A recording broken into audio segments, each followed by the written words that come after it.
Hello and welcome. I'm John O'Hayes and you're watching W News broadcasting from the Arabiya studios. And these are our top stories. Zelenskyy reunites with the coalition of the willing in London as the British Prime Minister pushes to send Ukraine more long-range missiles. Trade negotiations between the US and Canada are terminated after an Ontario advert calls out Trump's tariffs.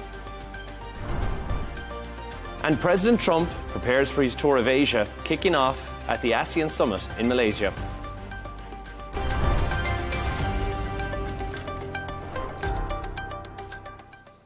To our top story, Ukraine's President Volodymyr Zelenskyy has been in London today, meeting with allies known as the Coalition of the Willing. UK Prime Minister Keir Starmer wants the members to provide Ukraine with more long-range missiles to strike Russia and to stop President Putin. Earlier this week, Russia struck a nursery in the city of Kharkiv, killing 2 children. Here's what Starmer had to say when he welcomed Zelenskyy to Downing Street earlier. I do think that this week we can really bear down on Russian oil and gas. Huge steps forward this week already. I think there's further we can do on capability, particularly long-term, long-range capability. And of course, the vital work of the Coalition of Willing when it comes to the security guarantees that are necessary. So we've got really important business to go through with the Coalition Willing today. Now we're going to speak to former Deputy Secretary of Defence for Europe and NATO. That's Jim Townsend. Jim, first of all, how significant is this London summit in shifting the Western response, at least, to Russia? Well, these types of meetings, particularly the Coalition, the Willing, is very significant. This is how Europe is going to be able to do more to assist Ukraine now that the U.S. has stepped back a bit from its assistance.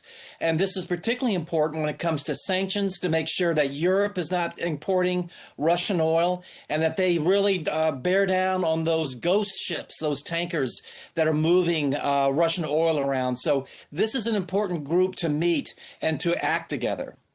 These long-range missiles have been a bit of a sticking point, Jim. Could they change things quite dramatically in the battlefield? Well, it'll change things in terms of getting long-range strikes into where a lot of the energy production is done in Russia. That's what Putin really feels. So that's number one, is try to cut back on the ability of Russia to refine oil to gasoline so that that's really felt at home in Russia. That's really critical, number one. And then number two, of course, a long-range strike is important on the battlefield to get at command and control and all kinds of war-making, decision-making and logistics that might be deep inside of Russia. That's really important, too. If we're not going to provide Tomahawk out of the United States, allies need to provide the best they can in terms of long-range strike. Starmer saying that Putin alone doesn't really want to stop the war. Is that a fair comment, Jim, or is it political messaging that we're seeing taking place here?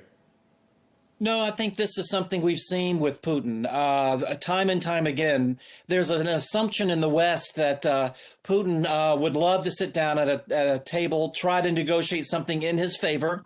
And that's really what he desires. But I don't see that. And I think we've begun to see that he really feels he can gain more by keeping the battle going and trying to do things on the ground. He's not in it for peace, not at this stage. Look, Zelensky's had a pretty good week, diplomatically speaking, at least.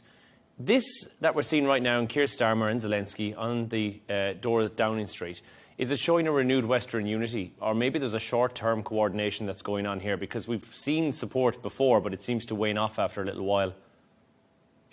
Well, I think this Coalition of Willing has really stuck together. They really came together after that horrible Zelenskyy meeting with Trump a few months ago in the Oval Office. This coalition came together. They started talking about providing a security guarantee of some type to help bring both sides to the table. So they have stuck together and they've picked up that assistance job that the U.S. has kind of dropped on Europe's lap. And so they have been a very important factor in trying to keep European assistance going. So I think of all the groups that meet in Europe, this is the most important one, and they have an impact. Jim, the UK is speeding up these missile deliveries right now. We're heading in for the winter. How important is the timing here, especially given the cold, harsh winter? We've just finished that summer offensive that we hear so much about, but Russia may have the upper hand when we head into a winter offensive. But Ukraine still needs to survive the winter. So is it important that we get them out there soon? Well, it's important that to keep a continued flow of these missiles, whether it's winter or summer. This is going to be a cold winter for everyone there. I think the Russians are going to feel it more than they've done in the past because of the oil shortage caused by strikes deep into Russia on the refineries. This is something that those missiles are important to do. Also, in terms of a Russian offensive during the wintertime when the ground might be harder because of the extreme cold there, these missiles will be important to stop that kind of thing as well. So it's important to have not just a quick delivery of missiles, but a continuous delivery of missiles because, the war doesn't stop winter, spring, summer, or fall. And they need to have an assured supply of long-range strike missiles. Jim, there is concerns and echoed across Europe, I think, that Russia may see this as a direct UK involvement in the war. Are we right to be concerned about that? Well, I think they already see that. I think the Russians see this as NATO versus Russia, European nations like the UK versus Russia. They like to personalize this thing, make it personal, make it something that will put fear into people's hearts, that don't make Russia mad, don't upset Russia, don't cause escalation. But we've seen in the past that there's not a Russian response that we should be afraid of. And if we are afraid of them, that will only have more aggression rain down on Europe because the Russians sense a weakness caused by that fear. So there's nothing to be afraid of. And at a time like this, we have to show strength and unity. What about the oil sanctions that have been put in place by President Trump? How will they play into the momentum of this, and are they likely to play a part in the conversations that have been had in London? Absolutely. They've had a big impact, and they will play in terms of discussions in London as well as elsewhere as nations look at what they can do and the EU can do to suppress European importation of oil, as well as those, as I mentioned, those ghost ships, those tankers that the Russians use to move oil around.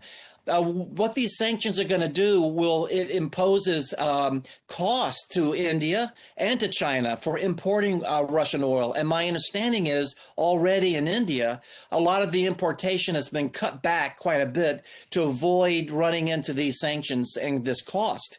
So this is the Achilles heel, if you will, of Russia. This is their weak point. This is where they can feel pain, and that's in energy exports and domestic gasoline within Russia. Those are things that Putin is concerned about because those things are what he needs to keep domestic Russians on his side and also to fuel his war machine. Jim Townsend there, we must leave it. Thank you so much for joining us.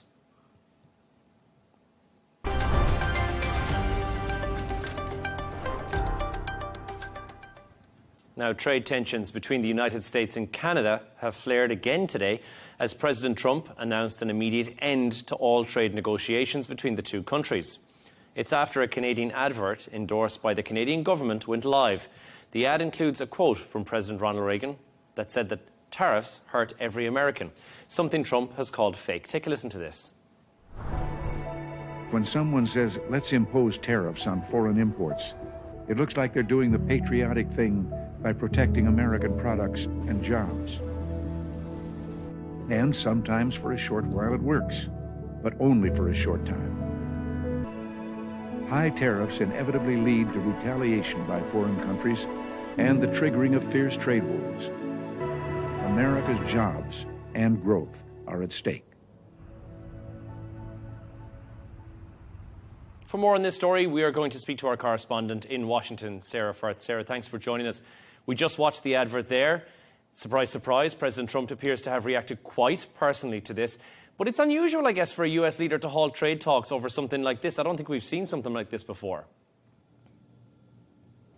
No, Jono, it's really unusual. I mean, some would argue, I suppose, it's perhaps in keeping with President Trump's very personalised, combative style of governing. But look, you're right. American presidents have suspended talks before. President Trump himself earlier this year suspended trade talks with Canada. But that was over a substantive policy dispute. Canada had threatened attacks on tech firms, which they later rescinded and got the talks back on track. This time, it's over that TV advert that you've just seen there, which President Trump has clearly seemed to have taken a very personal affront to. Now, Ronald Reagan is a pretty revered figure in Republican history. President Trump took to his Truth Social to call this fake, egregious. And, Jono, just within the last hour, he updated that. He said Canada cheated and got caught. He's also accused Canada of trying to influence the Supreme Court here in the US because, Jono, next month they are going to be ruling on whether or not Trump's tariffs illegal. So that is quite the accusation. But in his latest post, he also went on to say Reagan loved tariffs for America and for the country's national security. So there you go. Not the first time that President Trump has suspended talks over trade with Canada, but it is certainly the first time it's over a TV advert. Well, in practical terms, how significant is this announcement, Sarah, from President Trump and the administration? So what is it going to mean in day-to-day terms for those US-Canada trade relations? Yeah, that's important. Look, it's a major setback for Canada. There's no doubt about it. In terms of the practical impact, it's going to take a while for the impact to be felt. Look, Canada's Mark Carney, the Prime Minister, has been trying to have talks, it's thought, quietly with Washington to try and get them to soften their stance on Canada's tariffs, which are in some cases, Jono, as high as 35%, going up to 50% for some tariffs around metals. So, look, it is significant. And those talks, that effort by the Canadian Prime Minister effectively stalled now in the wake of this announced suspension by Donald Trump of the trade talks. Look, the reality is the US and Canada, they remain very, very deeply intertwined trading partners. You still have a lot of that trade governed by the US-Mexico-Canada trade agreement. It was President Trump himself who came up with that agreement back in his first term in 2020, although that is going to be up, I think, for scrutiny in 2026. So for now, things will be on track. But as we said, the tariffs on Canada have been particularly harsh, and it seems any efforts to get the US to perhaps soften their stance for now frozen with this latest dispute that's erupted. Look, the advert has used a clip of Ronald Reagan as well, and he's criticising tariffs in that. What's the reaction been in Washington to Canada using such a symbolic American figure in somewhat of a jesty way? Yeah, it's certainly caused a stir and some anger as well, particularly from Republican quarters. I mean, that's demonstrated by President Trump's very serious reaction here. Look, you had the Ronald Reagan Presidential Foundation that oversees his legacy here in the US. They actually were the first ones to come out and raise questions over this ad. They said it misrepresents his message. You saw just the clip of him speaking there. They said that Ontario, which is the area that used the ad, it wasn't Ottawa, it's important to point out. They didn't say exactly how it misrepresented Ronald Reagan's message. But, you know, look, President Trump seized on that notification from the Ronald Reagan Foundation and has taken the action that he has. Now, Jono, here in Washington, quietly perhaps, some even Republicans would concede that Reagan was known for being very pro-free trade. Now, he did and was known to accept tariffs and use tariffs when it was in America's interest.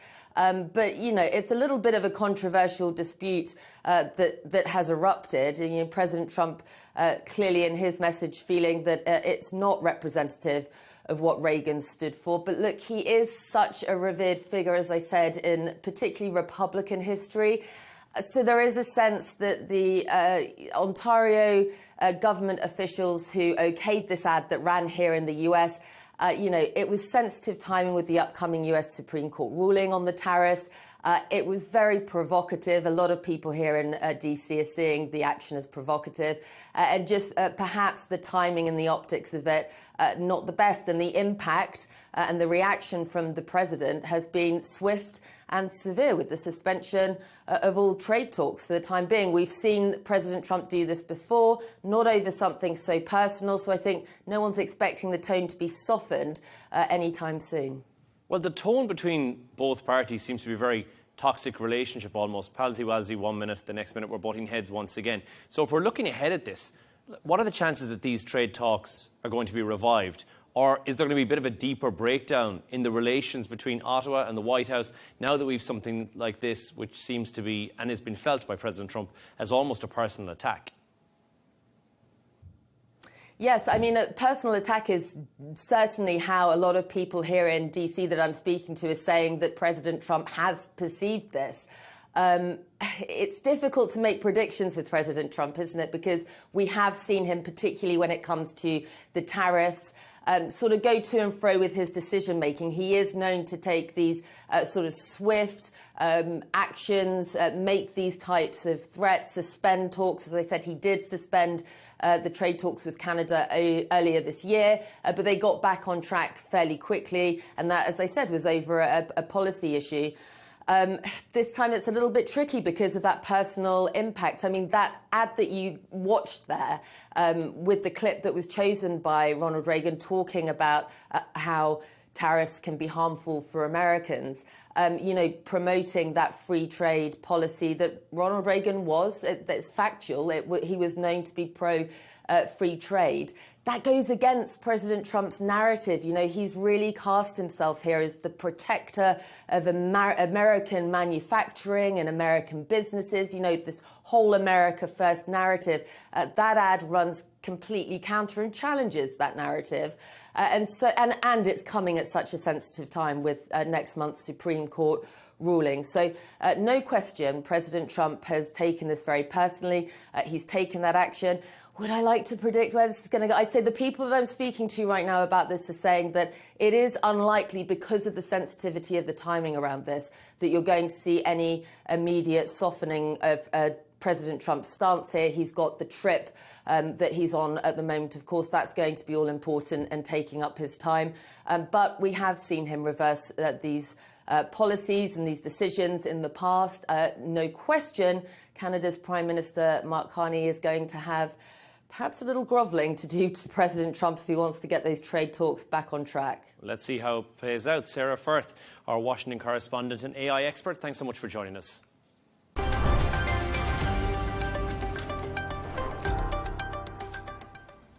The United States is weighing up a replacement to the US-Israeli-backed Gaza Humanitarian Foundation, which has seen its fair share of criticism when it comes to delivering aid.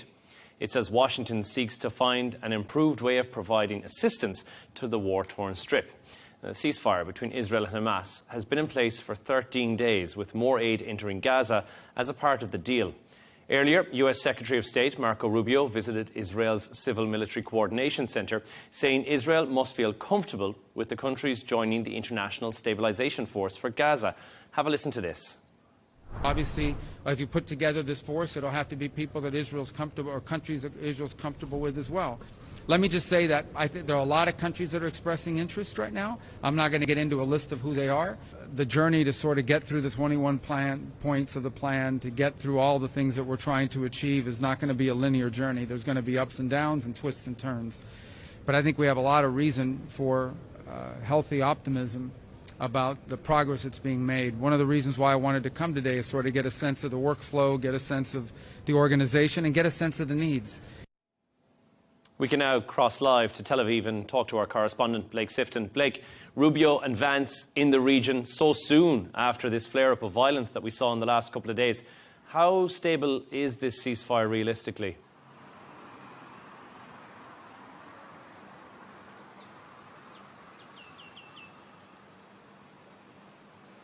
Good evening. When Vice President Vance arrived earlier this week, he said that the timing of his visit had nothing to do with events of the previous 48 hours. By that, he meant the very serious outbreak of violence that we saw in Gaza on Sunday. And certainly Vance, Rubio, as well as Witkoff and Jared Kushner have been very positive about the state of the ceasefire and the potential for it to hold.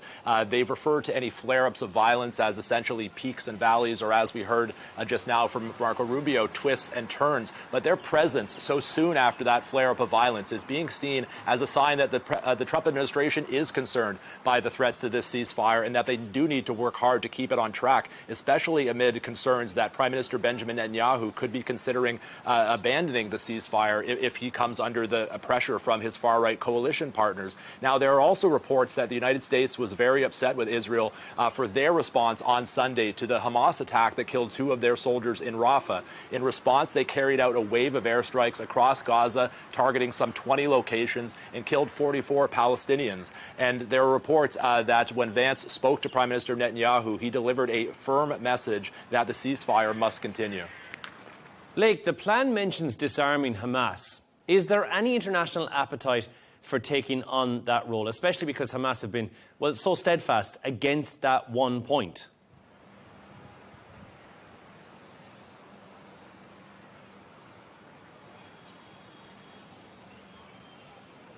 So according to the text of the 20-point peace plan that President Trump put forward, the International Stabilization Force was meant to enter Gaza to assist with demilitarization and assist securing Gaza in order for the Israeli military to fully withdraw from Gaza. Of course, the Israeli military is still in some 53% of Gaza. But yesterday, J.D. Vance, before leaving Israel, said that the International Stabilization Force would take the leading role in disarming Hamas. That's the first time anyone has said that. And of course, disarming Hamas is essentially the most difficult obstacle to be overcome in this entire process. Hamas have shown no willingness to be disarmed. They've suggested perhaps they would give up their offensive weapons like rockets, but not their small arms, not their guns. Vance said that the U.S. would not have soldiers on the ground in Gaza and that other countries have expressed an interest in joining the International Stabilization Force, but we still don't know which countries would be involved, when they would be assembled, and when they would be ready to deploy.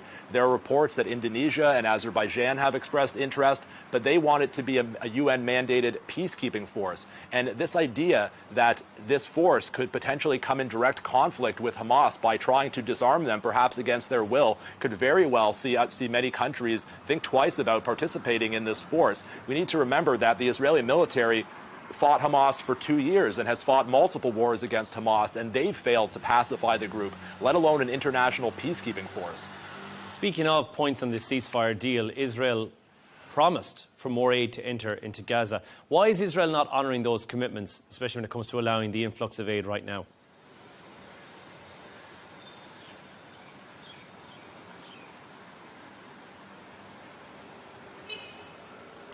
Well, according to the text of the ceasefire, Israel was meant to allow some 600 trucks of aid into Gaza every single day. That's the amount of aid that the UN and other organizations say is needed to meet the needs of the people. Far less than that is entering Gaza each day. The numbers of trucks, as far as we understand, are usually between 80 to some 300 trucks.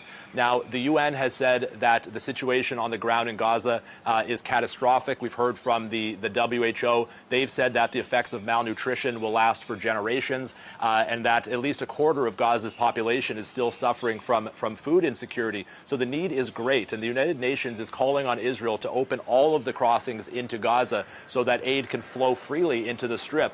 For now, only 2 crossings are open, and crucially, none that go directly into northern Gaza, which is the area gripped by famine, according to food experts. A crucial crossing that we're also watching closely is the Rafah crossing between Egypt and Gaza. It's been closed for much of the last year and a half since Israeli forces seized the city of Rafah. It used to be a major conduit for aid, and everyone hopes that it can open.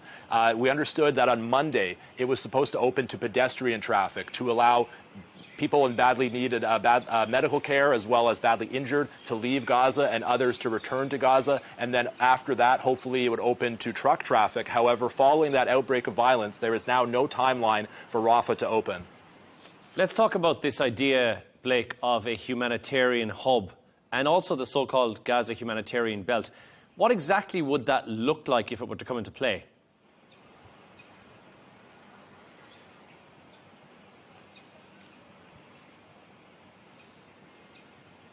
So this is a preliminary idea at this stage, we should clarify, but there are reports that the U.S. is considering establishing, as you say, these humanitarian hubs, and they would replace the Gaza Humanitarian Foundation. That was that very controversial Israeli and American-backed organization that distributed aid at distribution sites in 4 locations across Gaza. Now, according to this plan, these hubs would be based along the yellow line. There would be 12 to 16 of them along the yellow line, which is the area where Israeli forces have withdrawn to during the ceasefire. However, there's been multiple instances of Palestinians straying too close to that line and being shot and killed by Israeli forces. People often don't know where the line is, to the point where the Israeli military is now putting up yellow signs and big yellow concrete blocks to highlight where the line is. And of course, when the Gaza Humanitarian Foundation was operating, it was staffed by American military contractors, and aid seekers had to travel long distances through Israeli military lines, and there was near daily deadly incidents where aid seekers were shot and killed. So we do not want to see a repeat of that, essentially a new version of that with aid distribution sites built along this very dangerous yellow line. And there is also talk that the United Nations and other organizations would need to source their aid from these hubs in order to distribute it elsewhere in Gaza. Similarly to before, the Gaza Humanitarian Foundation only operated 4 sites across Gaza, and limitations like that could very well see a limit on how much aid is available to be distributed in Gaza. Blake Sifton in Tel Aviv. There we must leave it. Thank you so much for joining us.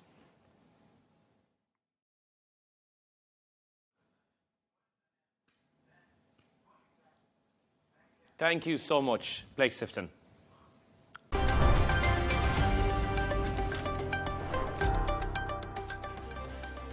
Let's take a look at some of the other stories that are making the headlines today.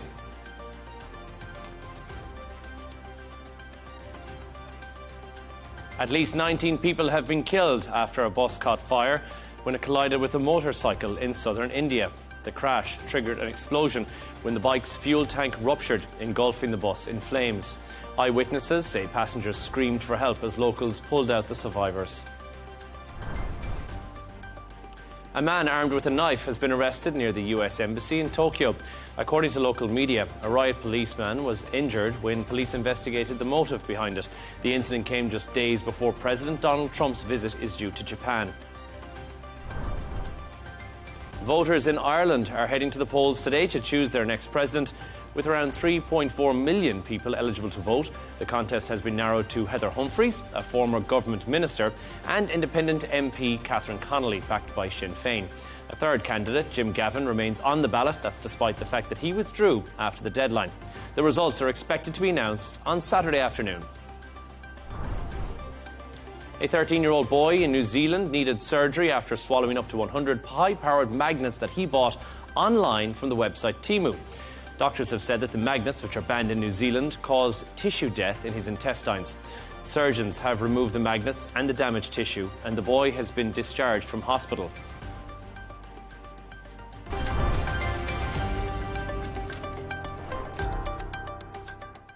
The largest group of regional and world leaders are in Kuala Lumpur this weekend for the 47th Association of Southeast Asian Nations Summit. President Trump is scheduled to appear as part of his tour of Asia. Amid trade tensions and global divisions, Southern Eastern Asia celebrated a historic milestone with Timor-Leste joining the summit as the newest member. Patrick Falk has this report. It's a high-stakes summit for ASEAN and a crucial moment for Southeast Asia. Hosted this year by Malaysia under Prime Minister Anwar Ibrahim, the summit is seen as a test of ASEAN's ability to stay united and relevant amid growing global rivalries. One key milestone for the regional bloc, Timor-Leste is finally taking its seat as its 11th member. After more than 2 decades of waiting since it first applied in 2002, the nation of 1.3 million people is now officially joining, a symbolic victory for Asia's youngest democracy and a sign that ASEAN can still expand its vision of regional unity. Its inclusion is seen as both a diplomatic and developmental win, giving Timor-Leste access to new trade and investment opportunities and a seat at the table in tackling shared challenges from climate change to disaster relief. But as the region celebrates that step forward, the agenda facing leaders remains daunting. The summit opens under the shadow of US-China tensions. President Trump's attendance marks his first trip to the region since returning to office. In Kuala Lumpur, he's pushing to preside over a peace deal between Cambodia and Thailand, claiming credit for brokering a ceasefire following a deadly border dispute. The Thailand's Prime Minister says he's not seeking U.S. involvement. A meeting between U.S. Treasury Secretary Scott Bessent and Chinese Vice President He Lifeng aimed at ironing out trade differences is going to be very closely watched. The two are expected to discuss trade, tariffs and supply chain security, a sign that even amid confrontation, both sides are keeping channels of dialogue open. That meeting will also help set the tone for an expected Trump-Xi encounter next week at the APEC summit in Seoul. The Chinese leader is skipping the meeting in Kuala Lumpur, sending Premier Li Qiang in his place. Now, the leaders of Russia and India will also be absent, but other global players, including Brazil's Lula da Silva and South Africa's Cyril Ramaphosa, are attending, underscoring how Southeast Asia has become a key stage for global diplomacy. For ASEAN, the challenge is balancing those competing interests while pushing forward its own priorities, from digital integration and regional food security to the creation of a cross-border renewable energy grid. If successful, that initiative could accelerate Southeast Asia's transition to clean power and help shield smaller economies from future shocks. And as Timor-Leste joins the fold, ASEAN is showing that even in a divided world, the project of regional cooperation is still alive. Patrick Falk, Al Arabiya English.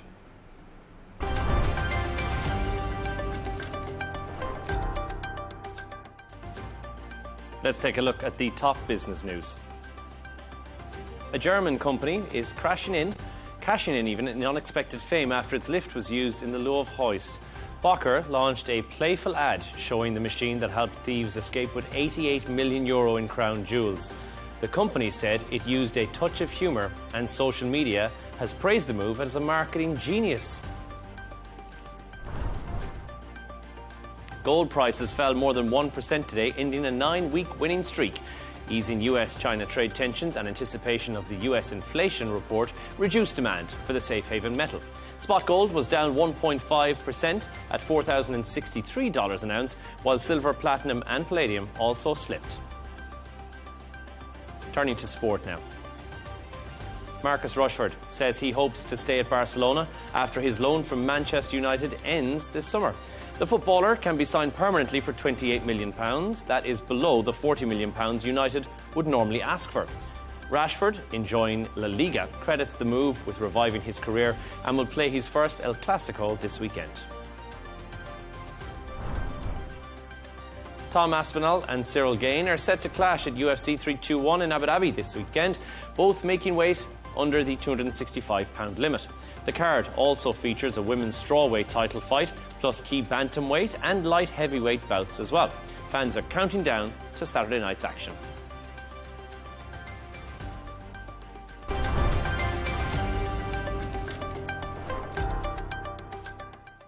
Our next guest is a renowned painter whose pieces can be found in galleries all over the world.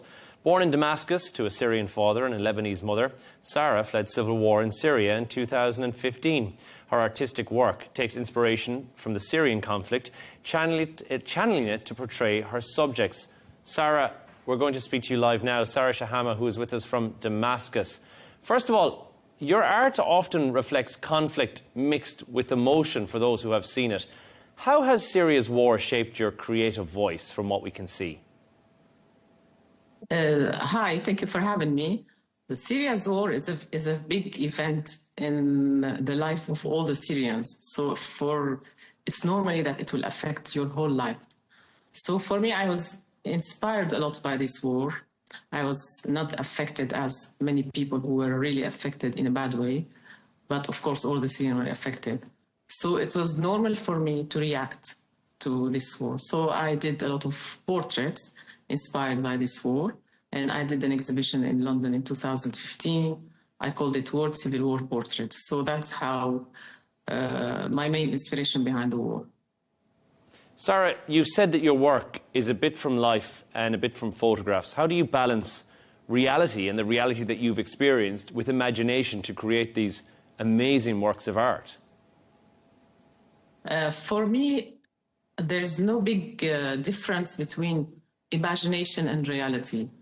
The dream, the life of inside your dreams, it's very, very, very rich. So I always imagine, I always dream, even if I am sitting in front of you, I will be dreaming in another shape, in another dimension. I will be seeing you transparent, maybe. So for me, it's something instinctive that I do in imagining all the time. There's something we can see in your paintings, which is this sense of void, which I think a lot of people will look at it and think, there's so much going on here. You can see somewhat of the pain that you are going through. What is the message that you hope people who look at your art take away from that sense of void and that sense of anguish and almost pain that you can see in the paintings? Yes, I would like my painting to penetrate the subconscious mind of the viewer and leave him with a lot of questions and hopefully find some answer or not. But I would like my painting to shake the viewer and to enter inside you and to change something inside you, because that's what my paintings does to me. So I would love for the viewers to experience similar experience. You've supported the World Food Programme for many years now. How important is it to use art in order to make an impact? It's very important because, of course, it's not highly impactful like economy or like wars. But art is very important because artists always react to pain, to suffering, to hunger, to everything humanitarian.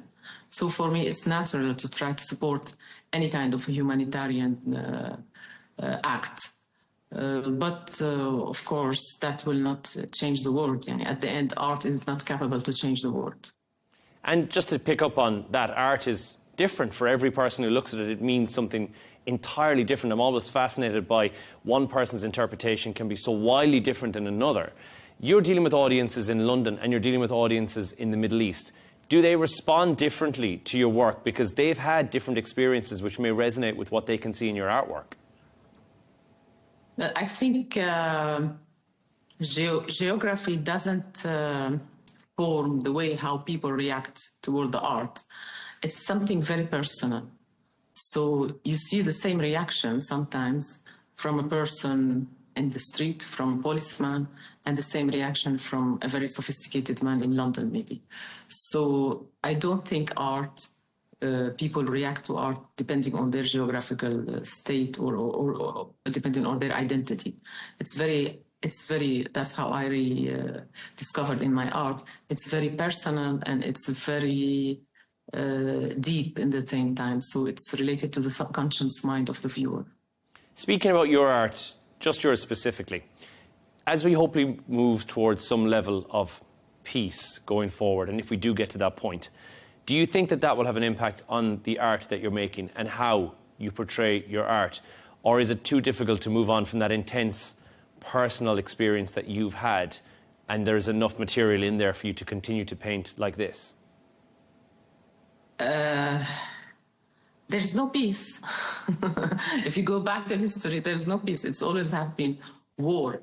So there is a war all the time between all the people, between different layer of the society, between different class of society, between man and woman. So war has existed. So we cannot deny it. And my art, it's not necessarily a reaction to war. Because if you go back to my history, let's say when I was 30 or 20 years ago, I'm interested in the dark side of life. It's very, very inspiring. It has everything. So not necessarily the war is the main aspect that shaped my art. It's the dark, hidden side of reality, of reality, yes. Well, it's been insightful to speak to you, but also insightful to view your work. Sarah Sharma, thank you so much for joining us.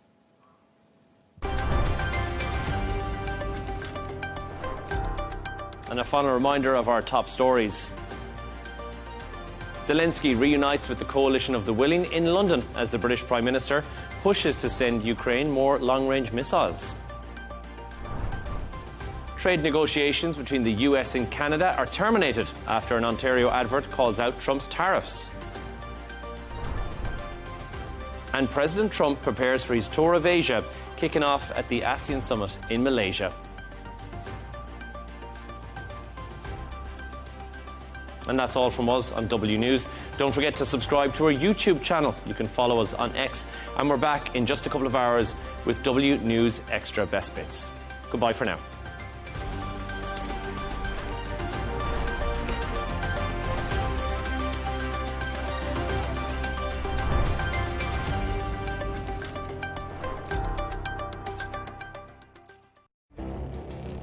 It feels like decades are passing by in a matter of weeks. Seismic shifts in the world order. Never, ever will be part of America. With so much happening and then so much noise. Whether it's political upheaval, Canada has been ripping us off for years, economic shifts or social movements. And no one wins from tariffs. I think America can be more friendly to the rest of the world. The in-depth analysis and all the latest developments across the globe. To have an inclusive policy together. The meetings with Hamas gave me some hope. We're in another nuclear arms race. The most important development straight to your screen. Welcome to the dressing room. I'm on my own. I need backup. And an insightful look at the issues shaping our world today. It was not going to happen, that war, and it happened. Join us on Arabiya News, where the world talks.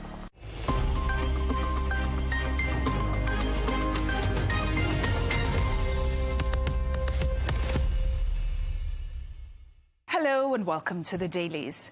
International media continue to follow the fallout from new U.S. sanctions on Russia's oil sector, emphasizing their impact on global energy markets.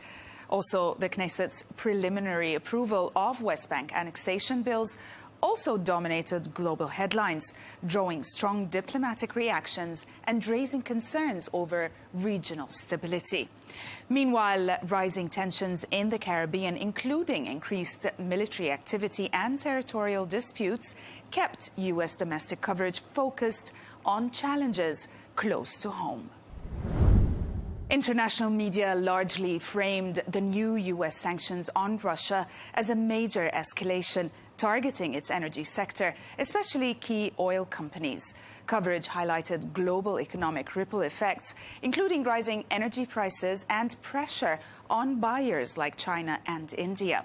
European leaders and media outlets welcomed Trump's new strategy, while some voices viewed the sanctions and weapons as not enough to stop Russia. Christopher Chives wrote in The Guardian, arguing it's time for Ukraine's allies to change their flawed strategy. The article highlights the current cost imposition strategy has failed to end the war. After nearly 4 years of fighting, Russia remains entrenched and even holds more territory. Repeated sanctions and advanced weapons have slowed but not stopped Moscow's aggression. The author contends that marginally increasing pressure won't force Vladimir Putin to negotiate. Instead, he calls for a strategic shift, combining pressure with a more open Western negotiating stance, even if it leads to an imperfect settlement. Chives warns that clinging to unrealistic strategy risks prolonging the conflict, echoing past U.S. foreign policy failures. The Wall Street Journal details why Donald Trump finally imposed sanctions on Vladimir Putin's oil sector, marking a sharp shift in his approach to Russia. After months of stalled diplomacy and fresh Russian strikes on Ukraine, Trump scrapped a planned summit and also approved sanctions on Rosneft and Lukoil, his first major punitive move of this term. Presented with three options, apparently, Trump chose the middle tier, targeting energy companies aiming to pressure Moscow without fully closing diplomatic channels. Officials also framed the decision as both frustration and also strategy, as Trump still wants a peace deal but is signaling limits to his patience. Analysts note tougher measures such as missile transfers and secondary sanctions remain on the table. To the Middle East, where Arab media broadly condemned the Knesset's West Bank annexation bills, framing them as a clear violation of international law and a threat to regional stability. Coverage stressed solidarity with Palestine and warned that annexation could indeed jeopardize normalization and peace efforts. The tone was critical and unified, reflecting official Arab state position. Al-Sharq al-Awsat reported on a joint condemnation by 14 Arab and Muslim countries led by Saudi Arabia of Israel's proposed West Bank annexation bills, backed by the Arab League and also Organization of Islamic Cooperation. The statement labels the move a blatant violation of international law and cites United Nations Security Council Resolution 2334. It also references the International Court of Justice ruling reaffirming Israel's legal duties, including prohibitions on forced transfers and starvation in occupied territories.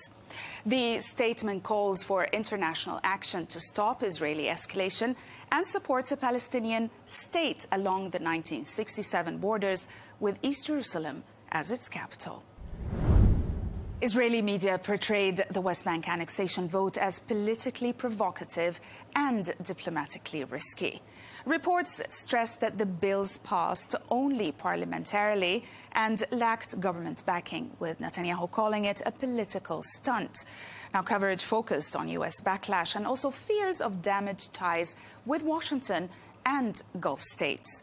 Many outlets reported President Trump's warning that Israel would lose its U.S. support if it annexes part of the West Bank, calling the Knesset vote a major diplomatic risk, while opinion pieces warned of deepening international isolation. Haaretz's editorial argues that Israel should not enshrine its decades-long control of the West Bank into law. The editorial also condemns the initiative as a dangerous political stunt by the far right, timed during Vice President J.D. Vance's visit. The piece criticizes nationalist politicians for prioritizing expansion over diplomacy and also security. It calls on Prime Minister Benjamin Netanyahu to reject annexation and advance a Palestinian state. Israel Hayom covers Israeli Finance Minister Bezalel Smotrich's controversial remarks, telling Saudi Arabia to keep riding camels if it demands a Palestinian state in exchange for normalization. The statement sparked backlash in Riyadh, with growing Saudi frustration and also social media mocking, or activists indeed, mocking Israel's pursuit of normalization. The piece reveals Smotrich issued a video apology in response, calling his comment ill-considered and expressing regret. The report outlines the diplomatic tension created by a single statement amid sensitive normalization efforts. All American media reported on President Trump's latest round of his trade war, this time with Canada. The New York Times recounts how President Donald Trump abruptly ended trade negotiations with Canada after an Ontario-funded ad used remarks from former President Ronald Reagan criticizing tariffs. The report quotes the president saying that the ad is fake, claiming it interfered with a Supreme Court case on tariffs. The Ronald Reagan Presidential Foundation and Institute said the ad was selective but not falsified. The report contends that Trump's move will escalate tensions between U.S. and Canada amid his 35% tariffs on Canadian goods. And Canadian Prime Minister Mark Carney had recently met Trump, but without any breakthroughs. Ontario spent 70 million Canadian dollars, imagine, to air the ad during a baseball game. And the piece certainly spotlights how media messaging can trigger major diplomatic fallout. Security developments in the Caribbean also grabbed some headlines in the U.S. Newsweek reported on President Trump's denial of B-1 bomber flights near Venezuela, framing the developments as a tense chapter in Washington's escalating pressure campaign against Caracas. The piece also balances the administration's public rebuttal with reporting that bombers indeed flew in international airspace. This comes after recent maritime strikes and a wider buildup of U.S. military assets in the Caribbean. The report contends that Trump's remarks downplaying the report while warning further land strikes could follow indeed underscores a strategy that blends coercive signaling with legal ambiguity about the need for congressional authorization. Now, the article also highlights regional unease, noting pushback from Colombia and also Mexico, and ties the military posturing to a broader counter-narcotics and regime pressure agenda. Politico, on the other hand, published an in-depth Q&A unpacking Trump's increasingly aggressive approach to Venezuela, which goes far beyond counter-narcotics operations, as the piece claims. Former U.S. Ambassador James B. Story explains how covert action, military buildup in the Caribbean, and also maritime strikes are designed to pressure elites around Nicolas Maduro to push him out of power.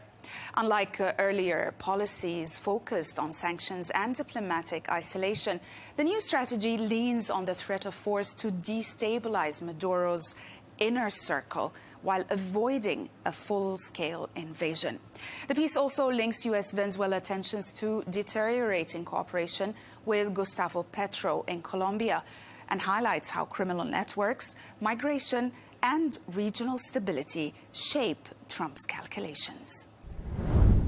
And we'll end with the public backlash following Trump's decision to demolish the East Wing of the White House, which remained in focus in America. Philip Kennicott wrote in Washington Post arguing that Donald Trump's rapid demolition of the East Wing of the White House is not just a controversial architectural decision, but a powerful political statement as well. The speed and scale of the teardown, coupled with the secrecy surrounding the 90,000 square foot ballroom plan, reflect a strongman approach that bypasses tradition, public review, and historical preservation. Pennicott situates Trump's actions in a broader authoritarian playbook, projecting power through monumental construction and erasing precedent.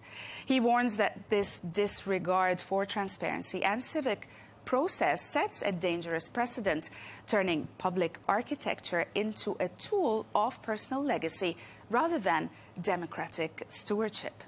The article frames the demolition as both symbolic and also deeply political. That's it for today.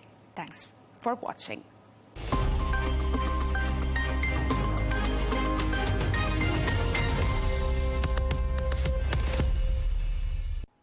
UN sanctions are back on and negotiations are still off. Is the current impasse between Iran and the West at a dangerous inflection point? Tehran says it will no longer cooperate with nuclear inspectors, and Israel has threatened renewed strikes. Will the reimposition of Iran sanctions backfire? That debate coming up here on Counterpoints.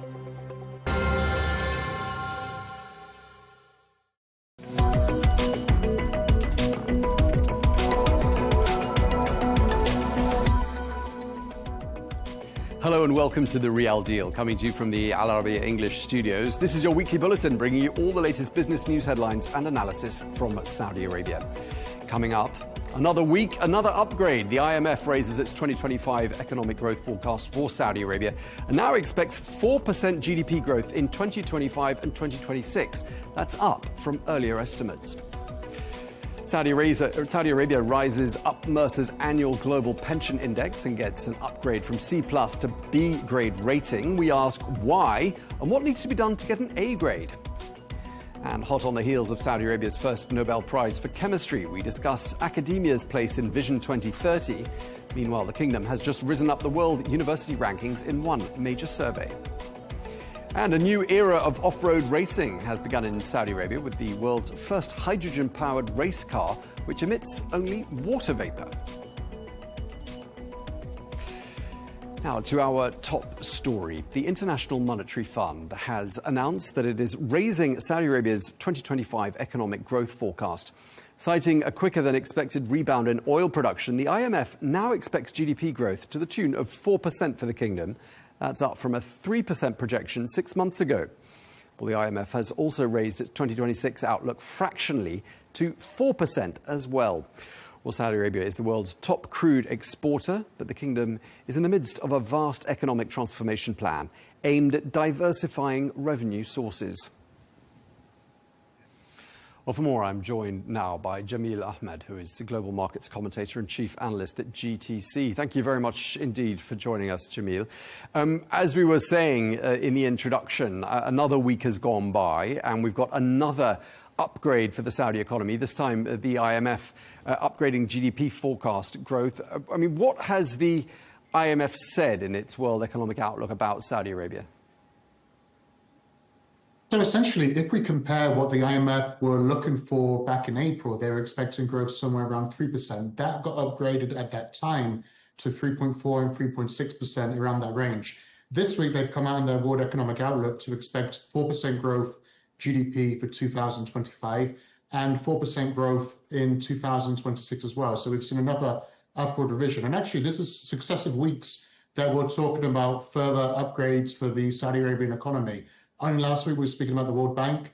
We also spoke about the OECD just the week before. And of course, we also spoke about the previous IMF upgrade. So it seems that the world leading institutions and think tanks are all on the same wavelength, that the Saudi Arabian economy needs to be upgraded for its GDP forecasts. And it seems like despite global economic weakness and some concerns about the global economy when it comes to trade tariffs and some other uncertainties, that the Saudi Arabian economy actually continues to buck some of the more pessimistic trends elsewhere. And it wouldn't surprise me if we have more upgrades between now and the end of the Q4 2025 as well. Okay, so since we last spoke 7 days ago or so, how has the main Saudi stock index been performing? We've had another positive week for the Tadawul. We actually went up around 1% following the inflation data earlier this week that showed that headline inflation had slowed slightly from the previous month. Essentially, the slowing down in inflation is seen as supporting the economy when it comes to consumer spending and investment at a time when many businesses and industries are continuing to load up more money and longer term investments into the Gulf. I would also look at some of the other global economic market movements. For example, Wall Street had some more record highs this week. It seems that investor sentiment is still very much positive towards emerging markets based on US interest rate policy. I would look a little bit more towards the upcoming risk between the US and China, which seems to be hitting another, I would say, trade tariff dispute, and whether that impacts emerging market sentiment this week, next week. However, as far as the trading quarter goes so far, we've had a positive October for the Tadawul index. Okay, and we've talked quite a bit the last few weeks on this channel about gold prices hitting, well, every day there seems to be a new all-time high. At least that's been the case in the last few weeks.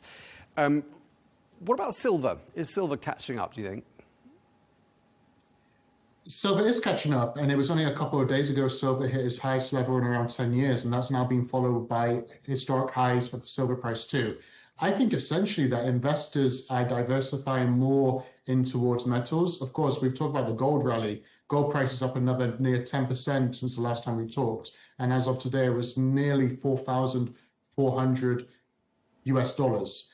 I still expect that despite both silver and gold looking very overbought on a technical basis, and actually there's no justification for some of these moves we're seeing in markets, but the more that investors seem to be very much on this one-sided trade, and with some of the macroeconomic backdrop from lower interest rate expectations in the United States, ongoing government shutdowns, which is also positively leading towards more of a consensus that US central bank interest rates need to come down. It seems like it's going to be more positive for precious metals, at least over the near term. And emerging markets, including the Tadawul and the Saudi Arabian index, can also, I would say, jump on that trend too.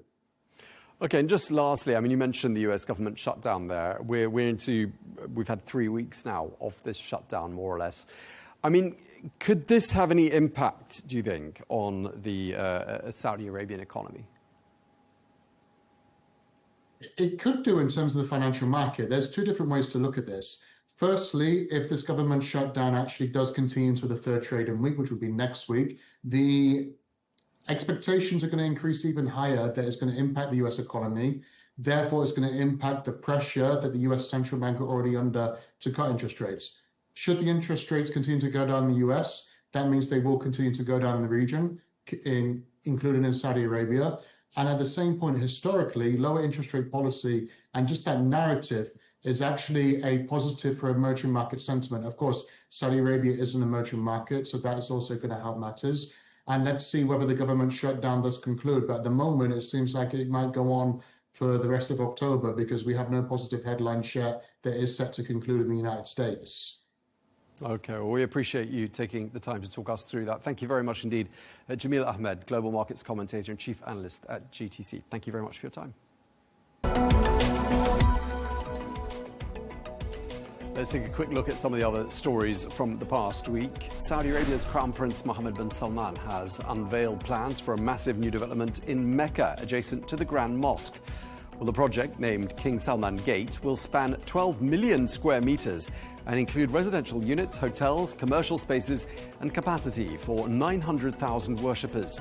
Well, backed by the Kingdom's Sovereign Wealth Fund, the initiative is expected to create more than 300,000 jobs by the year 2036. An electricity interconnection project between Egypt and Saudi Arabia is now 95% complete. Phase 1 of the $1.8 billion system will go live by the end of this year or early 2026. The high-voltage system will connect Cairo to Medina through a 3,000 megawatt transmission line and will be a major step towards regional energy integration and grid stability. And Saudi Arabia is set to impose a new tax system on sweetened drinks. Well, the new levy, which will be calculated by the amount of sugar per 100 millilitres, will come into effect in January. Well, studies link sugary drinks to a number of serious health conditions. Now, every year, Mercer publishes its Global Pension Index. That's a major study which compares the retirement income systems in some 52 different countries. Well, according to the 2025 index, Saudi Arabia has risen the rankings with an improved score versus last year and an improved overall grade from C+ to B grade. Well, this positions the kingdom on par with more mature systems like Switzerland and Canada. So what is behind this improvement and what else does the survey reveal? Well, I'm joined now by Tarek Lotfi, who is the Mercer President of India, Middle East and Africa. Tarek, thanks for coming to see us. Thank you for having me. Let's start by talking about Saudi Arabia's improved ranking, improved grade. I mean, what are the most significant factors behind this? Well, as you said, this is a study that we've been doing for 17 years now. So we study, review, evaluate and compare about 52 countries and retirement systems of 52 countries around the world, covering about 65% of the global population. Saudi Arabia this year is one of 8 countries to improve their ranking from C+ to B. And it's really a number of factors around what we call the 3 pillars of pension fund design: adequacy, sustainability, and integrity. And Saudi Arabia has made progress across all 3 of those. And it's a culmination of several years of work. It's not one single factor. It's a culmination of several years of work that they've been, their focus has been on this. It's been a priority for them from a policymaking perspective. It's primarily around this year, around more comprehensive data on minimum pension levels. They've also made changes and revisions to contribution and accrual rates for new entrants into the scheme.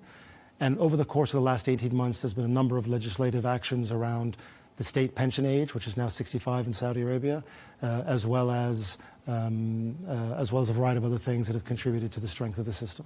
It's already a very robust system with some very strong features, and they've done a lot of work specifically on the areas of integrity and adequacy.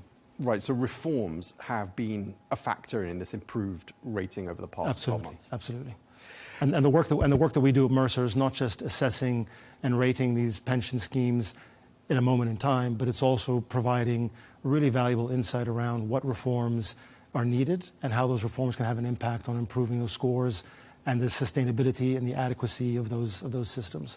So a lot of the work that we do with our clients is the rating is one thing, but it's also advising them on how to improve and how to reform, how and where to reform. So Saudi Arabia, as we were saying in the introduction, is now ranked alongside the likes of Switzerland and Canada. That's in the B grade category. What needs to be done to close the gap and make Saudi Arabia A grade? So I think they're in fantastic company. If you think about the journey they've been on over the past several years, they're in fantastic company already with the group that they're in. In terms of what can be done to improve and where we can see some reform, and they share these opportunities as well with the other countries who they share the same rating with, and so it's not unique just to Saudi Arabia. The first thing I would say is the increase in the minimum level of pension provided to the poorest and the eldest in their systems.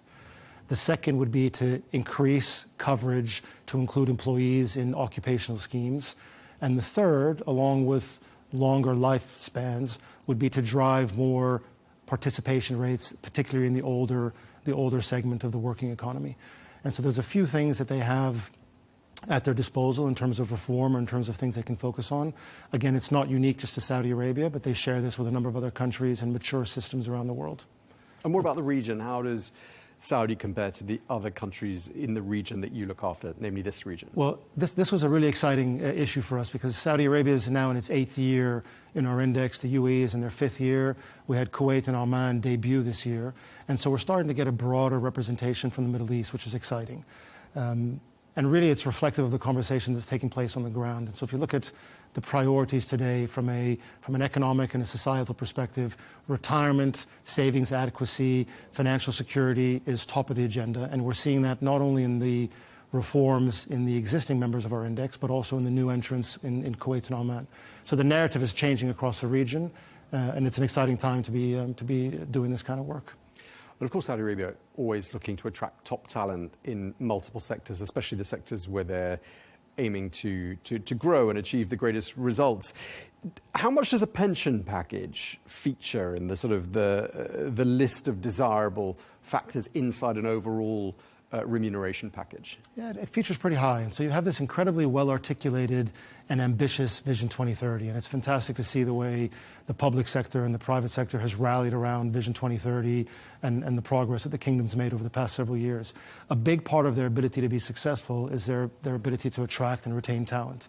And whether it's the work that we see in the public pension funds or the private sector pension funds that are complementing what exists already, that's a big part of their ability to drive a vibrant society, a thriving economy.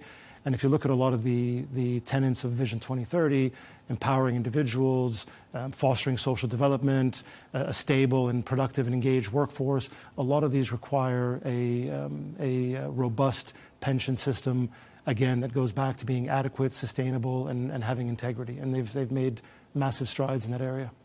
And so are we, therefore, starting to see companies do an awful lot when it comes to changing what they offer future employees and existing employees when it comes to their retirement scheme? So I think that's a work in progress. And like anything, the private sector partners or supplements or complements what already exists in the public sector. And so sometimes the private sector can move faster, they can bring efficiency, they can bring competitiveness. In many cases, you're seeing private sector focus on alternative savings schemes to supplement what already exists and to make sure that we have savings adequacy in the system. You're also seeing private sector launch specific targeted schemes for a specific segment of the workforce. And so, yes, you are seeing the private sector come along and partner or supplement what already exists from a public sector perspective. And that's important, and it's necessary for the economies in the region to be sustainable and to continue to attract and retain talent. Saudi Arabia's got a young population, hasn't it? And I'm just wondering, perhaps you're seeing any trends when it comes to that young population? I mean, obviously the gig economy around the world is something that didn't exist 10 years ago, but now it does, and it's obviously being embraced in a major way in Saudi Arabia. Are you seeing those young people starting out, perhaps some of them entrepreneurs, freelancers, are they making provisions for their old age, do you think? Well, I mean, the world's changed, so you're right. I mean, there's a couple of macro trends that are driving things. One is people are living longer and spending longer time in retirement and working longer. and the other is this gig economy or non-traditional sectors that typically leave gaps in savings or gaps in pension plans. And so there's been a huge effort, and we do a lot of this at Mercer in terms of increasing awareness around financial stability or financial security. And so you are seeing the younger generation start to understand what retirement planning looks like, how they should be thinking about that, and how they should plan for the future. And that's dovetailing really well with the work that the government is doing and the priority the government is placing around this. And just tell us, why do you carry out this survey? What are you seeking to achieve when you do it? So again, the world is changing very quickly, and if these pension systems and plans don't adapt, they run the risk of falling behind and facing funding issues. So again, longer lifespans means people spend longer time in retirement, which has a drain on funding and payouts. An aging workforce means the ratio of active workers to retirees is reducing, and that again has strain on payouts. The gig economy, which you mentioned, and non-traditional working, again, has gaps in the system, and if they aren't addressed, these pension plans run the risk of being left behind or being underfunded and not being able to contribute in the way that they want to again, vibrant, inclusive economies where people have financial well-being. So the reason we do this at Mercer and the work that we do is A, to understand where everyone stands, but B, and I think more importantly, is to provide insight as to how we can improve some of the risks that we see, some of the challenges we see, and where we see opportunities to improve, to make sure that these pension schemes and retirement systems are able to support and again deliver on vibrant economies and thriving societies. Okay, and just lastly, Tarek, I mean, looking forwards to 2026, would you expect to see Saudi Arabia continue to go up the charts? Would you see perhaps that A grade perhaps looming in the not so very distant future? I know the kingdom is incredibly ambitious, and I know they have their sights set on many milestones, and I'm confident they'll continue to look at how they can reform and how they can increase their attractiveness and their competitiveness on a global scale. So I'm confident we'll see progress. All right, we really appreciate you taking the time to speak to us, Tarek Lotfi, Mercer, President of India, Middle East and Africa. Thank you for your time, sir. Thank you very much. Appreciate it. Let's take a quick look at some of the other stories we're following for you now. The Riyadh-based bank Saudi Faransi has partnered with Southeast Asia's largest bank, DBS Group. This in a bid to boost trade finance and payment flows between Asia and Saudi Arabia. Well, annual trade between Southeast Asia and the GCC is already close to the $130 billion mark, and DBS expects to grow by $50 billion by the year 2027. Well, Saudi Arabia is, of course, the GCC's largest economy. The Red Sea Edition has officially opened its doors in Saudi Arabia, becoming the very first hotel on Shura Island. Well, developed in collaboration with Red Sea Global and Marriott International, the property is located along the kingdom's western coastline, and it features 240 rooms, multiple swimming pools, and refined dining. Well, this is seen as a key step in a multi-billion-dollar push to turn the Red Sea coastline into a global luxury tourism hub. And Scotland's Heriot-Watt University is to establish a branch of the university in Saudi Arabia. More than 25,000 students are enrolled at Heriot-Watt at 5 campuses around the world. And students enrolled at the Saudi campus will be allowed to study at any of the university's international locations.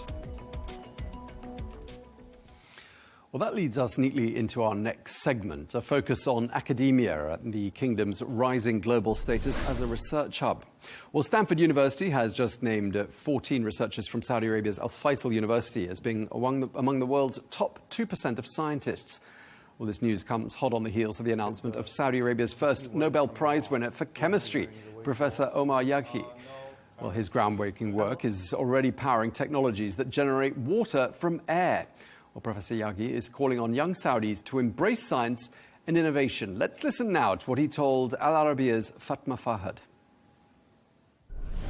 I think the kingdom is going through an amazing transformation to become an important contributor to the world scene of science, and not just science, but also technology. And you can see every day different initiatives, such as the Al 2030 initiative, which is an important initiative for evolving the science in the kingdom. This is very important.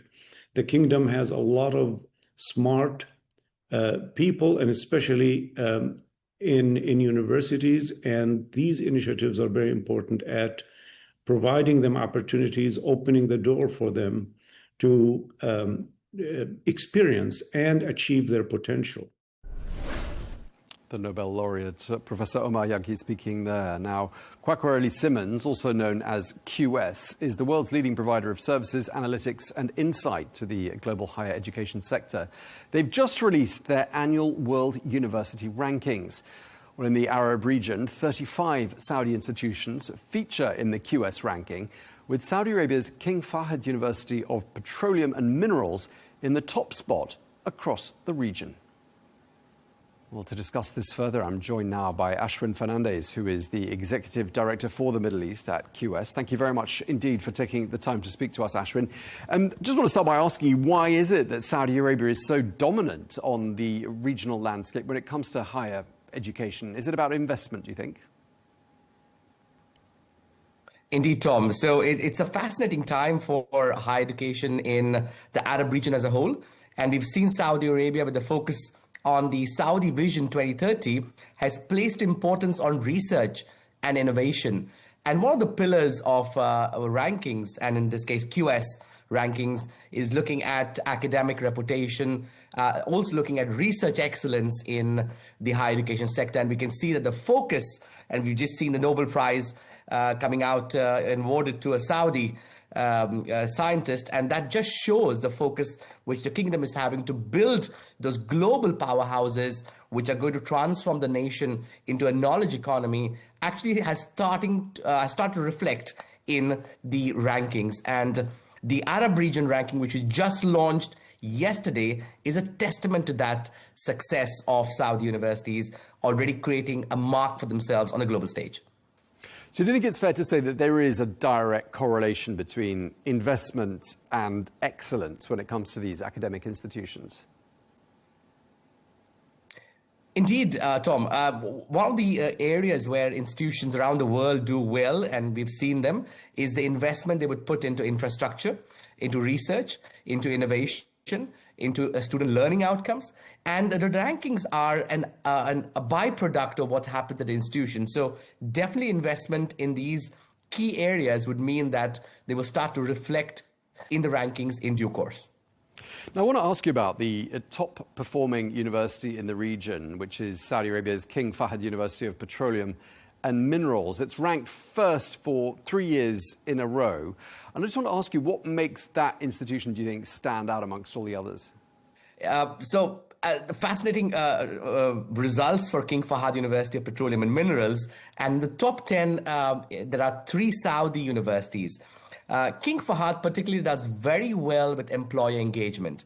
And of course, they're based in the Haran region. They have good connect with employers. They do great work in the research area. And they've used, if you hear the president speak, we've heard him how AI has been integrated in every aspect of the institution. So employer reputation, key area, research impact, another key area which King Fahd University does really well. Okay, and it looks like Saudi Arabia, according to your survey, has got the edge when it comes to so-called elite universities. And I'm just wondering, what defines an elite university? How do you classify one? So there are 4 pillars which would define a good university. And of course, the first most important is the research impact, and this is really key for being a global university.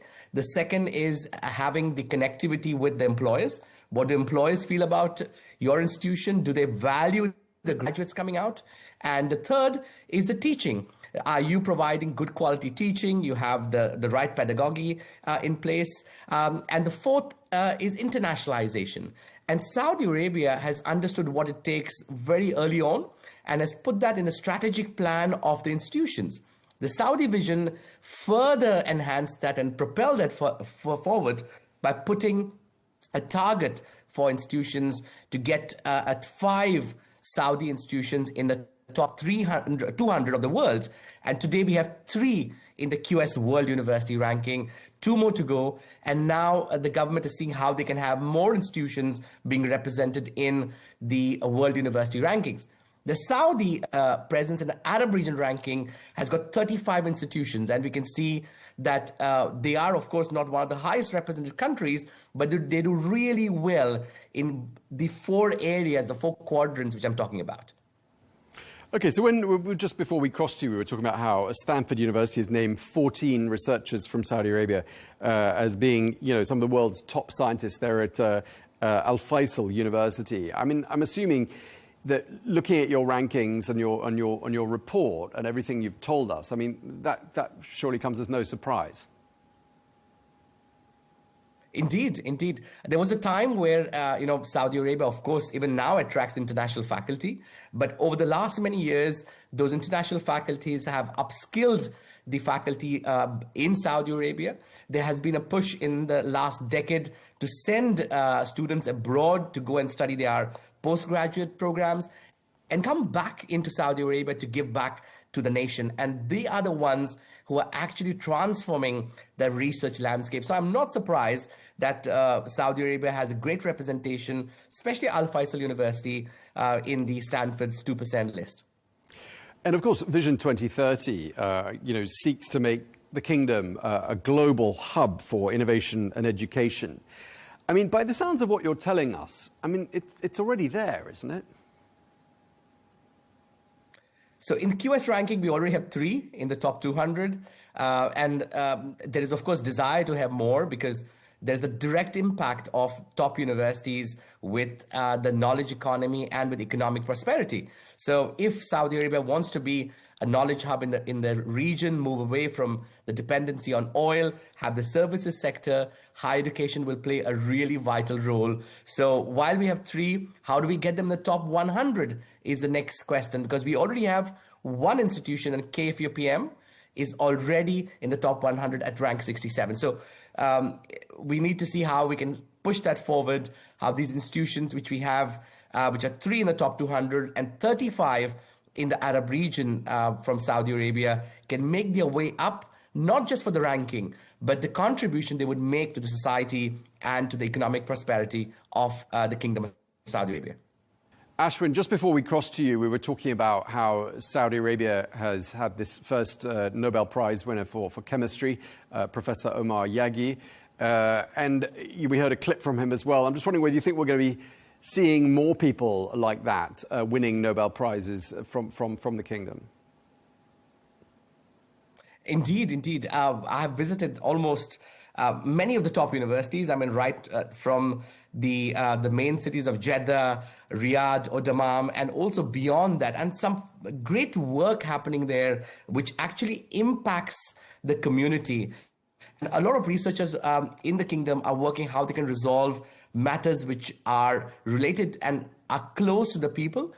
So we will still see the focus on research, on innovation, on inventions taking place even more. King Saud University is another great institution which is doing some groundbreaking work in research. And we have King Abdulaziz University as well. So all the 3 major cities which are there are doing some great work, but also cities like Abha, which we have King Khalid University doing some good work in the medical area. And we have up north, we have institutions, Qasim region and Qasim University are doing some work in agriculture and veterinary sciences. So I will not be surprised if we had more of such Nobel Prize winners in the future coming out of Saudi Arabia, with the focus what Mohammed bin Salman has and the vision he has to create for the economy and for the country in general. Okay, well, we appreciate you taking the time to speak to us. Thank you very much indeed. Ashwin Fernandez, Executive Director for the Middle East at QS. Thank you very much indeed, sir. And just before we go, a new era in off-road racing has begun in Saudi Arabia. This with the world's first hydrogen-powered race cars. Well, the Extreme H Series made its debut in the rocky terrain of Qiddiya, which is close to the capital, and vehicles there powered by hydrogen fuel cells, which emit only water vapor.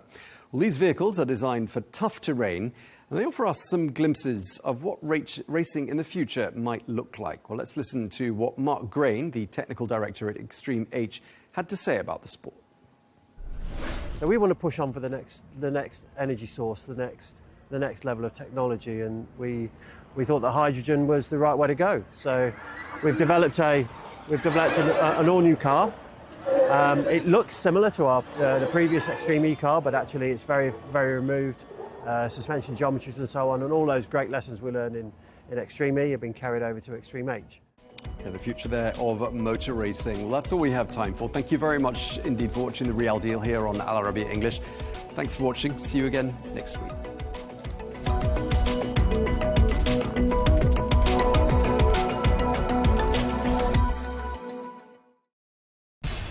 We have to take care of our people, and we're going to take care of our people first. For in-depth analysis and all the latest developments across the globe, make sure you join us every weekday. President Trump is trying to negotiate a ceasefire. With so much happening, so much information, and so much noise, International law will have no part in his administration. It can be hard to keep track. Tariffs will just fuel inflation. We're going to fight these tariffs. But you can count on us to tell you what you need to know. We stand by your side. Join me, Tom Burges Watson, for Global News Today, right here on Al Arabiya News. UN sanctions are back on and negotiations are still off. Is the current impasse between Iran and the West at a dangerous inflection point? Tehran says it will no longer cooperate with nuclear inspectors, and Israel has threatened renewed strikes. Will the reimposition of Iran sanctions backfire? You're watching Counterpoints with me, Melinda Nucifora.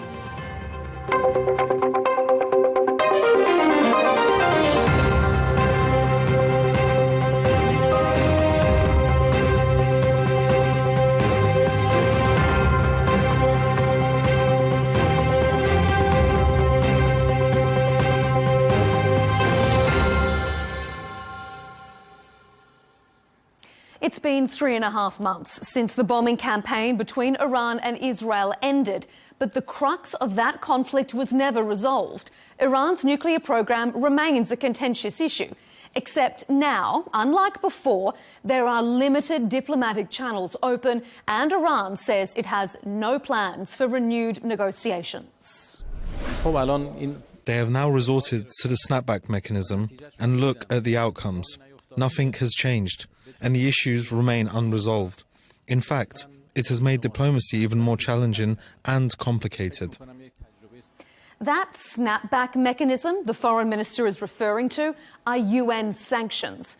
After being lifted a decade ago as part of the 2015 nuclear deal, they're back because Britain, France and Germany accuse Iran of breaching its nuclear commitments. Iran says the return of sanctions invalidates the deal, meaning it won't comply with another facet of the agreement, cooperation with nuclear inspectors. That has angered Israel, which has threatened renewed strikes, and the US has raised eyebrows by moving some of its military assets around the region. So, on this show, we'll ask, has the reimposition of sanctions on Iran backfired? Without diplomacy, is another conflict inevitable?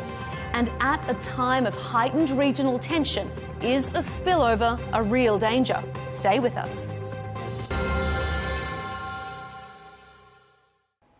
Joining the discussion on the prospect of renewed diplomacy or further fighting between Iran and Israel is Elliot Abrams, the former US Special Envoy for Iran, who currently serves as Senior Fellow for Middle Eastern Studies at the Council on Foreign Relations.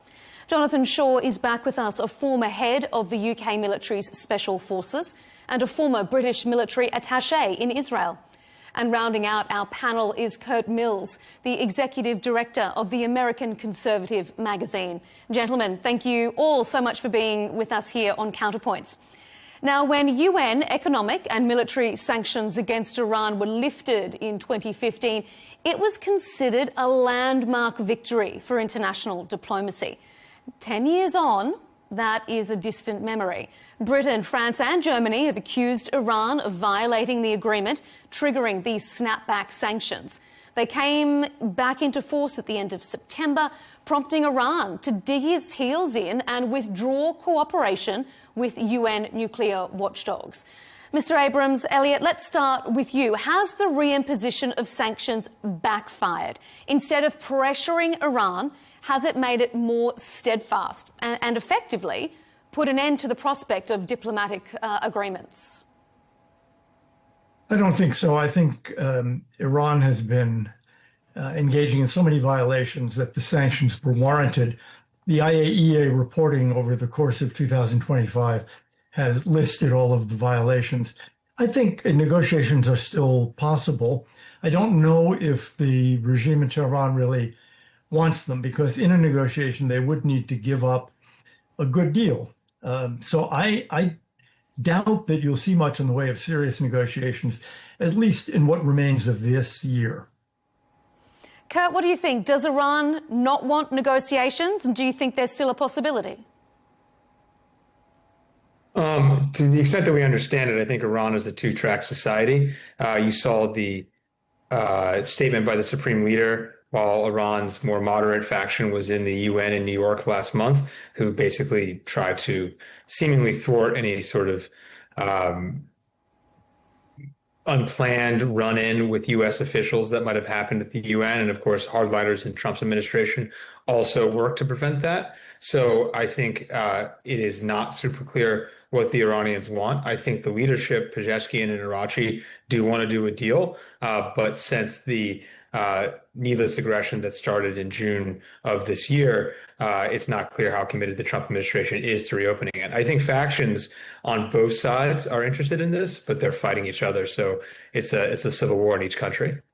I'm going to bring you in, Jonathan, in just a moment. But Elliot, I saw you have a little chuckle there. What do you take issue with of what Kurt has said? Well, the fact that there are differing views does not suggest a civil war. It just suggests that people may disagree as to what is the best policy. I don't really go for the, moderates in the Kremlin old idea. Now it's moderates in Tehran. And I certainly don't agree about the phrase needless aggression. It's very clear from the IAEA reporting that the Iranian regime was getting closer and closer and closer to building a nuclear weapon. No country has ever enriched uranium to 60%, which they did, without building a nuclear weapon. So preventing them from doing that, I think, was wise policy. Jonathan, given your military background, what do you think? Was it needless aggression? Was it justified? And do you think that the reimposition of these sanctions has been a bit of a diplomatic miscalculation? Well, I think the original diplomatic miscalculation was Trump's withdrawal from the original deal, which actually, I think, I was in Herzliya Security Conference in Israel on the day that he was going to announce that. And I remember Victoria Nuland, myself, and the head of Mossad were asked whether we thought it was a good idea to pull out of that agreement. And we all agreed it was a stupid idea to pull out. You'd gain nothing from it. And so indeed it has been proved. And many commentators are now saying that if Trump could get back to the agreement that he then pulled out of 10 years ago, he'd be very happy. So I think the whole thing's been mishandled right since that time. For now, I think that the attack of Israel on Iran was pretty opportunistic. I think they were on a bit of a roll. I think they were just rolling back enemies left, right, and center. So I think it was more opportunistic than strategic. In fact, I'm decidedly questioning whether Israel has got a strategic plan apart from just destroying all its enemies and pursuing a greater Israel. It doesn't really pursue political tracks, it pursues military tracks.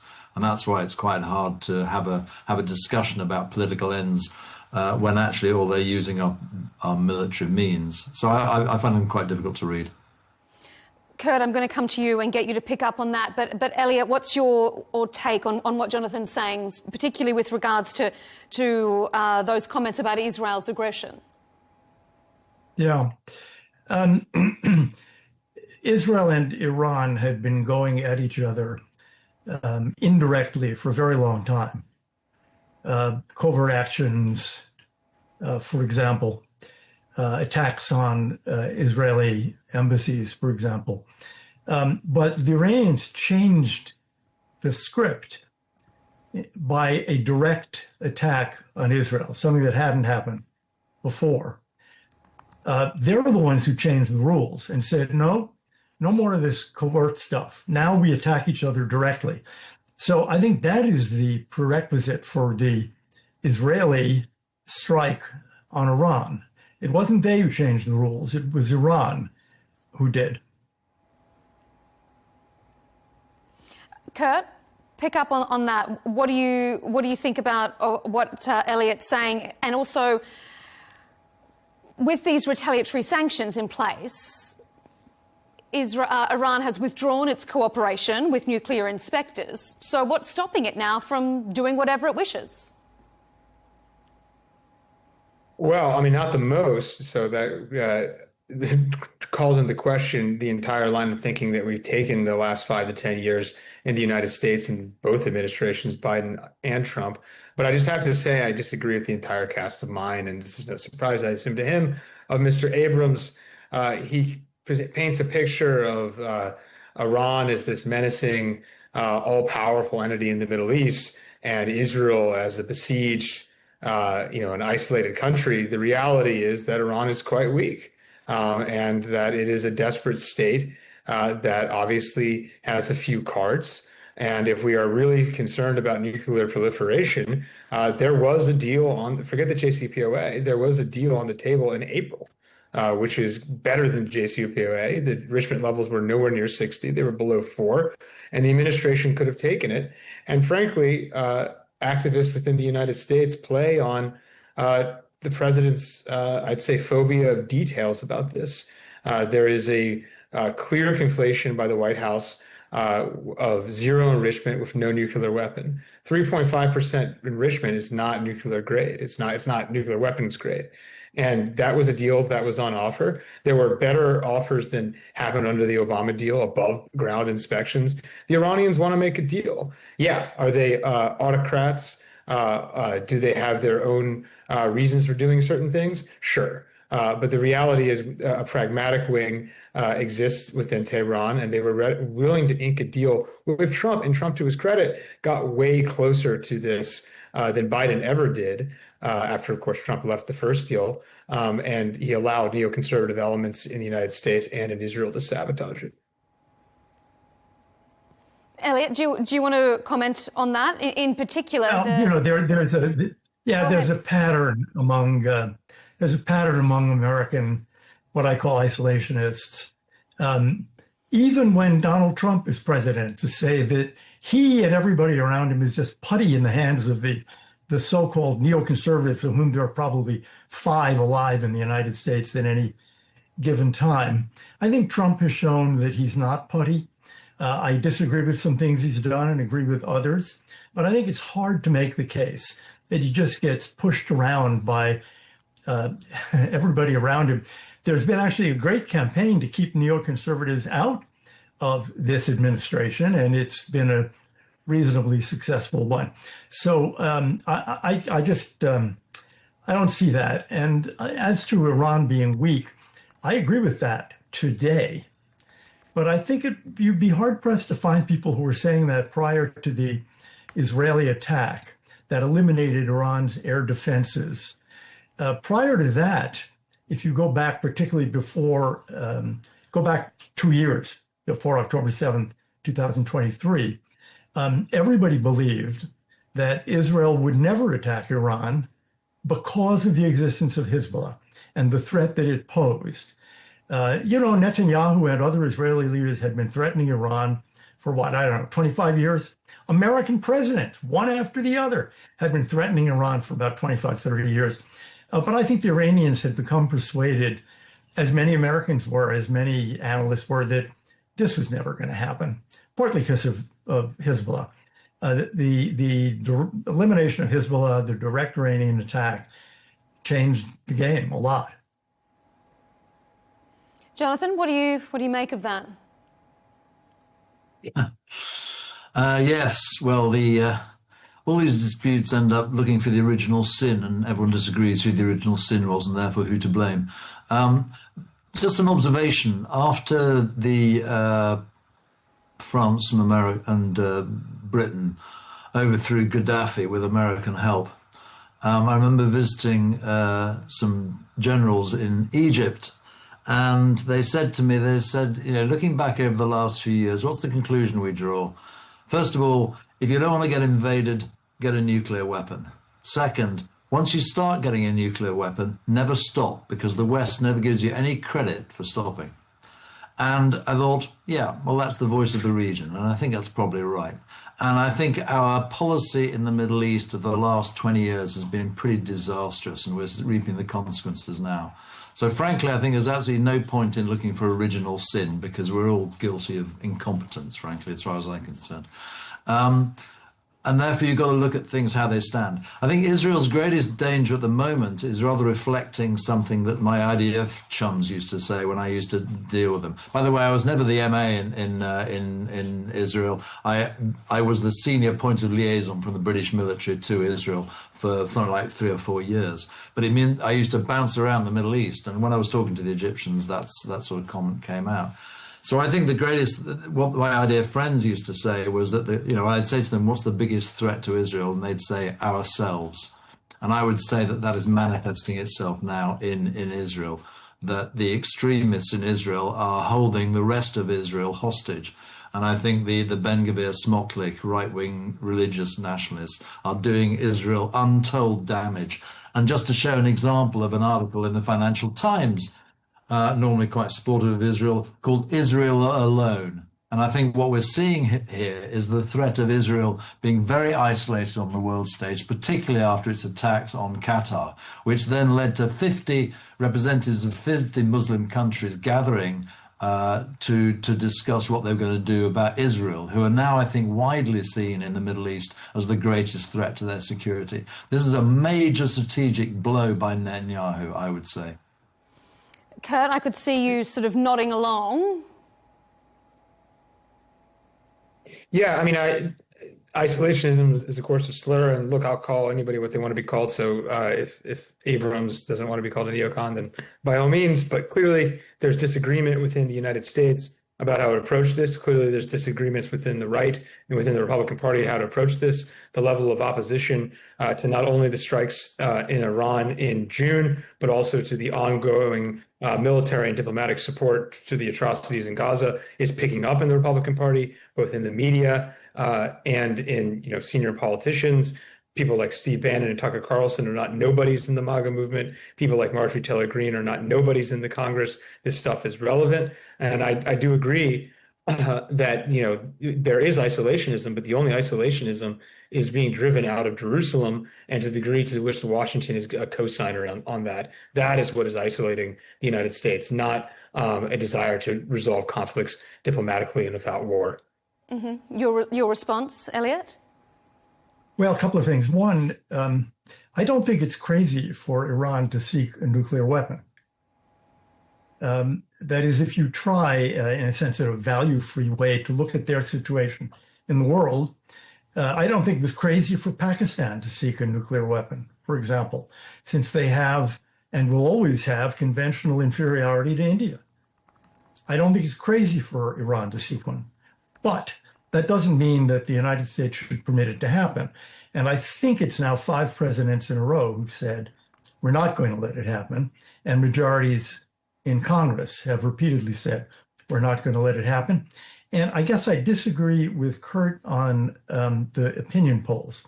That is, the polls I've seen in the last, this year, but even in the last month or two, suggest that Trump voters remain quite supportive of the president and his foreign policy, and supported the strike on Iran. The president, you may remember, was dismissive of Tucker Carlson's criticism, and it seems not to, I would say the polls suggest, it seems not to have dented Trump's support among Trump voters.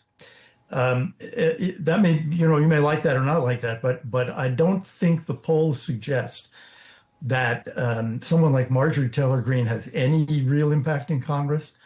It's a strange thing, actually, because Carlson has become, quite famous, but he doesn't seem to be denting Republican support for the president. I think there's deference to any commander in chief. So I think that Trump could do just about anything. There's a fear of the other side. People are glad that Kamala Harris isn't the president, including a lot of Democrats. And so when the president takes a course of action and Americans aren't immediately sent home in body bags, I think there's a deference. But I think these fissures on the right are relevant. And if things were to go topsy-turvy, if the macro conditions in the United States were to change, if the United States were to enter the recession and the U.S. was suddenly in a war in Iran, underwriting a war in Israel, and in a war in Venezuela, then a redux of the George W. Bush second term is very on offer. If we were having this conversation in October of 2005, the idea that the Bush administration would end in tears would have seemed extreme, but it only took 36 months for that to happen. Look, let's move on to our next segment because, there are such, as you've all sort of expressed, such diverse takes on what Iran has, what they should be allowed to have, what the US will accept, what Israel will accept. Many regional experts suggest that Israel's strikes on Iran may have only been the opening move in an ongoing conflict. Hardliners in both countries, as some of our panellists have expressed, are adverse to further negotiations. They want more conflict, but both hold diametrically opposing views on what an acceptable deal would look like. Jonathan, given the lack of talks on the horizon, Iran says it's no longer interested. Diplomacy's not off the table, but they don't have anything scheduled. Is another conflict inevitable now? Without diplomacy, is conflict next? Well, I hope not. But as I said before, we've got to be clear what our approach to this is. The way we in Britain have traditionally viewed counterinsurgency or these sort of operations is that there has to be a political objective in mind and that the military action must support that line, and that military action on its own achieves nothing but death and destruction and generally makes things worse. So you've got to say, what is the political point of military action? And, hence the criticism in Britain about the Israeli invasion of Gaza, in that it doesn't seem linked to any political end state. And you can see that Israel is massively divided on that.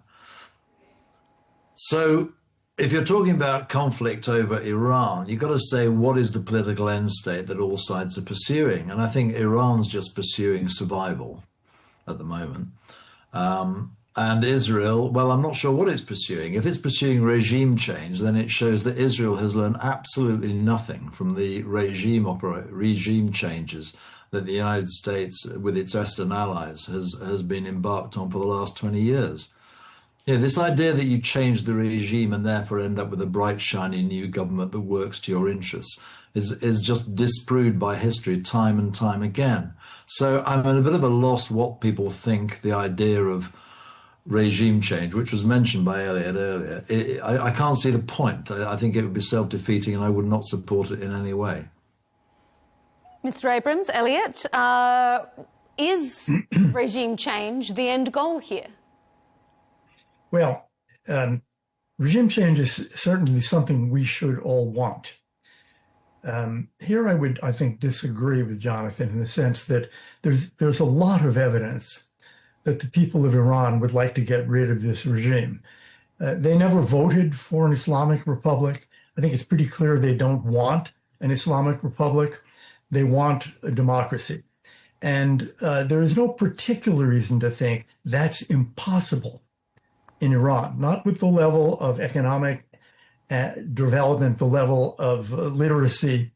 That's what they wanted when they overthrew the Shah. And I think most Iranians still want that. I think so. That doesn't mean it should be our policy. but it certainly, I mean, I would like to see a democratic regime in Russia too. That doesn't mean our policy should be regime change. But I think when it comes to the military side of this, I think the United States and Israel have a common goal here, which is that this regime cannot be allowed to get nuclear weapons. I would not be terrified if the Japanese decided to develop a nuclear weapon or the Canadians decided to do so. Iran is a rather different matter because of the nature of the regime. I think it's just simply too dangerous to allow those leaders in that Islamic Republic, which continues now, 45 years after the revolution, to say death to America, death to Israel every day. It's just too dangerous to let them have a nuclear weapon. Kurt, do you think President Trump would risk his chance at a Nobel Peace Prize to have governmental change in Iran, if that is indeed an end goal on the table?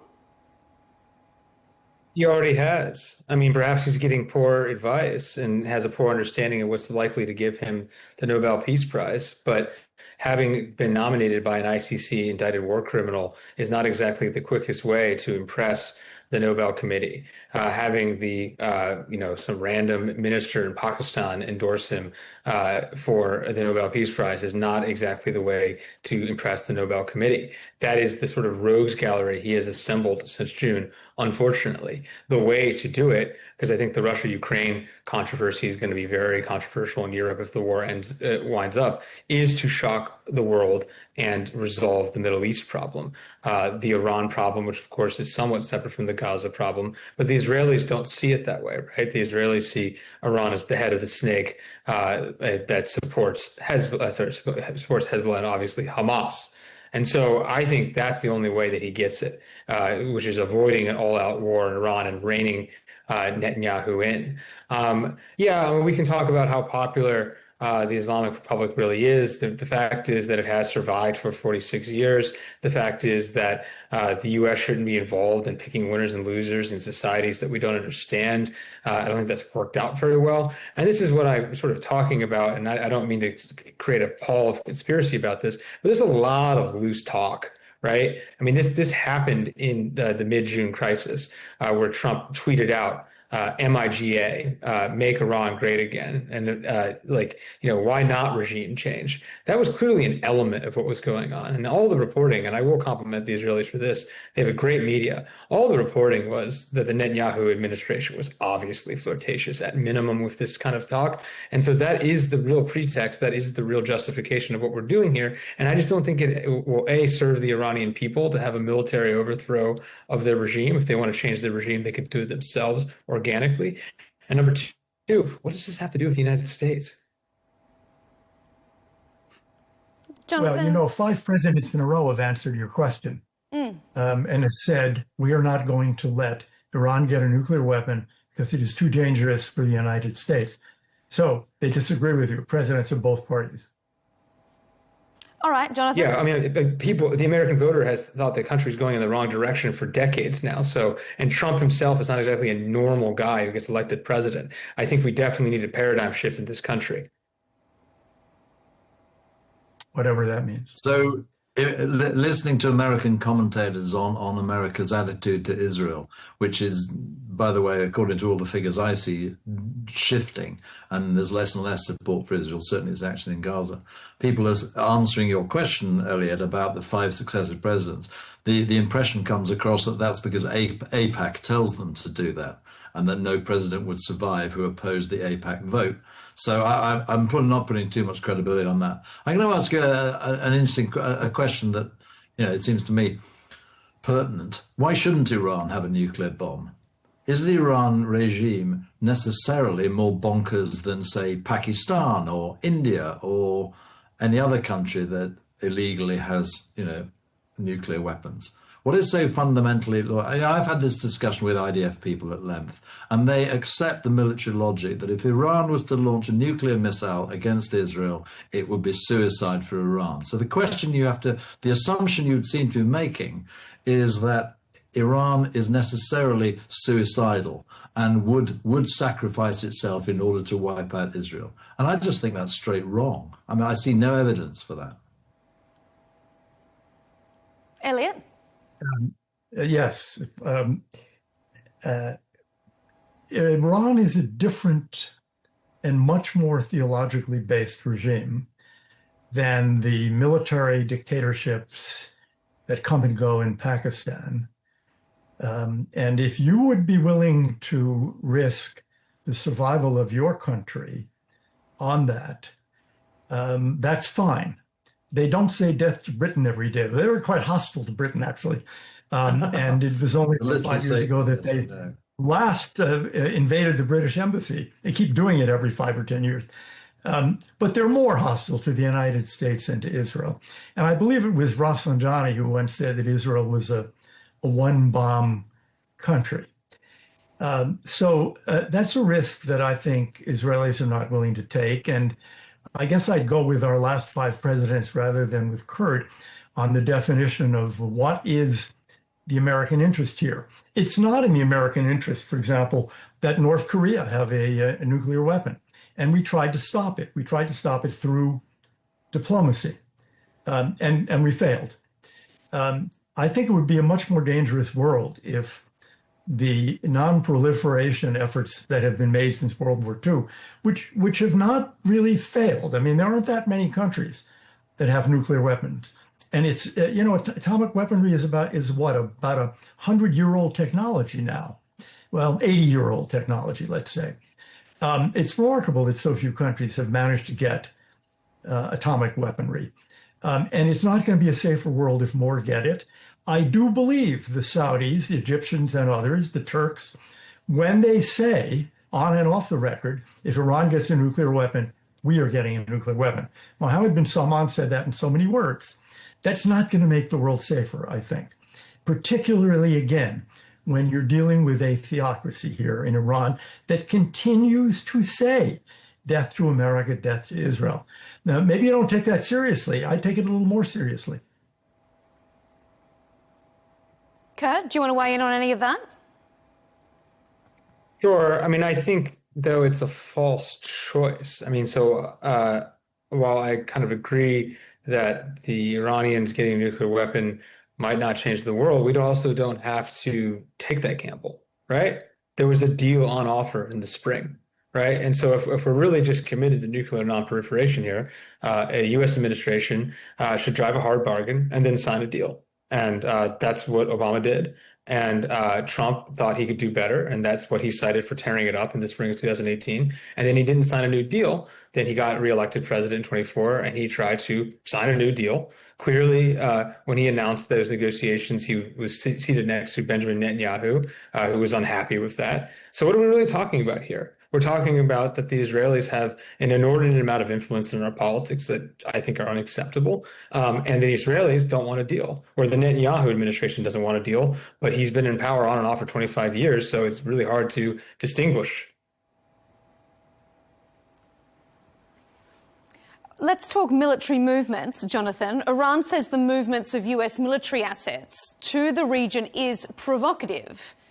Do you think it is? Do you think the US and Israel, by the look of the chess pieces setting up on the board there, are preparing for more strikes? I would be surprised and disappointed if Trump was interested in any more war in the Middle East. He's just declared peace there. It's frequently publicized as one of his great achievements. His every 2 weeks another peace agreement. That's one of them. So if war broke out again, it would be rather a slap in the face to his track record of creating peace. So I personally don't think these are a prelude to war. Of course, I could be wrong, but I don't think they are. No. Elliot, what do you think? Does Iran have a point that this movement of US military assets appears to be provocative? I think that the president does not want war anywhere. He does not want to send American troops anywhere. It's striking that when he has used force, the killing of Soleimani, the bombing of Iran, these are things that, in a sense, he announces when they're over. That's the kind of use of military force that he favors. I think it's very unlikely that you will see him send American troops into combat actually anywhere. And I would say I really take exception to the argument that Trump and the whole U.S. government is kind of putty in the hands of the Israelis. That is a very old anti-Semitic canard, and I hate seeing it on your screen. Kurt, do you want to respond to that? Yeah, I didn't say anything about Jews, and there are plenty of people who favor this dynamic with the Israelis who are Gentiles. I disagree with Benjamin Netanyahu as much as I disagree with Tom Cotton and Lindsey Graham, and I think this is the baseless kind of accusations of prejudice that have been American people have rejected it from Democrats, and people should reject it from Republicans. It's pretty gross. Mm-hmm.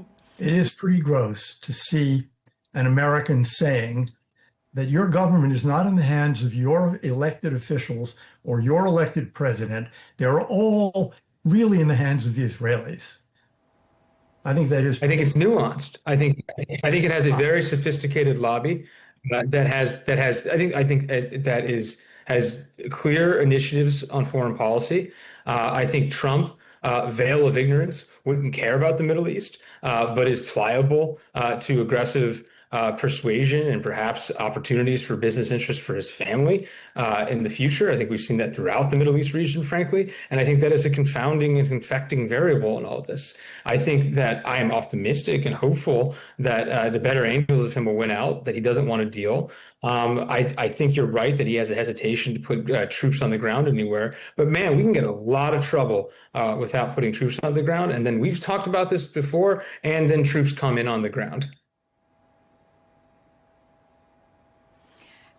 Let's look at the regional implications of this outside, or the broader implications really, outside of just Iran and Israel. In an interview on the sidelines of the United Nations General Assembly, the Iranian president warned that the path the US has embarked upon will set fire to the entire region. Iran has previously said it would target assets across the region this time, a more broader conflict. And there is also the question of whether Iran's allies, such as Russia or China, could step in if the US became more emboldened and more openly involved. Elliot, considering how tense the region is there a real risk of a broader conflict here? I mean, it doesn't take much for there to be a miscalculation on either side. How close are we to a spillover? I don't think we are at all. I think it was very striking that in the exchanges between Israel and Iran, and then in the American bombing of Iran, the Chinese and the Russians did literally nothing. I mean, it taught quite a hard lesson for Iran. They don't have an alliance with the Russians and the Chinese, and those countries are not going to come to their aid. In the air war, missiles, bombers between Israel and Iran, there are no troops on the ground involved there either. So I don't see how this spreads, and I say it is not going to spread. Jonathan, I saw you give a thumbs up there. Oh, sorry, Kurt, go ahead. Yeah. I think that's just a monster assumption. The war was 12 days, so the naming itself was emphasizing that it wasn't that long. I think it was coined by the White House, basically. But the war actually drew out. It would be pretty cost-free for the Chinese or the Russians, and this is true in Iran as it is in Venezuela, where these countries have ties. Yeah, they're cold allies. Bashar Assad learned that the hard way. But Iran is not Syria, and Venezuela is not Syria. These are more important countries, frankly, and it can be very cost-free to bog the Americans down, especially because we know Russia has designs on more of Ukraine, and especially because we know the Chinese have some designs on Taiwan, and they distract the U.S. imperial machine into these superfluous theaters. You're not going to get a better opportunity if the U.S. gets into these wars. Yeah, if I can just comment, I mean, I think a lot of this language, you've got to put them in a cultural context, and they do love this kind of florid language and this very sort of effusive stuff, and a lot of it's political spell, but dug beneath, it's not serious, I don't think. Why? Why don't you think Russia and China are interested in being involved? Well, they don't want to get involved in a war either. But what they will do, I think, is they will add more strategic support, for instance, economic, to stop Iran's economy collapsing. I think they're much more interested in regime survival in that sense. I don't think they're interested in getting involved in the war, though, the fighting. Elliot, are we witnessing the failure of international multilateral diplomacy, or are we on the cusp of seeing the success of President Trump's transactional approach to foreign policy? I think we're seeing both. We don't know yet, as we sit here, whether this effort to end the Gaza war will succeed. But it's a big diplomatic effort, started in this case by the United States, but with a lot of support from Arab countries. So that would be an enormous success for multilateral diplomacy. I wouldn't generalize. I would say I do agree with your characterization of the Trump approach, which is really quite ad hoc.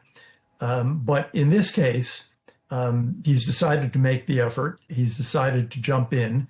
He's had lots of meetings this year with Middle Eastern leaders.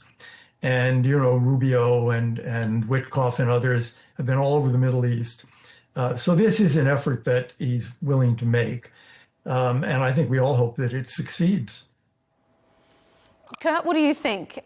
I mean, is international diplomacy dead with regards to this particular nuclear issue? Or do you think we're going to see the success of President Trump's approach? Well, okay. I think number one, the president is impatient, and I think that's basically the story that's going on in Russia, Ukraine. That's the story that's going on in Latin America, and the story that's going on in the Middle East. And while the president is not an instinctual hawk, the hawks, the gun guys, have the quick answer. And he has been tempted by that since diplomacy took a long time on all of these issues in the spring. You saw early tailwinds for diplomacy in Russia, Ukraine, early tailwinds on Latin America, and early tailwinds on the Middle East. And it has been a bad 100 days or so since the June 13th strikes, since he has embraced Ukraine taking all of its territory back, which is a pipe dream. And then, of course, now the sort of needless assassination of Venezuelan fishermen in the South Caribbean. And so all of those are negative indicators. However, this is not George W. Bush. However, tempting it seems to be for him to repeat the mistakes of the past.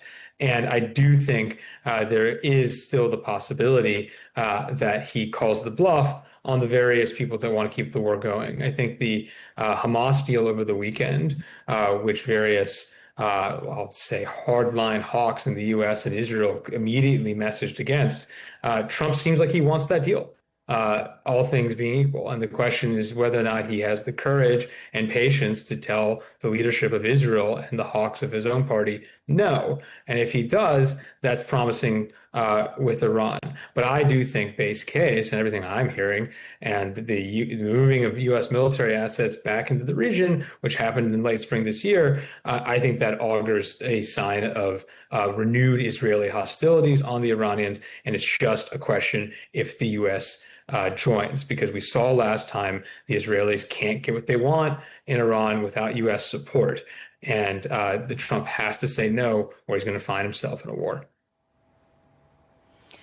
Jonathan, I mean, not specifically with regards to this conflict, but speaking a few days ago in Prague, the Serbian President Alexander Vučić warned that the world is preparing for major conflicts. And to his mind, the only question is which sides countries will pick. And he cited the flurry of arms purchases as one of the reasons he thinks that people are preparing for a broader war. What do you think of President Vučić's assessment?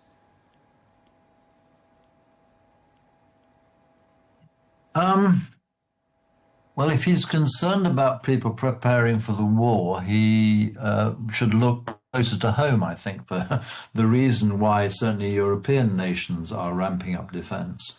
When you see the sort of the sub-threshold aggressive acts that Russia is already carrying out in the West, it's no surprise that we're ramping up our spending on defense tools, and not just defense tools, but civilian security tools, because so many of these aggressions against other countries are happening non-militarily, dredging up cables, use of biological weapons to kill opponents in other foreign countries, political interference and these sort of things. So it is ramping up, and the Russians are certainly causing something there.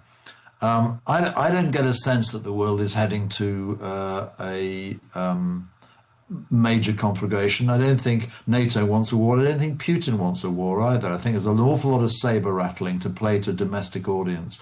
But actually, I don't think either side sees a benefit from a war. So, I mean, wars can always happen by accident. Indeed, most, you could argue, probably do. But I don't think anyone is intending one to come along. As to the Middle East plan, I think that I think it's full of aspiration, but when you look at the detail, it's asking Hamas to agree to get rid of 2 of its red lines, and it's asking the Netanyahu coalition to agree to the continued existence of Palestinians in Gaza after the war's over, which is absolutely not what they want. So I can see huge fundamental obstacles, and I'm afraid, to be utterly cynical, I think that both sides are trying to just say yes until such time as the other side causes the deal to collapse. So I don't have any great hope that this is going to yield to the peace of the 3,000-year-old conflict, as Trump described it the other day. I'm sorry if that sounds a bit cynical and hopeless. Elliot? Been there before. What do you think? I mean, are we heading towards more turbulent times, even if we look, beyond this Iran question? You speaking of the Middle East or more broadly? More broadly, Middle East for a start, but more broadly, I mean, on a global scale. Okay. We see how intertwined geopolitics is. One thing very easily leads to another. Well, maybe. I don't see any major conflict coming in the Middle East.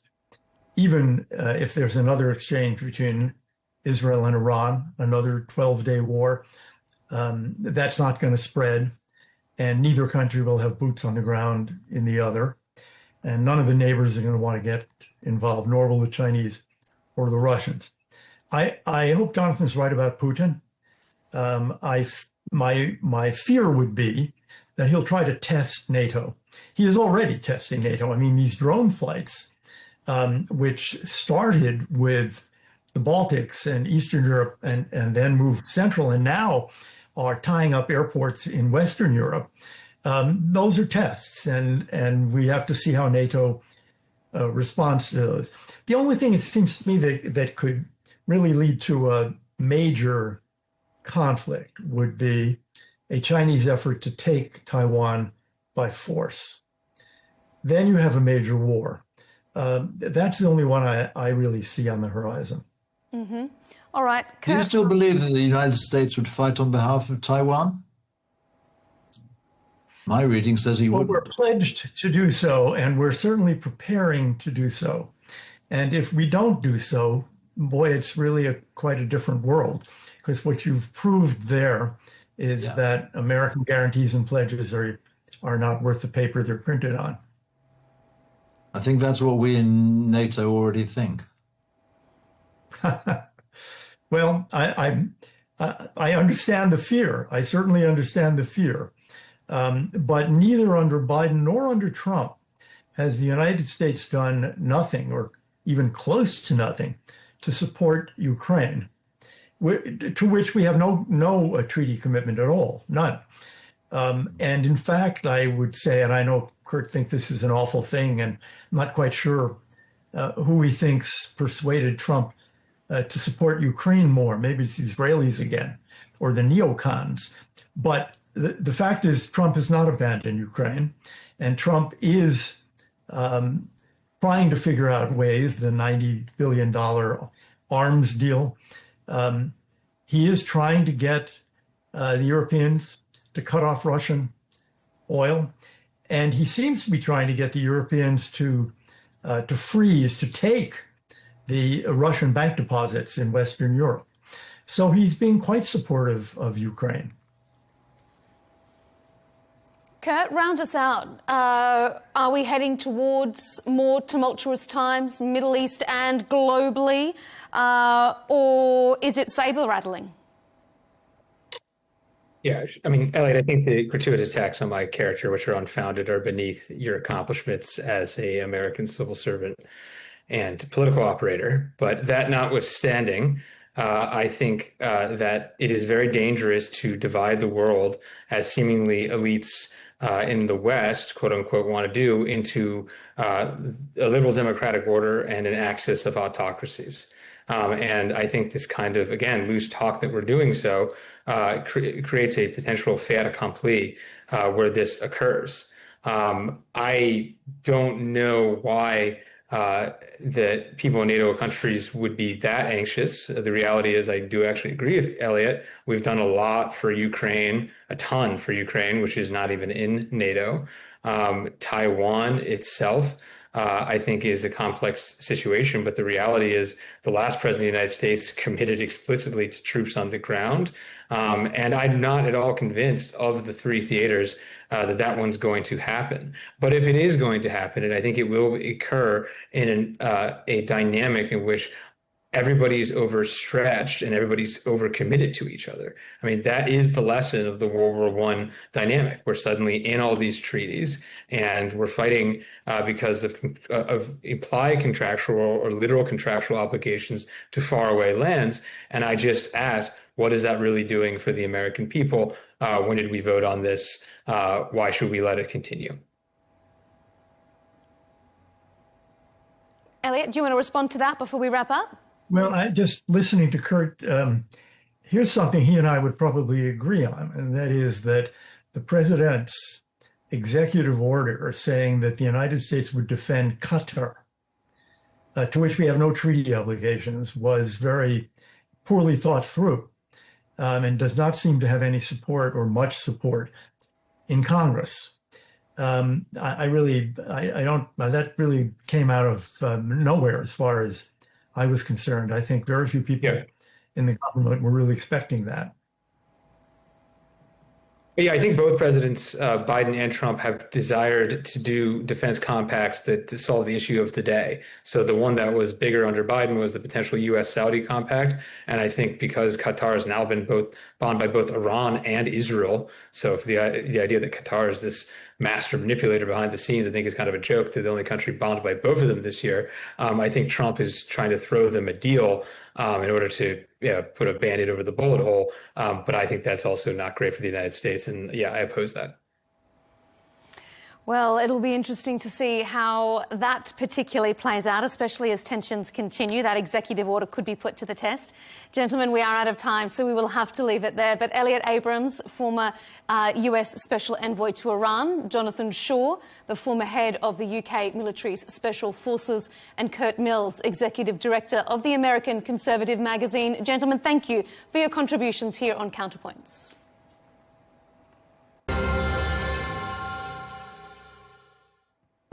And as always, thanks to you for tuning in to this episode. To keep up to date with our latest debates and interviews, be sure to subscribe to Al Arabiya English on YouTube. And don't forget, you can follow us on X and TikTok. We'll see you next time.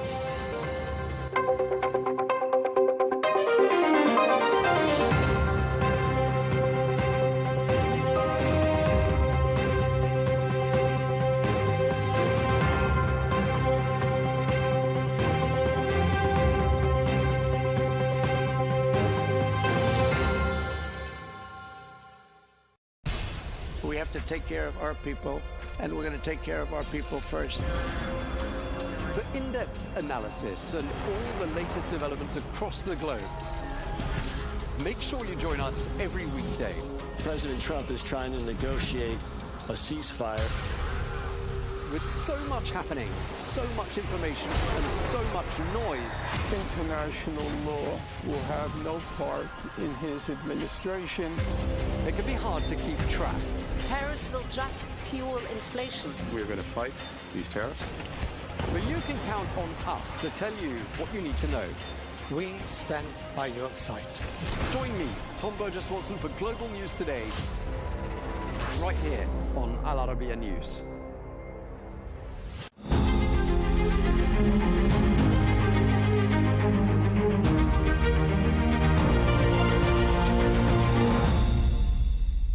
Hello and welcome to this special interview with Lord Roderick Balfour, the great-nephew of the former British Foreign Minister Arthur Balfour.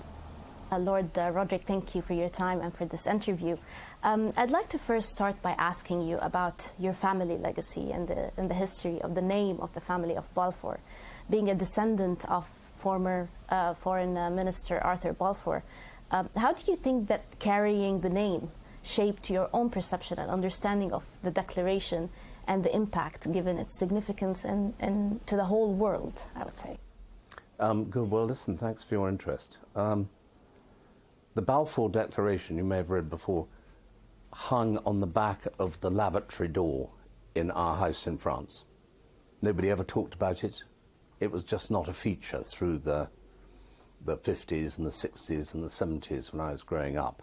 Although I say the 70s, by then it was a bit, because the first time I came across it seriously was during the Six-Day War in June 1967, when I worked for the New York Herald Tribune in Paris.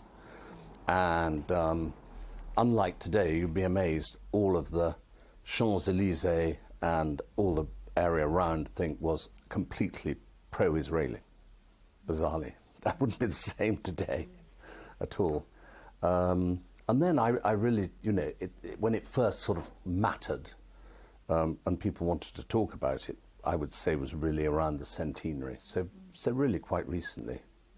And I wanted to ask, looking back 100 years ago, do you think that the UK government and your great uncle have foreseen the long-term consequences of this declaration? Do you think that President Trump and everybody else can see the long-term consequences of what they're proposing today in 100 years' time? I mean, nobody can.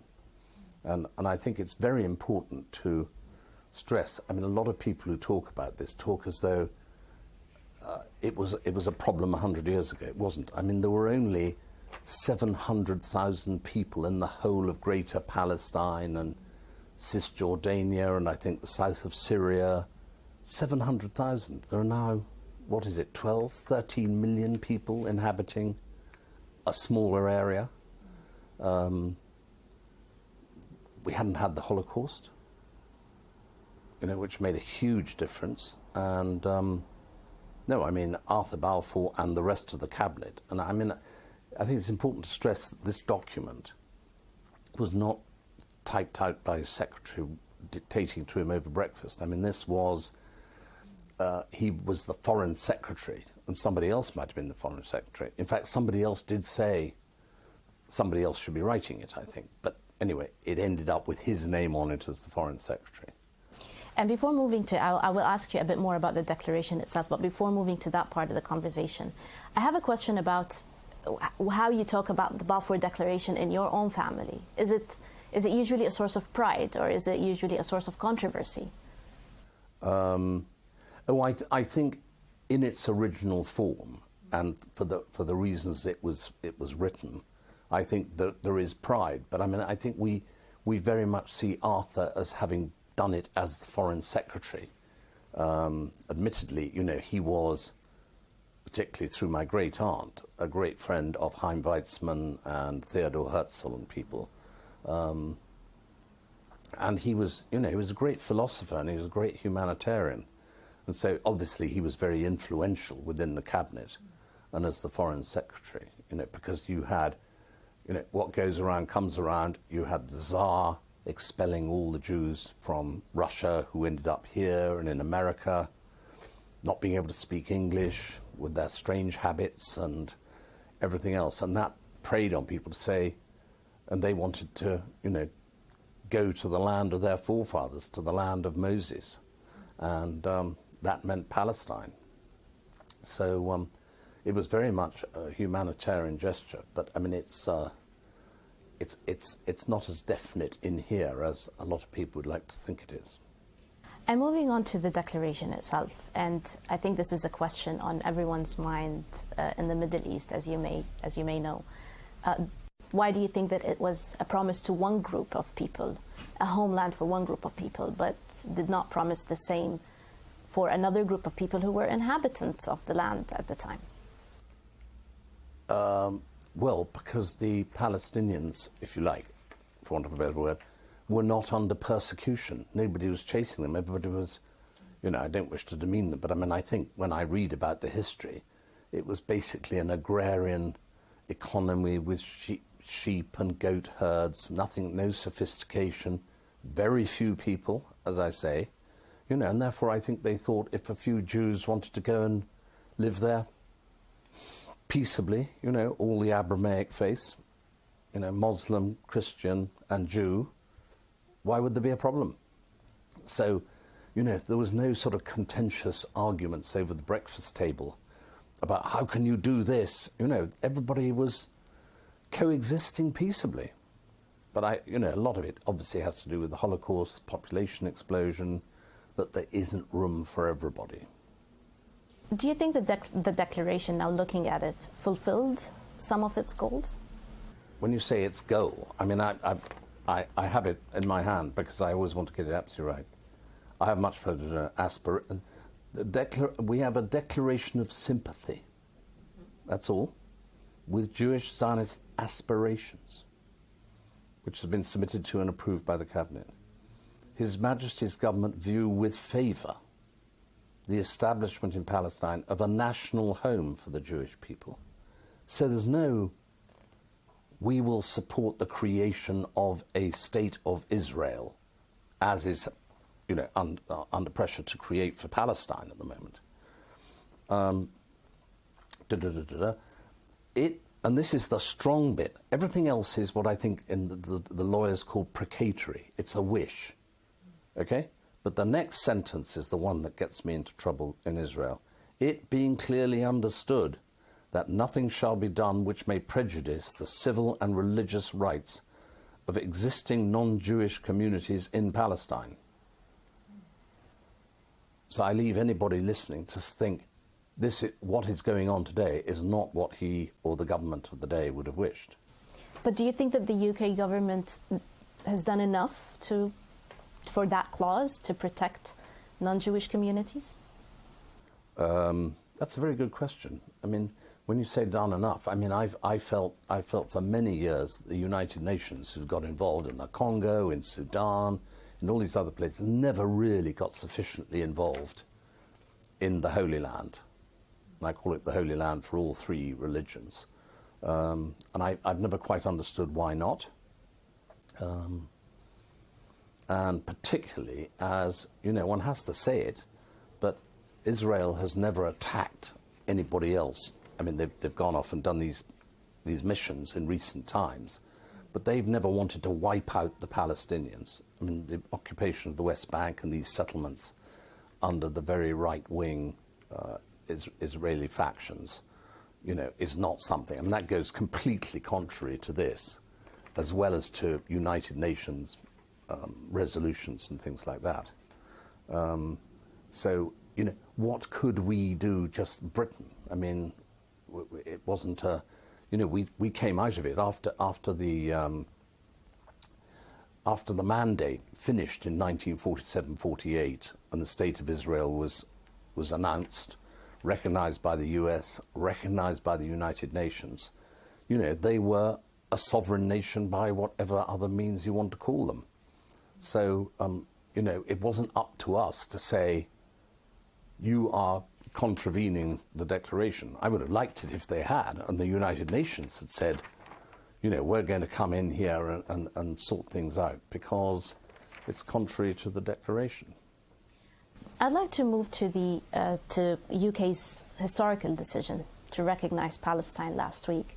And this was an important day for a lot of Palestinians and Arabs in the whole world. Mm-hmm.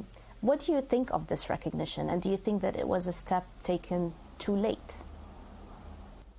No, I don't at all. I think that again, with the United Nations help and everybody else, there should have been a far greater effort to deal with the two-state, the two population problem much, much earlier, whereby there would have been far more democratic regimes in both Gaza and the West Bank. And instead they've just been able to run riot and do whatever. I mean, the West Bank hasn't had elections for 20 years. Gaza has been ruled by Hamas. I mean, are these, in their present condition, are these really suitable entities for us to recognize as a state? I'm not sure. But I mean, it's symbolic. It shows that we are in favor of the two-state solution, but there's got to be a lot more before it actually means anything. And do you still believe in a two-state solution? Do you think that with today's circumstances that it's still a viable solution? Well, clearly the Israelis don't think so. And I don't think Hamas thinks so, because Hamas want to get rid of Israel, and Israel doesn't trust any of the Arab countries while they're run as, the Palestinian enclaves, until they have a reassurance that they're not going to be populated by people who swear death to Israel from the river to the sea. So you've got these two blocks who are implacably opposed to each other. And I suppose that's what, love him or hate him, but, President Trump is actually somebody who at last is not just muttering warm words, but actually getting on and doing something, and I think has realized, and obviously done a lot of talking around the Middle East and with other Islamic countries, who, you will know yourself because you're from there. I understand none of the countries want to have an unstable world there, which is rife with terrorism and murder and everything else. I mean, I think, excuse me, especially Saudi, I believe, very, very keen to have peace. And of course, we were talking earlier about Abu Dhabi, and I mean, these are now commerce has taken over from the theocracy element, which I think ruled a lot of the sort of views of Islamic countries before. And now they're major economic powers. They don't want to see war and terrorism on their doorstep. So I think that's why they're, as I understand it, giving their full support to this effort, the Trump effort. But moving to today's reality, do you have any reservations about Israel's act of violence? Do you think, what is your view on what Israel is committing against the Palestinians today? I think you've got to take that in two halves. I think the West Bank is something that really has got to be stamped on. That is so contrary to the declaration and against the United Resolutions, things which we were talking about. But Gaza, how has Hamas allowed this to happen and not said, listen, please don't bomb all our houses and think we will surrender the hostages? I mean, one feels, and this is evidently what everybody else feels through the Trump proposal, that Hamas, I mean, he said it, Hamas has got to be neutralized because they're the destabilizing force. But I think the West Bank and Gaza are, but I'm no lawyer, I'm not a professional historian, so these are just my personal opinions, but you've got to separate the West Bank problem from the Gaza problem. And how's your relationship with the Palestinians and the Israelis, if you have any? Well, I've not really come across too many Palestinians per se who live in Palestine, but I have come across a lot of the Arabs who live and work in Israel. And of course they don't like it either, because they've peacefully coexisted in Israel, done a lot of business with they're integral part of the business landscape. And I just want to ask two more questions. One of them is, when you reflect back at the declaration, for you personally, do you feel that it's a source of responsibility? Do you feel it's a burden that you carry the Balfour name and you do these interviews? And that's interesting. I mean, I suppose that really why I accept sort of the invitation to do these interviews is it gives me an opportunity to defend the declaration and point out what it actually says. I've read up quite a lot of opinions on the declaration, and one of the things I find, which I think are provocative to the Palestinian side, is all sorts of people have read this and said, oh, this is definitely an official document. This is, we will create the Israeli state. And it doesn't say that, but it's been seized on by sort of the more, I suppose you'd call them extreme or right-wing in this day and age, elements who want to say that this has a force of law. As I say, I'm no lawyer, but when I read it as it says, and I'm not trying to interpret it like a scholar. I have one last question, just because a lot of people did take this as an official document. Well, it's official in the sense that it came out of the British government and was expressed a wish with a particular reservation. Yep, official. But then what do you say to the millions of Palestinians? Some of them are still refugees in some countries. What do you tell them now that this declaration and the name of Balfour was so central to the path that they had in life, or they took in life after what happened in 1917 and 1948 and everything afterwards? I think I've never understood why the Palestinians and the Jews did not all just get on and build the fabulous economy together. It's been so one-sided, and I never understood why the Palestinian side was not keeping up with the Jewish side. Maybe because a lot of them were expelled out of their homes. Arab Israelis who very happily coexist. I mean, why after the Intifada in 2014, was it, did Hamas decide to destroy all the greenhouses, you know, that had been left by the Israelis to help grow food for the Palestinians? As I understand it, Hamas didn't want their population to be happy. They wanted them to be constantly fed an anti-Israel mantra.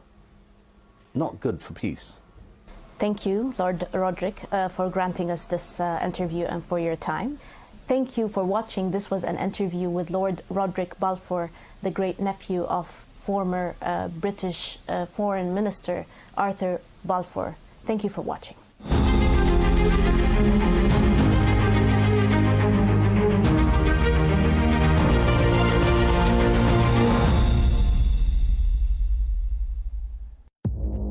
Our allies, in many cases, are worse than our enemies. Stay informed and connected with the latest international headlines. There obviously is a risk. From breaking news to in-depth analysis, it would appear that this war is coming to an end. Who buys this stuff? Investors, pension funds. We deliver the most important developments straight to your screen. Iran always wanted to deal with militia. Join us for compelling, expert-driven conversations. A curfew order has been established.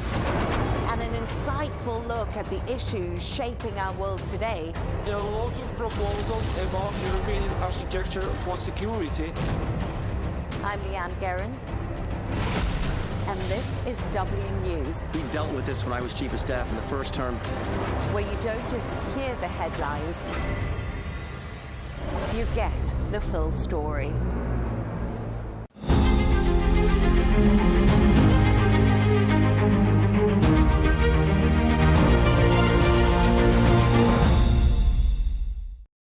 First of all, we are very excited to have this regional hub established in Riyadh. It coincides also with a 50-year partnership that has been extremely productive over the years. But I see it actually as a bigger undertaking. As you know, the World Bank is probably best known for its financial support to developing countries, But we are at the same time also a knowledge bank. We have gathered an enormous amount of experience, knowledge of different development experience from Asia to Africa to Latin America. And so we would like that, to put the whole knowledge bank on a new level. That means how we work with each other, how we experiences are shared, and we would like to do that together with the countries. So therefore, I think it is very important that we capture the richness of the diversity of the membership. And this means that Saudi Arabia has some very interesting experiences, development experience that it could share with the world. Equally, we would like to continue with a strong advisory role to the Saudi government. So we thought that first this comes all nicely together, but we would not want to see that only Saudi specific, but that Saudi Arabia has a role to play regionally and globally, and we very much welcome this role. Can you give us an update on the Global Knowledge Hub, which was recently established in Saudi Arabia about a year ago, and what role did it play in job creation? Well, what is very important is what the Saudi government has been doing, for example, on the digital agenda, as well as artificial intelligence. I saw firsthand, for example, the Seha hospital, that is the first virtual hospital and is serving 230 hospitals here in the kingdom. This is actually fascinating because it is not only a great experience here, but it could be a very important experience for countries that have similar challenges around the globe. Another example is how the Saudi government has been easing doing business for startups, how to set up companies. You can here now set up a company within minutes. I saw that yesterday, and I was quite impressed about this. And I asked also which other countries have that ability. And right now there is no country that can actually establish a company that fast. So this are type of experience where we think that this knowledge hub is going to be important. Now, how does that link then to the jobs agenda? Clearly, if you are encouraging young kids to start companies, and you have to go through an everlasting bureaucratic slew of regulations that you cannot even quickly establish a company, you're not going to encourage entrepreneurship, but also investing. I think these are the type of things where we are seeing that it is important to create the enabling conditions for investment, for entrepreneurs, for initiatives. And I think these are very valuable lessons that we can learn, and what we hope also to see certainly in Saudi Arabia, that it will also have a great effect on the labor market. In an ever-shifting environment and with the constant changes happening in the job market, what role does the World Bank play in job creation, and to what extent does the private sector contribute to the availability of opportunities? So first, the dimensions. In the next 10 years, about 1.2 billion young people will reach the labor market. Projections, which should not be destiny, suggest that only 400 million will find jobs. So there's a huge gap. So that means how can we actually close that gap, create actually opportunity, but also hope for the new generation to thrive in life. That means that the World Bank has been saying we should all focus laser sharp on job creation, particularly for young people, and we have to do that through different angles. One is clearly to create the enabling environment. What you have been doing, for example, to ease the opening of a firm is a great way of starting. Secondly, we will need enabling investments that can be from education to infrastructure is very important.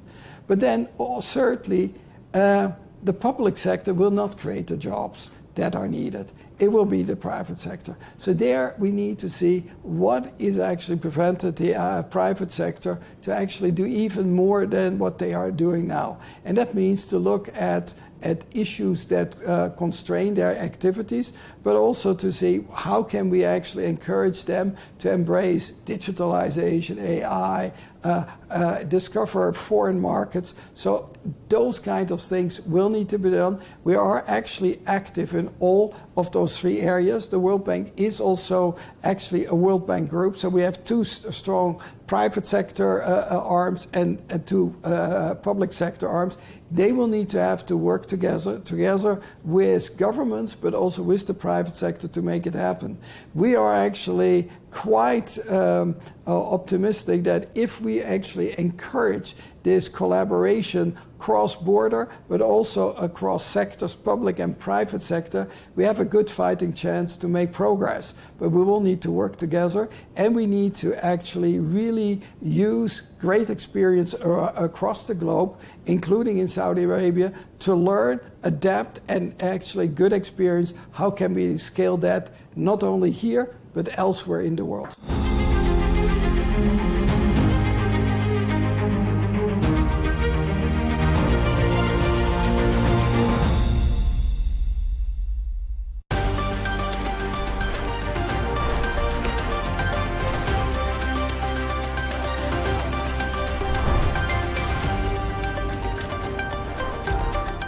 And first up, the US has announced new sanctions on Russia, specifically targeting their two largest oil companies. It's hoped the move will pressure Moscow into agreeing to a peace deal with Ukraine. Speaking from the White House, US President Donald Trump told reporters that he wanted the war to end, after a planned meeting with Russian President Vladimir Putin was shelved. Take a listen to this. When we canceled the meeting with President Putin, it didn't feel right to me. It didn't feel like we were going to get to the place we have to get, so I canceled it, but we'll do it in the future. Today is a very big day in terms of what we're doing. Look, these are tremendous sanctions. These are very big. Those are against their two big oil companies, and we hope that they won't be on for long. We hope that the war will be settled. We would like to see them just take the line that has been formed over quite a long period of time and go and let's, go home. Last week they had almost 8,000 soldiers killed. Many Russians were killed last week. Many Ukrainians were killed last week. We think it's ridiculous and would like to have it end. I can say is every time I speak with Vladimir, I have good conversations, and then they don't go anywhere. They just don't go anywhere. So in that sense, but now look, he's fighting a war. He's in a war. That's two very competent sides, and that's the way war is. You never know with war, but I would say that it's time to make a deal. A lot of people are dying. To discuss this and all of today's stories, I'm joined by Shane McGinley here in the studio, news editor at Arabian Gulf Business Insight, and correspondent Sarah Firth, who's joining us live from Washington. Thanks to both of you, home of the drama. Sarah, first of all, let's go to you. Big move from the White House. Were you surprised over there in Washington by this announcement? I think there was a bit of surprise, Jono, and there was definitely a sense of relief. Look, there have long been calls for President Trump to enact this step, to put sanctions on Russia. President Trump has held off until now. Even in the press conference yesterday at the White House, where he was meeting with the NATO Secretary General, he said, look, we hope that the sanctions won't be on for long. What these sanctions entail, it's the two major Russian oil companies, Rosneft and Lukoil, and it's hoped that really the oil revenues that fund, here the Trump administration say, the Russian war machine, by being targeted in this way, will make Russia really feel the pinch economically, and it's hoped bring them to the negotiating table. It matters. It is the first time President Trump's administration has put sanctions on in this way.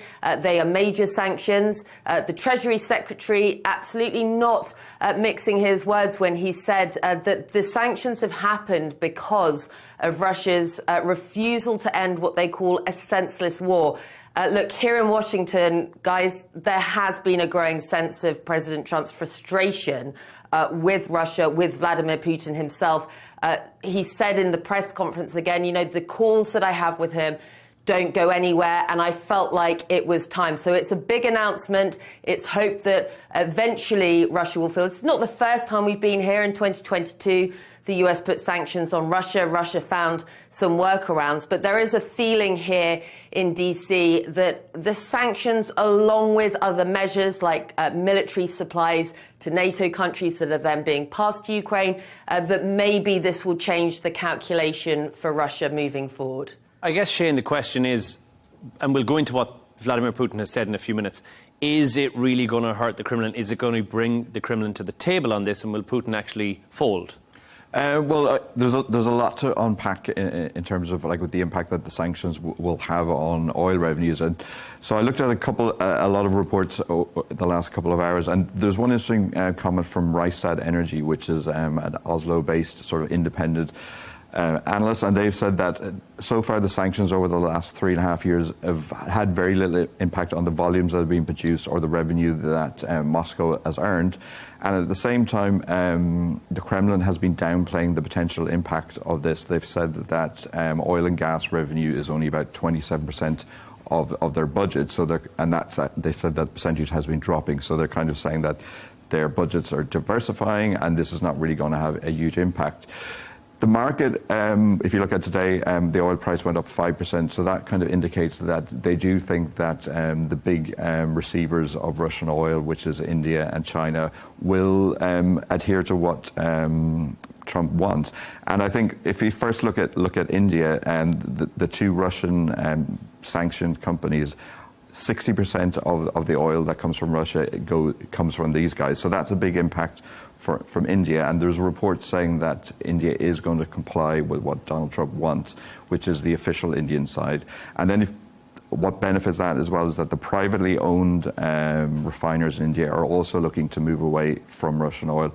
And China, there's also reports on Reuters saying that they're going to reduce their Russian oil as well. So they're the two biggest buyers. But the problem is that it's not just a case of Trump calling up Delhi and Beijing and saying, can you stop using Russian oil? And they'll go, yeah, fine. What's the turnaround time in this? Because it's going to take, it's not tomorrow morning we go home. No, it's not like a speedboat you can turn around. This is like an oil tanker.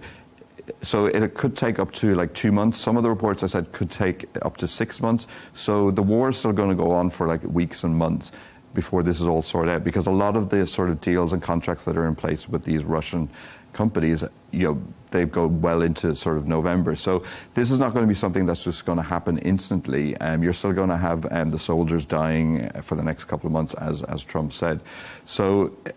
And then it also comes down to, who's going to be able to replace the Russian oil for India and China. The next sort of big supplier is to India, at least, is Iraq, and then obviously we've got Gulf suppliers. Like they can't just suddenly turn up the taps and have more flying into India. Things don't work that quickly when it comes to the oil industry. So it's not going to be an instant solution instantly. Well, Sarah, I know you said that it's going to hurt the Kremlin where it hurts. It's not the first time that we've seen sanctions put in, but Putin's responded back and said to this. He's discussed with Trump the impact of the situation. He's almost 180 this and said, listen, Russian oil supplies will have an effect on global prices, including the US. That's a big panic. He's also said that on the global market, this is going to take time, as Shane rightly said so as well. We've heard the part about it being an unfriendly act, but also he said that no self-respecting country ever does anything under pressure, and Russia feels confident and stable. And as I said, we've seen sanctions before. Nothing really seems to work with Putin, does it? Yes, I mean, the line from the Kremlin expected. Vladimir Putin obviously trying to make the case for the public back home in Russia that there's no concern here, that they'll be able to ride out any economic pain that the US is hoping to impose with these sanctions. Look, we know that Putin has this longevity to stay in this conflict despite the losses that the Russian military have suffered, despite the battlefield defeats. He clearly still feels that the calculation works for him and that he's in it for the long haul. And I think there has been a sense up until now that he's trying to wait out President Trump, talking diplomacy and deals and friendship, and actually just continuing the same tactics on the ground, launching strikes against Ukraine. Just the last few days, we've seen a kindergarten hit. the death toll rising. So clearly, President Trump has woken up to some degree to the fact that something needs to change. And I think, Jono, what's happened here in Washington is you've had two major developments, the sanctions, the most recent, and before that, you had this deal that America cut with NATO allies, whereby they'll be supplying American weapons. They are already doing that to NATO countries, and NATO countries are then supplying Ukraine with those. The big question mark here in Washington at that press conference yesterday and more a little while ago when Zelenskyy was here again in the White House is over the question of whether the US might be willing to supply Tomahawk missiles. Now, President Trump himself has floated that possibility. It's thought more as a sort of diplomatic pressure tactic to try and get Vladimir Putin's attention. It was felt that that worked. He issued the threat of Tomahawks. Russia wouldn't want to see them heading in its direction. And that was ahead of Zelenskyy's visit. And then you got Vladimir Putin on the phone with the White House. So we heard from President Trump yesterday saying, look, the practicalities mean that right now it doesn't make sense to supply Tomahawk missiles to Ukraine. Training alone takes a long time. And so that was his reasoning. He sort of had backtracked a little bit on that threat of Tomahawk missiles. But there's huge discussion here in defense circles around Ukraine's capability for longer range strikes inside Russia. Now, Ukraine recently said that they hit a chemical plant inside Russia. Those were with UK missiles, but using American targeting. And it's that kind of force, along with the economic pressure now with the sanctions, that there's some hope that perhaps that will change the calculation on the ground, that will put the pressure on Russia. But Ukraine's President Zelenskyy has been absolutely clear. In the wake of the recent attack on the kindergarten, we saw those heartbreaking images of, toddlers being carried out by first responders. Zelenskyy said, look, Russia simply doesn't respond to anything other than force. So they're very clear that it's going to take a lot more than simply the economic pressure from the sanctions, and possibly more than the military support that the US has given to this point to really change the game on the battlefield now for Ukraine. Zelensky's had a busy week. Sarah, he flies from you in Washington. He flies to the Coalition of the Willing meeting, which is taking place this week as well. Shane, this has been something that Zelensky has been asking for since 2022. He said, these are the sanctions that we need. Surely he'll take this as a win. I think he'll take it as a win, but I think sanctions have never been anything that has had sort of the huge impact that everyone thinks it is. It's sort of just generally ceremonial in a kind of a bit like sort of the tariffs that that Trump uses to hold over countries.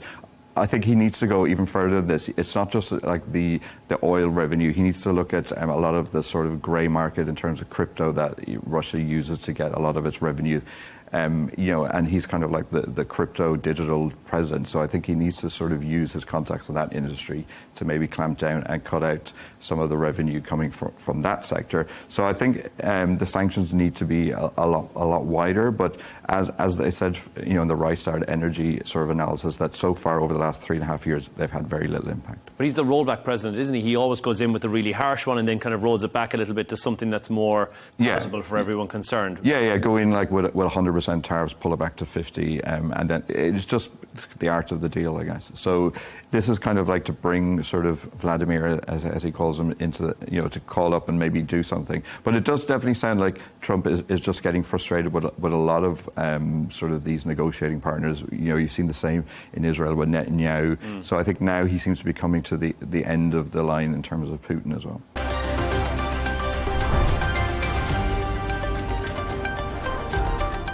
Now to our first story this evening. J.D. Vance has met Israeli Prime Minister Benjamin Netanyahu in Israel today, as he says the Gaza deal is going better than expected. The US Vice President and his wife Usha Vance were welcomed by Netanyahu and his wife Sarah in Jerusalem before giving a joint press conference. Vance acknowledged the US and its allies have a very tough task ahead as he addressed the media. Have a listen to this. This thing takes monitoring and it's going to take a lot of work. I was in the CMCC, which we opened up yesterday. A lot of our Israeli friends working together with a lot of Americans to actually mediate this entire ceasefire process to get some of the critical infrastructure off the ground, from the international security force to some of the reconstruction of Gaza. It's not easy. I never said it was easy, but what I am is optimistic that the ceasefire is going to hold and that we can actually build a better future in the entire Middle East. And to discuss this and all of today's stories, I'm joined by writer and broadcaster Esther Kreku, who's in Florida, and in the studio this evening, Dr. Eli Al-Hindi, chairperson of the Department of Security and Strategic Studies at the American University in the Emirates. Thanks to both of you for joining us. Let's start off with you, Dr. Eli. How significant is this meeting that we're currently seeing play out between Vance and Netanyahu, given how crucial things are at the moment? Yeah, definitely very important. Maybe not the meeting itself, but the symbolism of it, how much the U.S. is committed to this peace deal, not only as a guarantor, but also as someone who's putting all its weight on it, pressuring all different parties, really wanting it to succeed because, again, it's the reputation, it's the hope for a peace prize or whatever it is. But really, we see the administration really committed to make this work. And we saw in the past weekend and the past few days that things are re-escalating a little bit. Things are going out of control a little bit. So I think this came at a very crucial time to make sure things are not derailed in any way. Now, you said it's obviously in their best interest, but I feel like the US is certainly showing by getting all these people on ground. I mean, we've got the trifecta. Let's go for the quad. Marco Rubio will be in town from tomorrow as well. It seems like everyone's on ground there. We're just missing one pivotal piece. Do you think you can see Trump go back again to have another shot in there and say, listen, I'm back to try and mean business here? Maybe if need be, yes, why not? But I think this has been taken out of the hands of simply Witkoff dealing with it, and we've seen, again, so many people get involved at a higher and higher level. And I don't think you need the president to be there. Having the vice president there is as much a sign of a commitment, having the secretary of state, and all these people, I think, also the very direct cooperation between the U.S. and the Israeli military on all different things. So I don't necessarily see a return of Trump to the Israeli landscape altogether or to the region altogether unless there's something really significant happening. Either a big derailing or a threat of an all-out war, like, for example, a re-engagement with Iran or anything like that. But on the issue of Gaza, I think this is a big sign of how much pressure, how much we want this to happen. And I guess the Israelis understand the message very well. Still, both parties will try to maneuver a little bit right and left and try to find a better spot here or a better benefit there, as Hamas is doing and is pressured by its own guarantors and the mediators on that side. And definitely the Netanyahu government is trying to move things around. We saw a new bill in the Knesset. We were talking before the air about how to apply Israeli laws in Gaza. There's a real threat and a real scare about the security void and the legal void in Gaza if things move ahead and Hamas starts to withdraw. And we've seen some things that are happening on the streets out of control and so on. So it is really a double-edged sword. But when things are in the open like that, definitely Israel will try to move a step ahead and claim something that could be seen as a precedence in that sense. Well, is it working, though? Esther, I'll turn to you on this one. Are we seeing any changes compared to where we were, say, on Saturday, where it was teetering on the edge of this being a complete breakdown? Are we any better off now? And do you think that with Rubio heading to town tomorrow to arrive in Israel, that we could see some real change on the way? Well, I think what Rubio heading over symbolizes is sort of a reinforcement strategy. This is his third visit since mid-September. So really, the Americans are throwing a lot of diplomatic weight behind maintaining this fragile ceasefire, and which, by the way, I have to remind everyone, that's all this is. This is just a ceasefire. I think people talking about, a peace is not going to hold, we're not going to all hold hands and sing Kumbaya. This is a conflict that's been going on for decades. I don't think it's realistic to expect the Trump administration that has been in office for just such a short amount of time to bring peace to the Middle East in some spectacular fashion. These things take time. But I think what we can all agree on is that America is the only country really with the kind of significant leverage enough to bring all the parties together, to get them to agree to something, and to make sure there are consequences if they don't. I think what is clear is that the Americans have less trust in the Israelis, especially after the Qatari attacks, which was, I mean, a complete national embarrassment for America. The fact that an ally can with such impunity strike another American ally in this way in the middle of negotiations in what looked like an attempt to derail negotiations. And I don't think the Trump administration has any tolerance for that at all at this moment. So we're seeing them throw a lot of weight behind this. And look, this is not a lasting peace, of course. We're seeing Hamas slowly release the hostages. I think they have about 13 hostages bodies left. They've given up all the living hostages. And we know that by the end of that exchange, Hamas will have literally no leverage. Now, could this be the reason behind their drip feeding of the hostage bodies? Who knows? I wouldn't put it past them.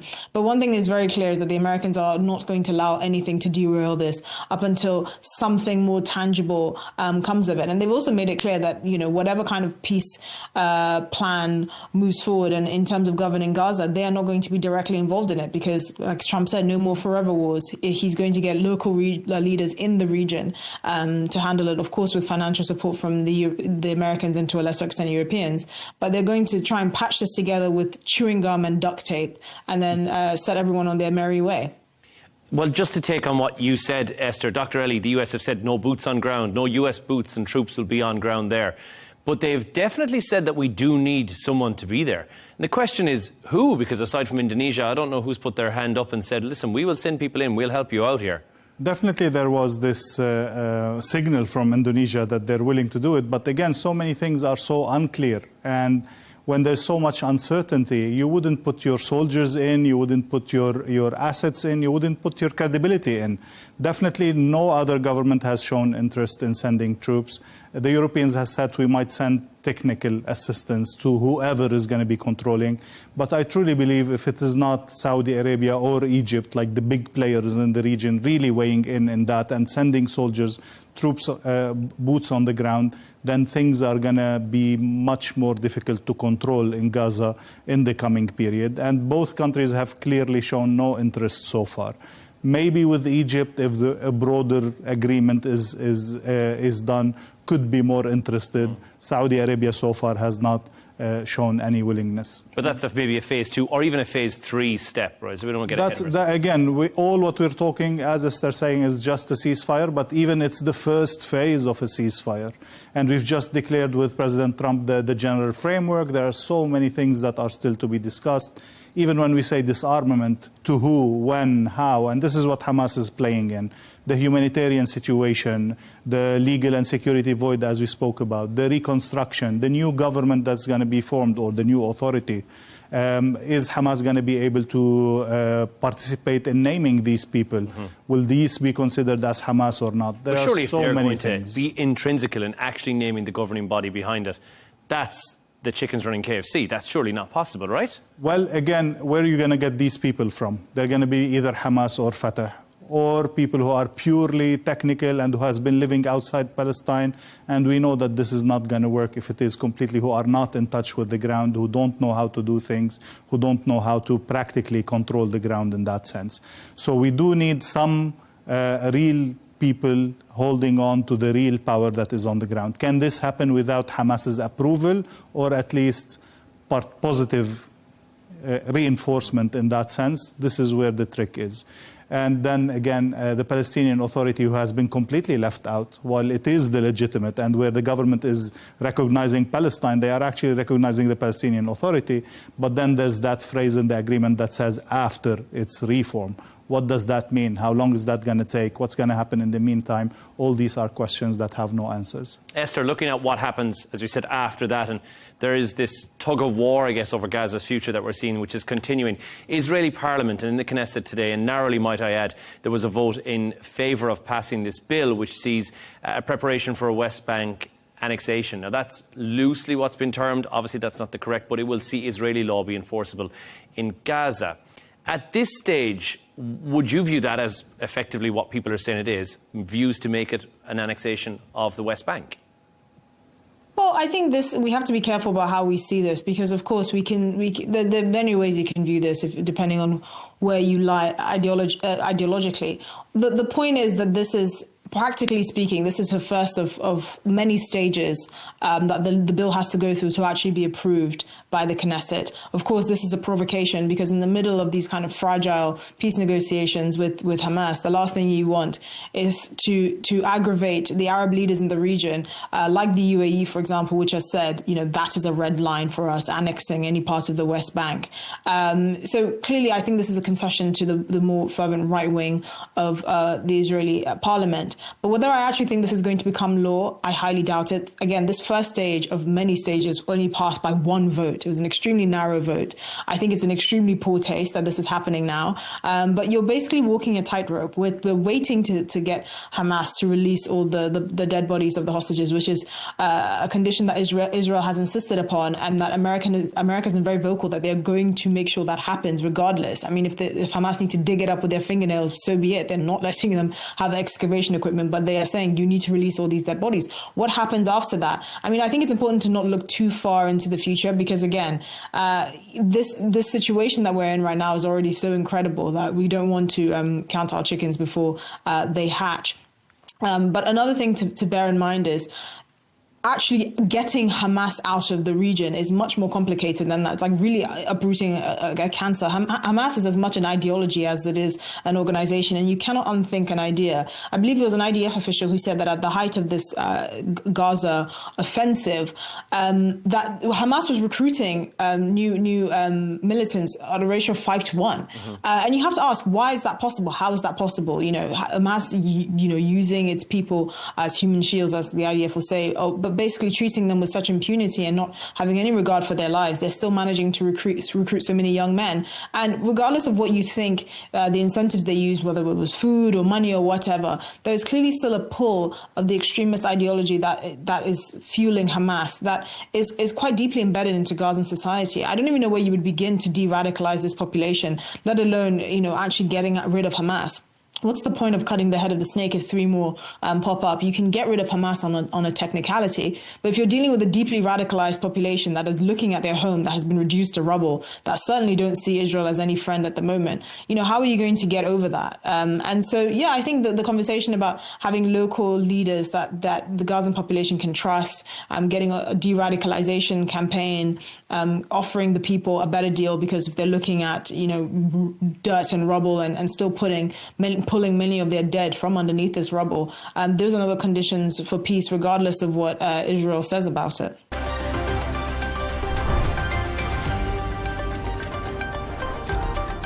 British MPs have lodged a very rare parliamentary motion to strip Prince Andrew of his dukedom. It follows revelations from the Times newspaper, who believe that Prince Andrew has not paid rent on his Royal Windsor residence for more than 2 decades, which has created a huge amount of pressure on the UK government. Now, this all comes as Virginia Giuffre's posthumous memoir detailing her alleged liaisons with the Prince and with Jeffrey Epstein has been released.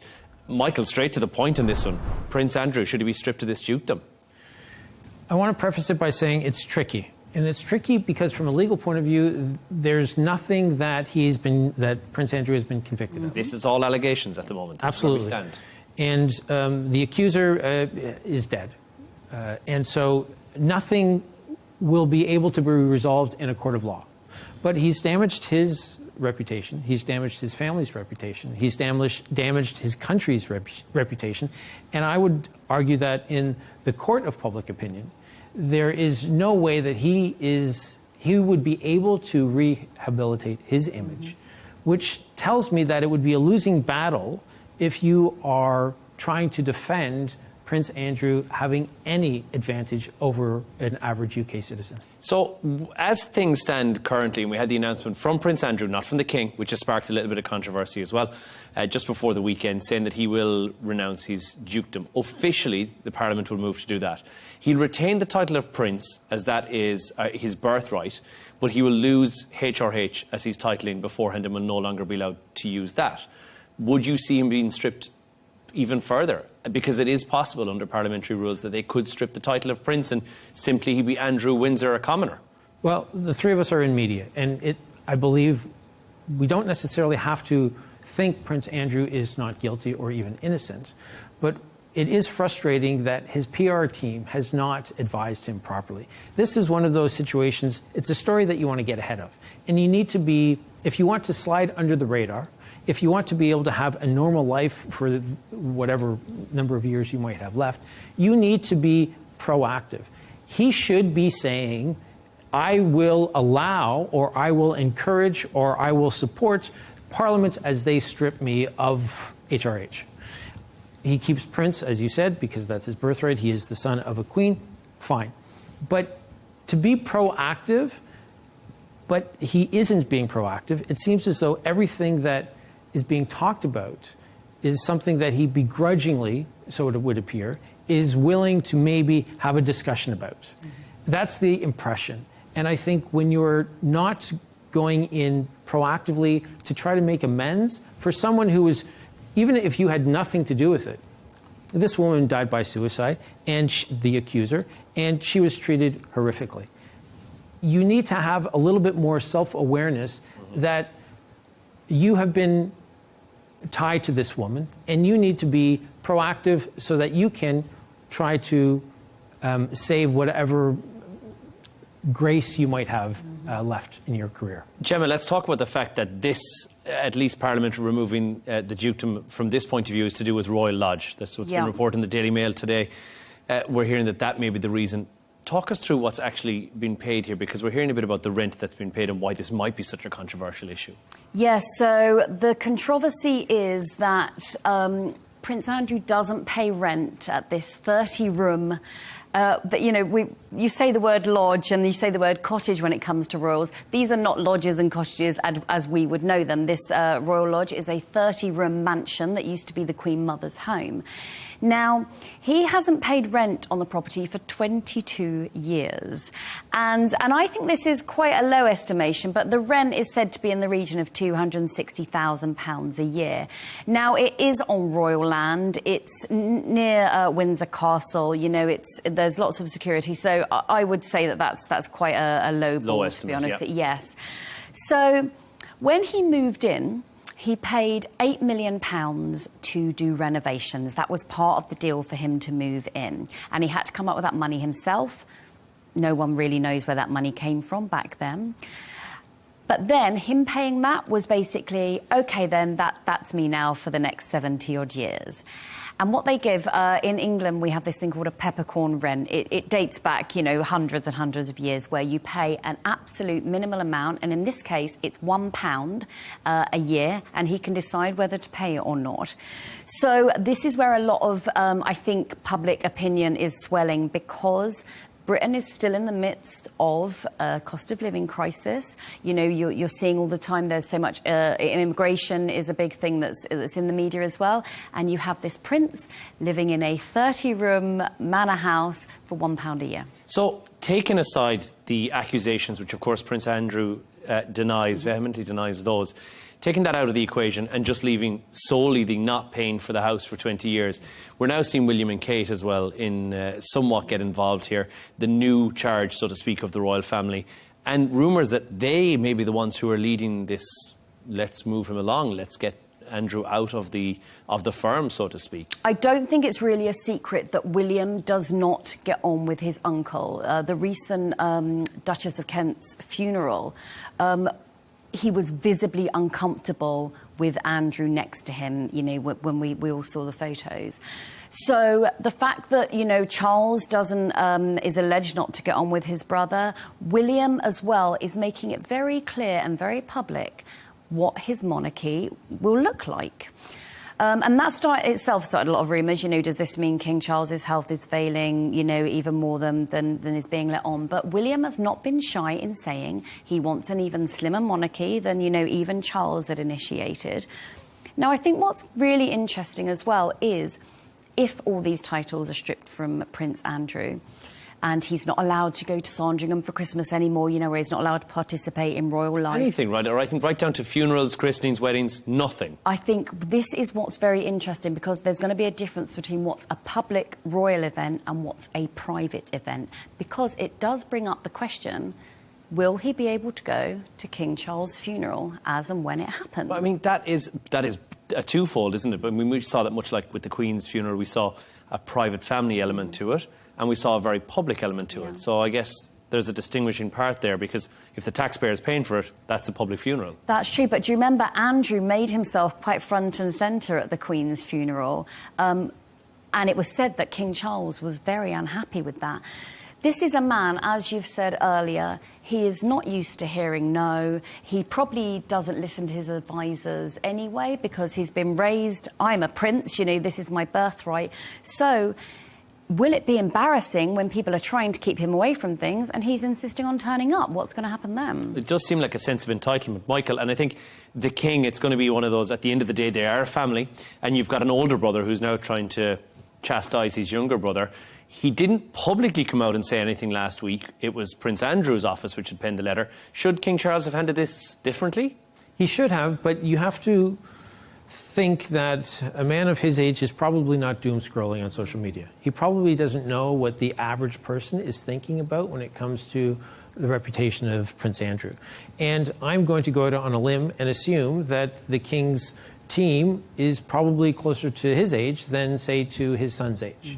I think Prince William and his wife are so much more aware, because of their age and their familiarity with social media, about what people are thinking. And that might be, you know, part of why they're so much more proactive in trying to maybe push him aside. Well, I mean, proactive but also back-footed, it feels, Gemma. The Palace maybe have jumped on this a little bit too late. I mean, we're literally hours before the memoir gets published saying HRH is removing HRH and his dukedom will no longer be used in official titles. It feels like they can't really get a jump start on this now. It's a bit too late. I do feel that they are constantly reactionary in very big things that happen, and they don't ever seem to learn the lessons of the past. You know, to cite one of the biggest, obviously, Princess Diana dying, and the palace went into hiding. They went into lockdown, and it took Tony Blair to sort of coax them out of this. And one would think they would learn from something that big that you need to be in front of the public wants to know, the taxpayers are funding your lifestyle. There needs to be that level of transparency, or at least perceived transparency. But no, they don't seem to be learning the lessons, and I do wonder if either they're surrounded by people who are not giving them the full information, or they're being given the full information but just deciding they're going to do what they want to do anyway. Today is the next step up from the Virginia Giuffre memoir, which is now public. It's out. But, Michael, there's many accusations and allegations that are in there, all of those which are denied by Prince Andrew. If he continues to deny those allegations, which he has done, surely at this point would be a good time to step forward and say, I'm willing to assist and go to the US or to help out the lawyers of other victims, or maybe speak about what he has seen, because, as he said, it's allegations against him. He may have been witness to something which may be instrumental in perhaps finding a conviction for somebody who is guilty of the allegations which were seen in this book. So that would make perfect sense if you truly have nothing to hide and there's no fear of legal blowback. But I think if you were to go to America, and you're not American, and you were to perhaps be spoken to by lawyers, and maybe some of that information is then used in a case against you, I don't know that that's necessarily the wisest approach. I don't know that you also want to get involved in dealing with other victims who have been trafficked by Jeffrey Epstein. I think the key is to control your own story and manage what you are involved with. And because the title is the only thing that he can give up, that seems to me like he should be the biggest champion of trying to make sure that his title is taken away from him. He needs to be the one, because, again, in a court of law in the UK, he's fine. But in the court of public perception, I think he needs to do damage control if he wants to be able to be out in public at all over the course of the next 25, 30 years. And I guess the big question, Gemma, just before we wrap this up, what's next? Silence, exile, accountability? How do you see this playing out? Well, his Royal Lodge is on 40 hectares of land. You know, he's got plenty of room to go off and do his shooting parties that he loves to do. His family still visits him. I don't think, though, that he's going to go quietly into the night. This is someone who was the supposedly the Queen's favourite. He has been, you know, sort of worshipped his whole life. He's a prince. I cannot see him willingly stepping out of the limelight.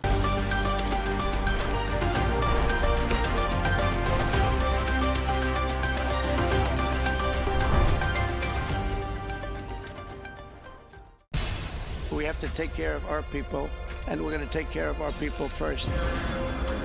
For in-depth analysis and all the latest developments across the globe, make sure you join us every weekday. President Trump is trying to negotiate a ceasefire.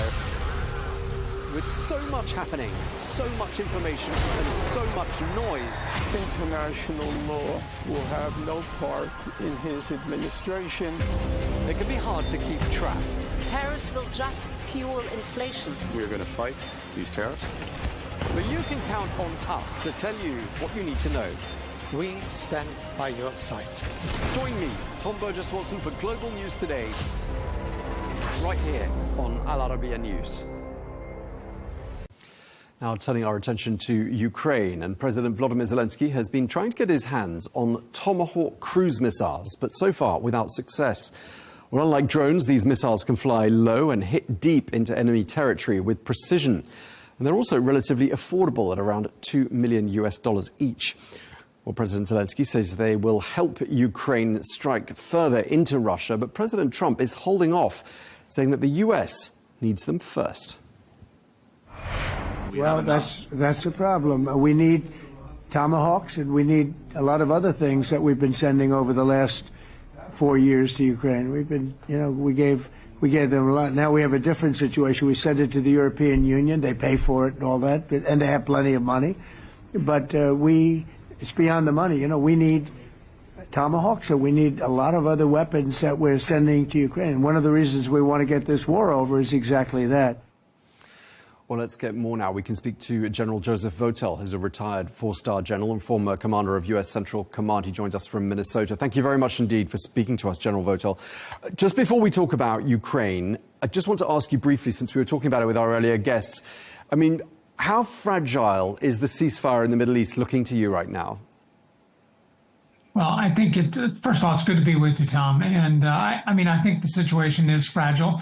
I think it always has been fragile. Certainly there was some progress made, over the last 10 days as we've kind of got to this agreement. And there's been some things that have been done, the return of hostages, the return of hostage remains, the removal of some IDF forces from Gaza. But, I think the challenge here is, while we've overcome one important milestone here, there's a lot more to be done. And I think that kind of highlights the fragility of this, whether it's the disarmament of Hamas, whether it's, any of the demilitarization that has to take place, the transition, the delivery of humanitarian aid. All of these are very, very complicated things, and they are likely to take time, and they're going to take even more time in a very difficult situation like Gaza right now. Thank you for that, General Votel. Let's talk about Ukraine now. It appears, and many people in Ukraine are speculating, that President Zelenskyy left his talks with President Trump on Friday more or less empty-handed. He didn't appear to get the Tomahawk missiles that he wanted. I mean, is that how it looks to you? And how much of a setback do you think those talks were for President Zelenskyy? Yeah, I think, certainly there had been a lot of talk in this country about the potential of providing Tomahawk missiles to the Ukrainians so that they could use them for their own defense and shoring up their operations. So I think there was some expectation that was going to take place. Of course, the dynamics around all of this negotiation, all of the activities taking place at a very high level, I think have come to be seen here. President Trump is clearly talking to both sides and influenced by both sides, and it appears that he is, maybe has stepped back from that original inclination to provide them there, to see if there's another way that this situation could be resolved. So yeah, I'm sure this is very disappointing for the Ukrainians, and again, I think it might be a little bit confusing on the strategic front in terms of where we actually stand with all this. Yeah, I mean, it looks and sounds like a dramatic change of heart because, according to the Financial Times, President Trump warned President Zelenskyy that Putin would destroy Ukraine if he didn't agree to Moscow's terms. And then only last month we heard President Trump saying that Russia was actually a little bit of a paper tiger and said that Kyiv could win back all of its territory and get Ukraine back in its original form. I mean, that's a pretty dramatic change of heart, isn't it? Yeah, I mean, we seem to be moving back and forth between several different end states here that we're focused on. I think it is important in the final analysis to have some strategic continuity, to have some strategic predictability in terms of what our policy looks like. Again, I'm not in the room. I'm not seeing everything. Most of us are not. So I don't know what all the machinations are that are taking place. Certainly, I think the president is talking to both sides and trying to see where he can get the best deal, and I think that involves putting pressure in both directions here with respect to that. So yes, I would agree that it does appear to be a little bit unpredictable here. I mean, would the Tomahawks have perhaps had the effect of getting the Russians to the negotiating table slightly quicker or on slightly different terms? Well, I mean, this is a pretty significant weapon system here that can travel a long way and can do some significant damage when it arrives. So the threat of those, the actual employment of those, could certainly have an impact. I think it's always important to appreciate that military means by themselves, without diplomacy, without the information aspects of things, without economic aspects, all of these will likely come up short. So what we really have to do is, these are great weapon systems. They can certainly do a lot. They can help the Ukrainians. But what we really need is we need to bring all of our elements of power together to really create the biggest cumulative effect that we can. So, I mean, it looks now as though sort of everyone's attention is turning towards Budapest, where there's going to be direct talks, we assume, between Presidents Trump and Putin. President Zelenskyy saying he could take part if he's invited to those talks. But just before we talk about those talks, does that mean, do you think, this is the end of the road for US military support for Ukraine? I don't think so. We haven't really stopped any of the arms sales that we've been doing through NATO to get to Ukraine, and that does not appear to have been disrupted. We'll have to see what happens after this next round of high-level discussions here. But I think the president is, trying to use all the means available to him, and he is at heart a business person, and that means talking face to face with people. So I think that's what he's attempting to do with all of this. Whether it will be successful or not, I guess we'll have to wait and see. Right now it appears that our military support in the way that it's being provided is continuing. Do you see those talks happening, those three men sitting around the table, or do you think it would be more of a case of shuttle diplomacy between the two sides? My personal belief, I think it will likely be shuffle diplomacy. I don't know that Mr. Putin is anxious to meet with President Zelenskyy. Perhaps he would be in the presence of President Trump as kind of a mediator between them. That certainly could be a possibility. I mean, we've seen extraordinary things over the last several months that have happened. So I don't want to dismiss anything. My gut feeling tells me that this will likely be like it was the last time. It'll be meetings with both sides in more of a shuttle diplomacy between the two of them. And what do you think of the choice of the possible venue, Hungary? I mean, it's not exactly a neutral territory as far as Ukraine is concerned, is it? Well, no, but there are some limitations on where President Putin can travel, and so this may be one of the locations that he can get to. So I don't know all the machinations behind the selection of that particular location, but yeah, I take your point here that this has not been a country that's always been supportive of Ukraine, but it is one that is in a position to host this meeting between our president and Mr. Putin. So basically, we've got the situation where the US is urging Ukraine to accept Russia's terms to end the war. And I'm just wondering, what other parties will be thinking of that and how they'll be advising Ukraine. I mean, what's NATO going to say? What are the European allies going to say? I mean, how do they communicate that to Ukraine in the face of what it appears are zero concessions by the Russians? Well, I would expect, like we saw the last time around when the president and Mr. Putin met in Alaska, that there will be on the sidelines of all of this, there will be meetings with our NATO partners and the European leaders, and with advice to President Zelenskyy, hopefully advice to our president as well, some input from them in terms of the considerations that ought to go into this discussion. I mean, I think everyone does recognize that ultimately the end of, right now at least, the end of this conflict will be reached through some form of mediation.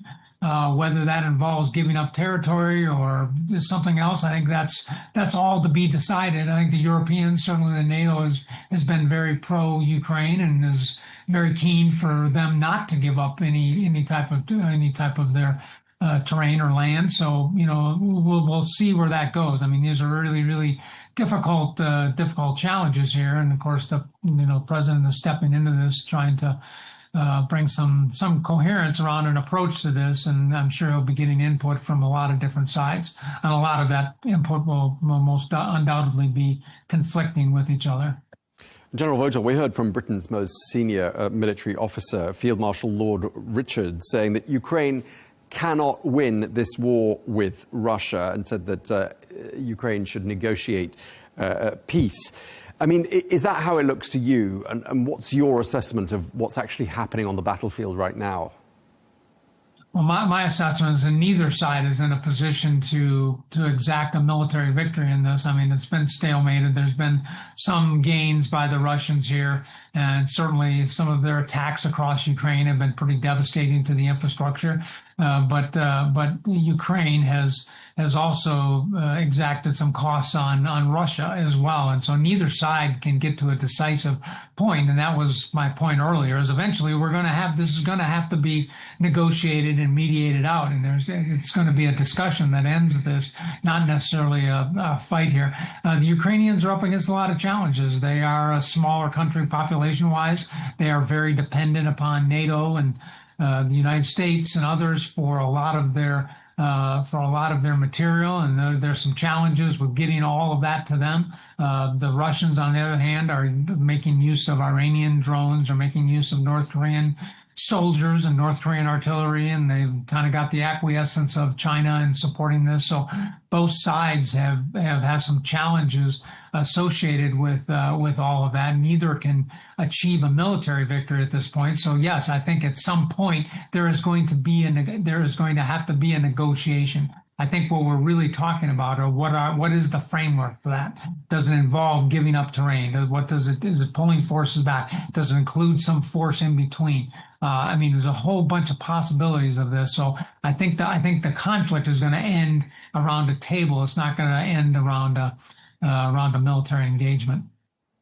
But when people in the United States and in Europe say, look, Ukraine's not our national interest, it's not our national interest, this is Ukraine's national interest, and therefore we have to, take a step back and walk away. I mean, handing victory to the Kremlin isn't just handing victory to the Kremlin, it's also North Korea for some of the military hardware and some of the soldiers on the ground, we understand. It's handing military victory as well, to a certain extent, to Iran, which has been providing some of the drones as well, we're told. I mean, there are broad-reaching implications, aren't there? And not least for Ukraine's neighbours that must be wondering whether it'll be their turn next. Absolutely. I mean, I do think this is in our national interest. And, as a member of NATO, we certainly have to appreciate the impact that a Russian victory of some sorts in Ukraine would mean for others. I mean, there are other countries there that are in a position where they can very easily be threatened by the Russian juggernaut, so to speak. And so they have to pay attention to that. I do think it's in our interest to make sure that this is resolved in a way that doesn't necessarily reward Russia for their aggressive actions in initiating this war, and that continues to stabilize NATO and send the message that this will not be tolerated.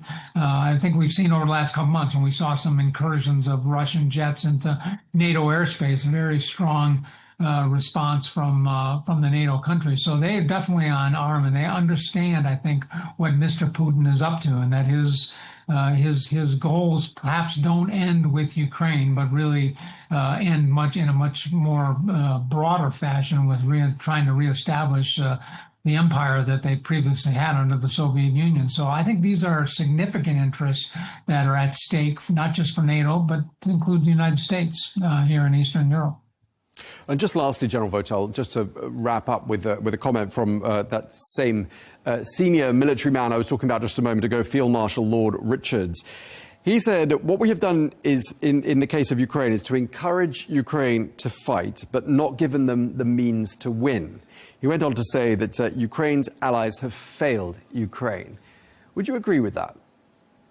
Yeah, I certainly understand that position. I think we've been overly deliberative over a number of years now in terms of the equipment, the provisioning of stuff that we're giving to them, the limitations we put on them for the employment of some of the systems that have been provided to them. I think these all don't help Ukraine in the long run. I think we've been reluctant to put our the most devastating financial sanctions on Russia. I think we kind of need to be all in on this. And if we really want Ukraine to prevail in this, we need to give them all the tools that they require, and we need to take the handcuffs off them in terms of this. And that, I think, has been a problem. I mean, there certainly are some considerations that had to be taken into consideration. Nobody wanted to get a broader war going here, but in terms of doing that, our approach to that has really, I think, come at the detriment of Ukraine. So yes, I agree with the Field Marshal on that. We needed to provide them with the tools up front and allow them to do what they needed to do. Okay, well, thank you very much indeed for taking the time to speak to us. General Joseph Votel. Thank you, sir. Good to be with you. Thank you.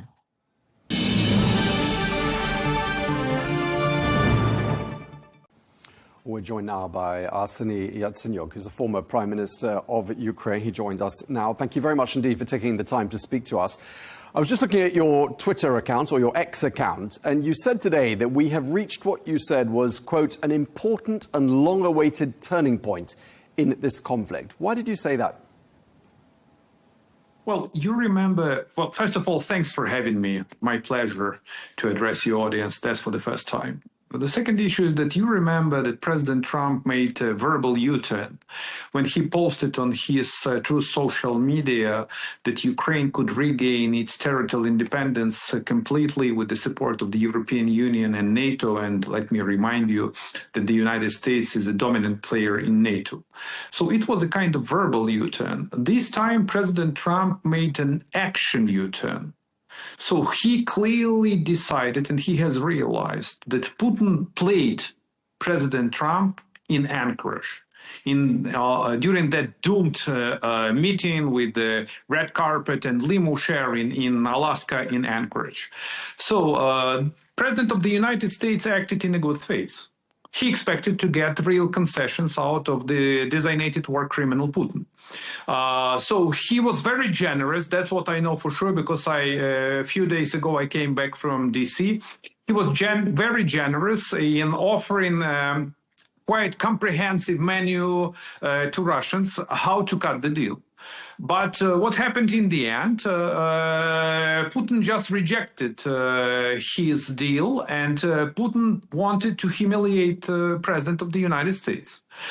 So his decision to turn the screw on Russia clearly shows that the US administration realized that Russia is dragging its feet, that Russia is not eager to cut any kind of real peace deal, that Russia hasn't changed its ultimate goal. It is to take over Ukraine, to fragment and to undermine the European Union and NATO, and that Russia, together with China, and I want to be very clear, together with China, because China is a crucial player in this war too, because China is an accomplice to Russia, want to reshape the global order and the global world.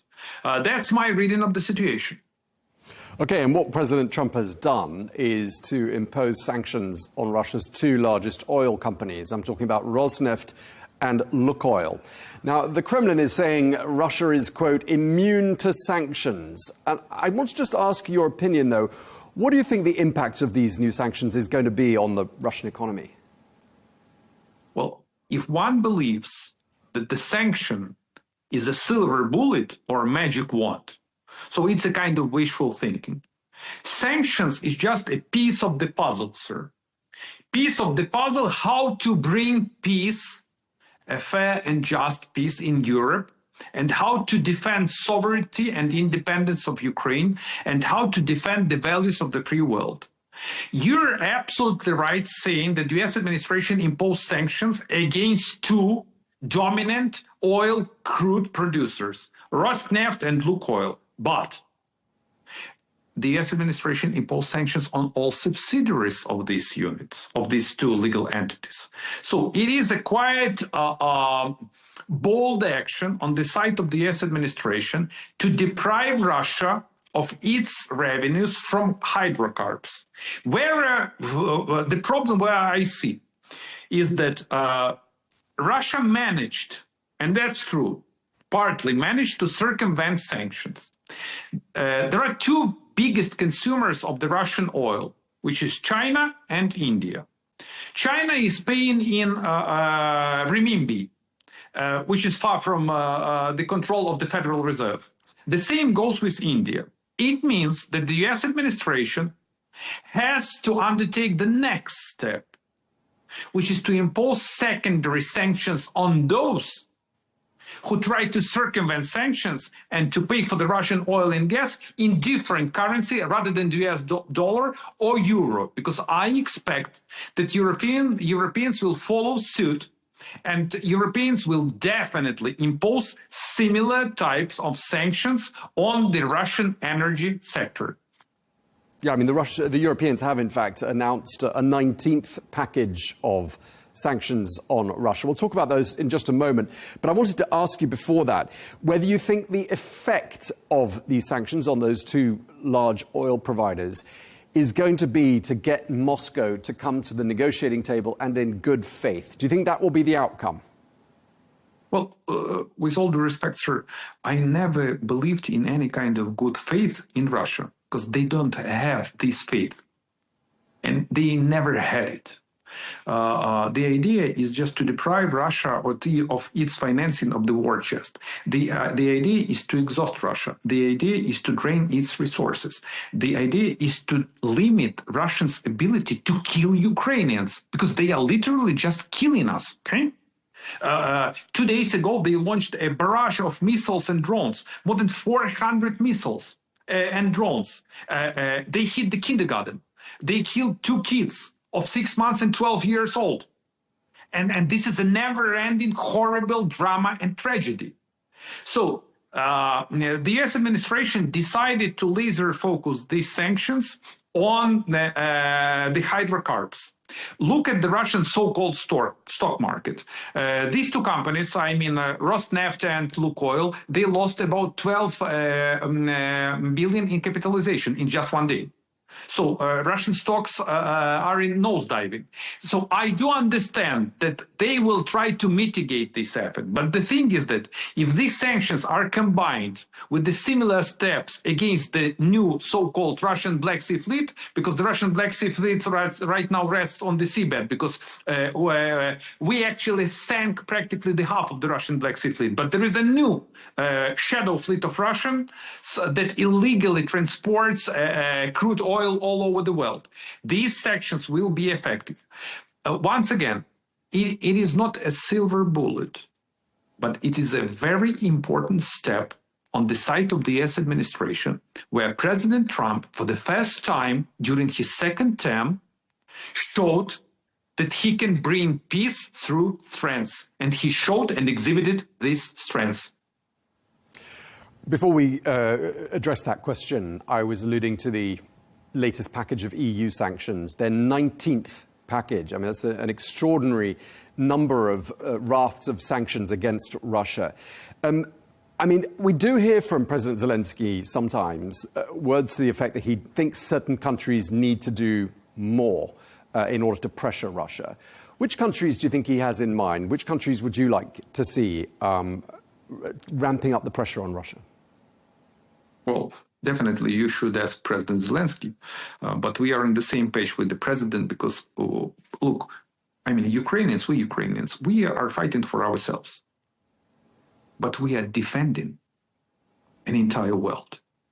Because it's not just unacceptable, it is an egregious crime. What Russia did against Ukraine. This is the biggest military conflict. This is the biggest war after the World War II. So the beacon of democracy is, I still believe, is still the United States. The most prominent and the strongest and staunch supporters of Ukraine are in the European Union.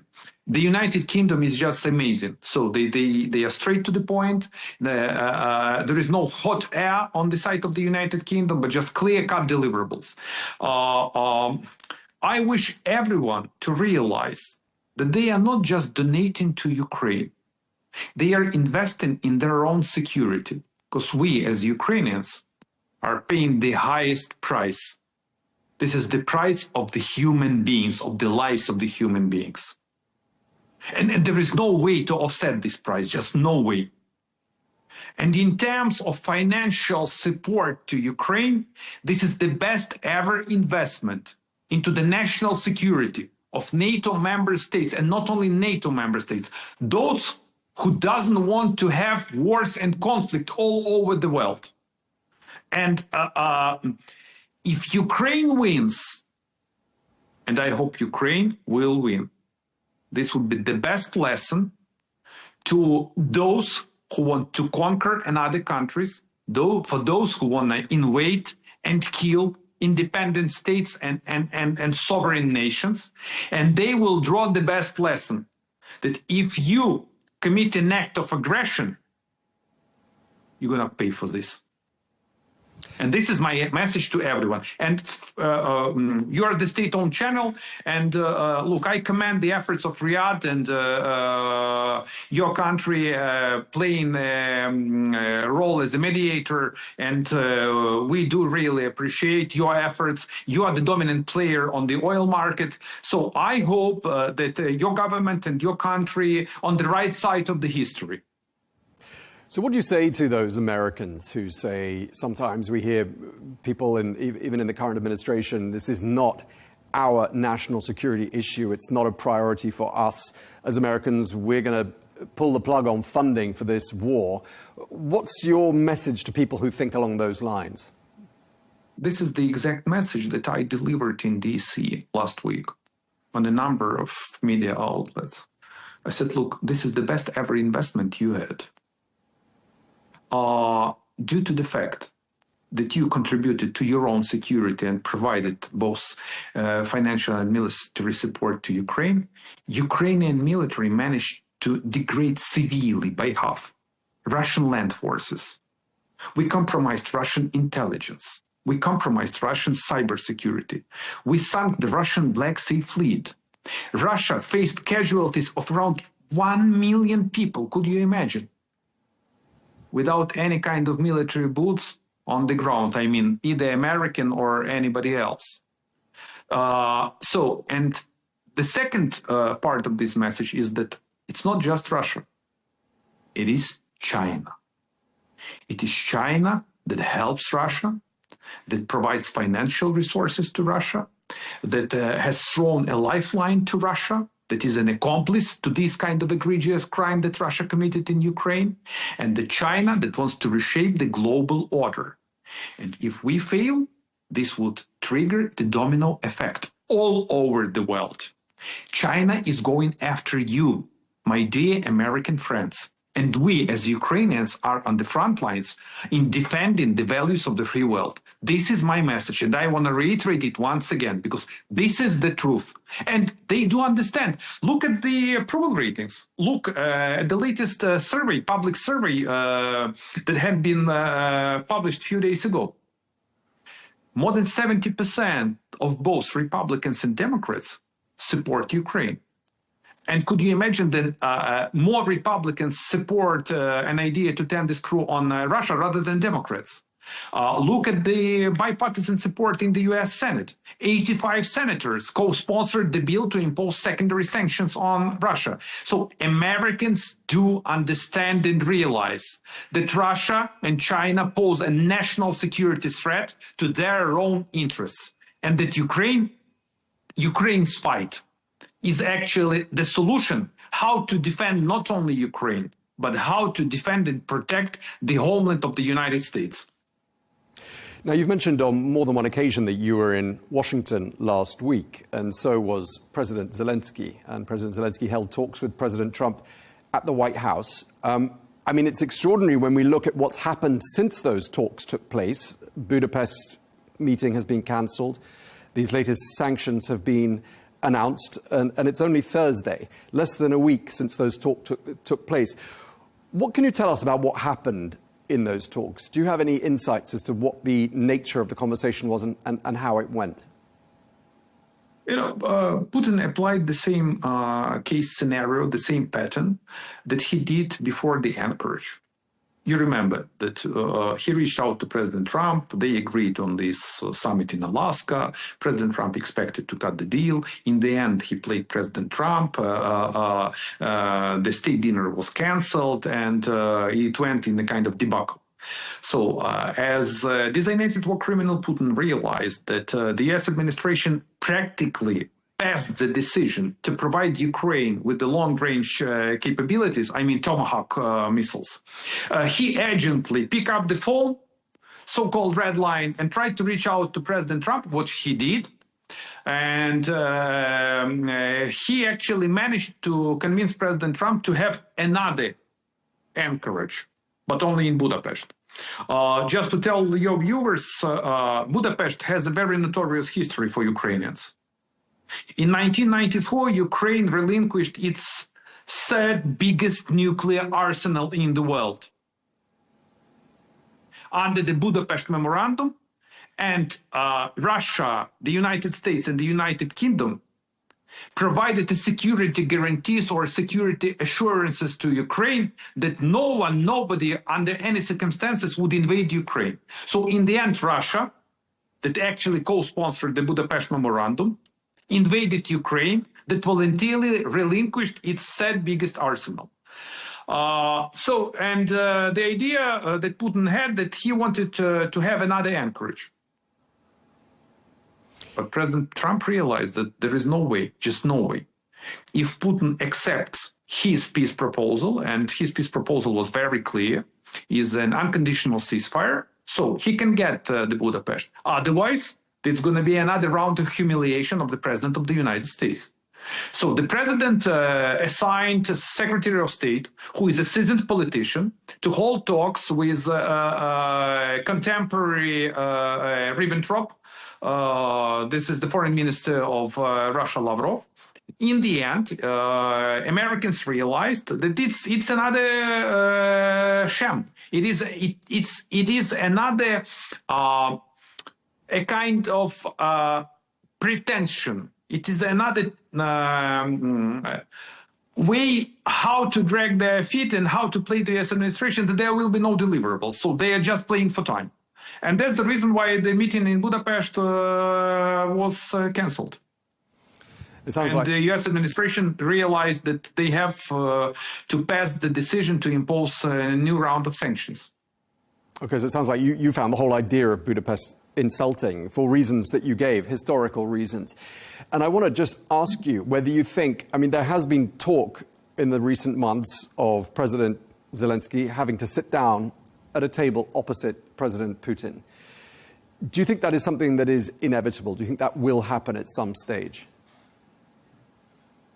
Look, it's a kind of, wishful thinking.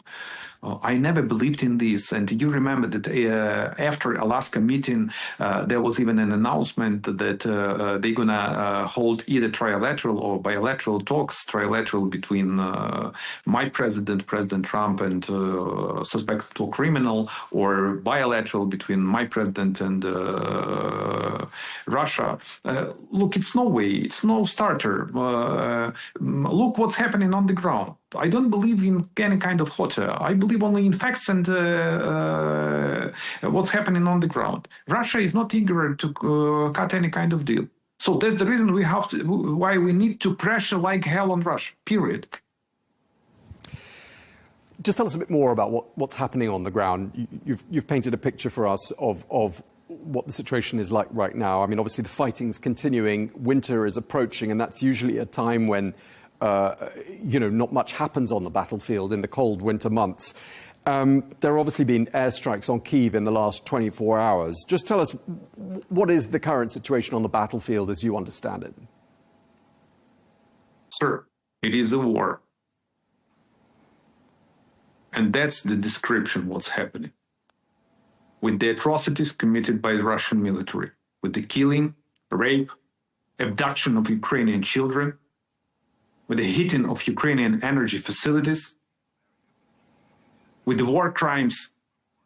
It is a war. This war has been going on for 11 years. Because maybe not every viewer of your distinguished channel really knows that this is going on for 11 years. Russia illegally annexed Crimea in 2014, the day I was sworn in as a Prime Minister of Ukraine. And at that particular period of time, we had no army, no cash, no military, no police, nothing, because the pro-Russian president fled the country.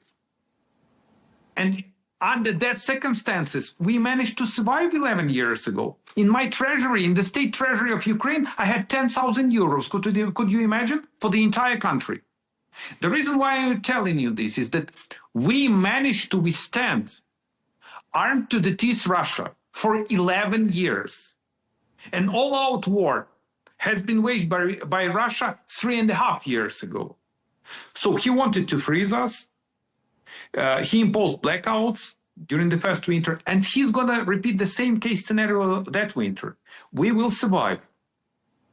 We will survive, not without losses. And look, it's a hard toil. It is a hard toil, just trust me. You can't even imagine what's being practically every single day, either in the parking lot or in the underground cellar or just nowhere, listening to the noise of drones or missiles. But Ukrainian people showed a very strong resilience. We really have stamina. We will survive and we will win this fight. What is needed? Help. Help us to win the war in order to defend you. Thank you, sir. Just lastly, before we wrap up, I just want to ask you, obviously, some key events in the last few days, the ones that we discussed at the beginning of this conversation that you yourself described as being a turning point in this conflict. What impact has that had, do you think, on morale in Ukraine? You mean this U-turn of the U.S. administration? Yes. And the sanctions? It is a good move. We strongly welcome this kind of decision. We need real allies. And these allies have a back of Ukraine. So we need real deliverables. So it definitely will help Ukraine to win the war. Whether it's enough, look, sir, it is the war. Everything is needed in order to win the war.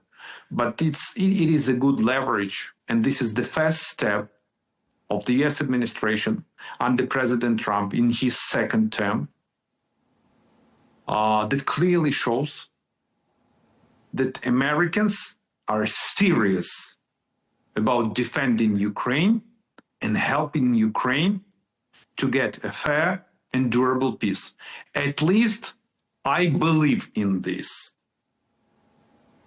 Okay, well, we really appreciate you taking the time to speak to Arabiya English. Arseniy Yatsenyuk, former Prime Minister of Ukraine, thank you very much indeed for your time, sir. Thank you, sir. Well, it is Thursday, which means it's time now for our weekly US segment, taking a look at some of the top stories making the headlines in the United States. Well, joining me this week, I'm joined by Republican strategist Angie Wong and Amanda Mackey, both joining me from Florida and both very good friends of the show. Great to have you both with us, and thanks for joining us from Florida. Let's start by talking about the latest on Ukraine, because we were talking about that at the top of the show, how President Trump has done a bit of a U-turn here, it seems. Sanctions on Russian oil companies. He's not going to be meeting President Putin in Budapest. Angie, let me start by asking you. I mean, how significant is this shift on the part of President Trump?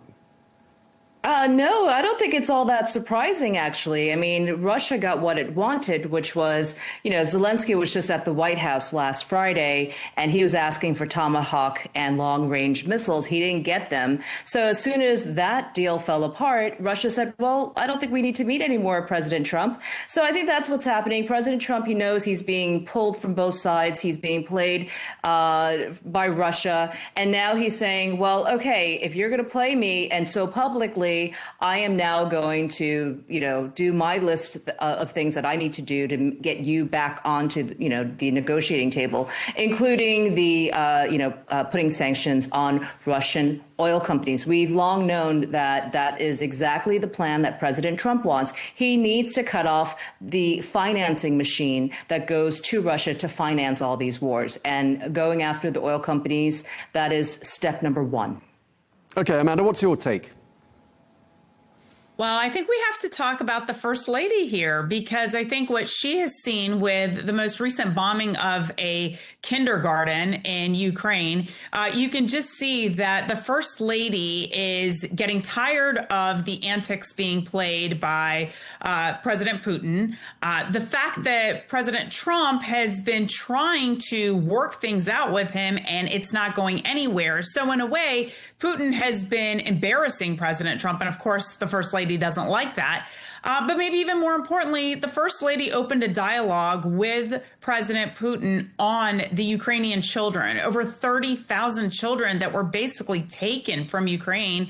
And so she wants those children to come back. She has had an open dialogue with him, and I think she wants to see that be furthered, in addition to stopping the war. I think the latest of what we saw on whether it was a preschool or a kindergarten, that's very harrowing. That's very jarring to see that children are now being attacked. And I think that is the most important, maybe the most propelling thing here, is that President Trump is now saying, I'm putting my foot down. We are imposing sanctions and we're going to make it hurt. And that's where you've heard, I believe it was Medvedev today, he said, this is counterproductive, or it was Lavrov. I don't remember, but he said it's counterproductive. So Russia's coming out and saying, this is going to be counterproductive. So they're in a way threatening because now they're feeling pain. Right. And I'm assuming that you both agree that these sanctions are going to inflict some pretty major pain on the Russian economy. I mean, we're talking about, their biggest product here, which is, oil and gas. Angie, I mean, what's the anticipated response, do you think, going to be from Russia? Do you think this is going to bring them to the negotiating table? Well, we're going to see about that. But, the very first kind of messaging to Putin was about 2 weeks ago during the Middle East Peace Summit, where essentially he was signaling to Putin that, we're going to cut off your oil because we have calm in the Middle East yet. No, you have to understand, President Trump understands that a peaceful Middle East is very bad for business, for Beijing, for Tehran, and also for Moscow. So he was already telling Putin, you better come to the table. We're doing this peace deal. Jump on in. When that essentially olive branch was thrown away, Putin just decided, well, we're not going to meet like we had discussed in Budapest. And now Trump is saying, what do I have to do now to get you to the table? Because I could do a lot of things. So the first step will be sanctions on Russian oil. The next step could be freezing oligarchs' bank accounts here in the U.S. and outside of the U.S. And then there's also stopping any sort of arms being traded to Russia and from Russia. So there are many, many facets to this. And you're gonna see Trump now just going down the list every time that Putin plays with him, every time that he cancels a meeting, every time he decides not to have any sort of negotiations with Zelenskyy. We're going to see this play out and probably drag out for the rest of the year. Yeah, and Amanda, do you think President Trump has reached the point where he just feels like President Putin just looks like he's running circles around him? I mean, we had that Alaska summit. There was going to be this Budapest summit that's now not going to happen. I mean, do you think that was a sort of he had a bit of a moment of realization that it was just a waste of time holding talks face to face with him?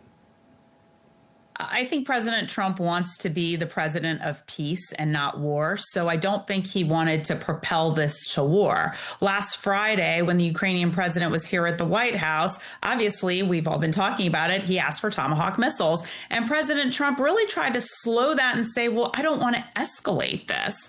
And then here we are less than a week later with the president saying, I don't see any other way to do this because Putin's not playing. He's not willing to engage in serious a debate, discussion, dialogue, anything that is meaningful in any way that's going to not do anything than what Putin's been doing, which is basically moving the goalpost. So I think another thing that could be in the toolbox, if you will, is that there is a resolution in Congress with over 85 members, bipartisan. My gosh, there's nothing bipartisan in Washington right now, certainly not these days, but for this resolution imposing sanctions on Ukraine. And so I think you can see some furtherance of that. And maybe a way for Congress to come together is to be united on their front with the president on Ukraine and helping Ukraine against Russia. And so I think that's something that we could possibly see. And then obviously, I think it's really important that now we're seeing the White House engaging with the UN to say, we're going to do everything we can to help in this, because as President Trump said yesterday, apparently Europeans can't, we need to come in. I can help. I will help.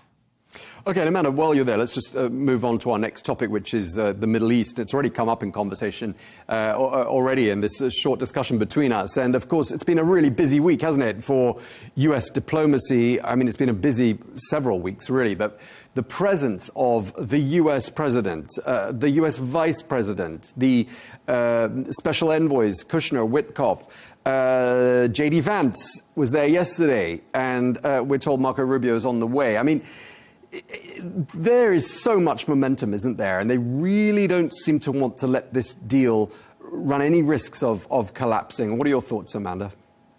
Yeah, that's exactly right. I mean, President Trump said it yesterday, as far as I'm concerned, we're just moving forward into the next phases of this. So now they're doing everything to make sure that not only are our military, Central Command out of Tampa, the eyes and ears of the military there, but actual political eyes and ears, which in some cases is extremely important, maybe more important, to see that the leaders are not just saying, all right, we signed the paper, the ink's dry, we're now moving on to the next thing. Now, President Trump did say when he was at, I believe it was at Sharm el-Sheikh, he said, we're moving on to Ukraine. We're going to help solve that. Then we're going to move on to Iran. We're going to solve that. So he is wanting these to build.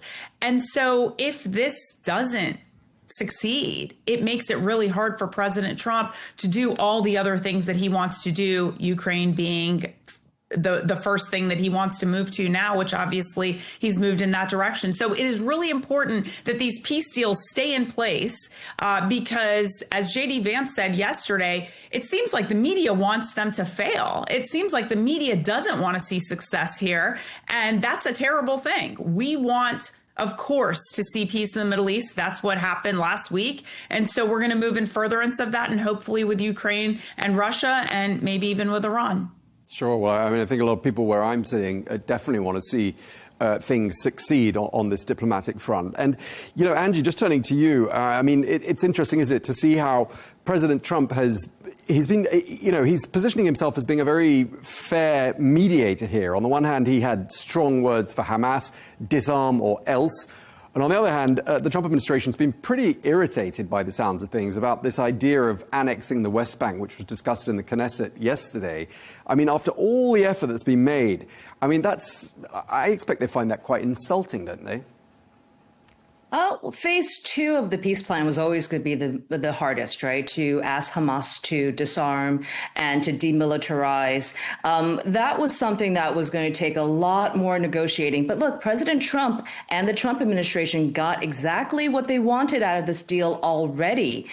They got the hostages back to their families, which was always what President Trump and this administration had wanted. So they have a win there. He is certainly the peace president for doing so. Now, the rest of the redevelopment of Gaza and all the zones that were bombed out during the war, that is really kind of where the prize is, because that's how President Trump was able to invite almost 30 world leaders to come to be part of this peace plan, because they all want a piece of it as well. They all want to be part of the redevelopment.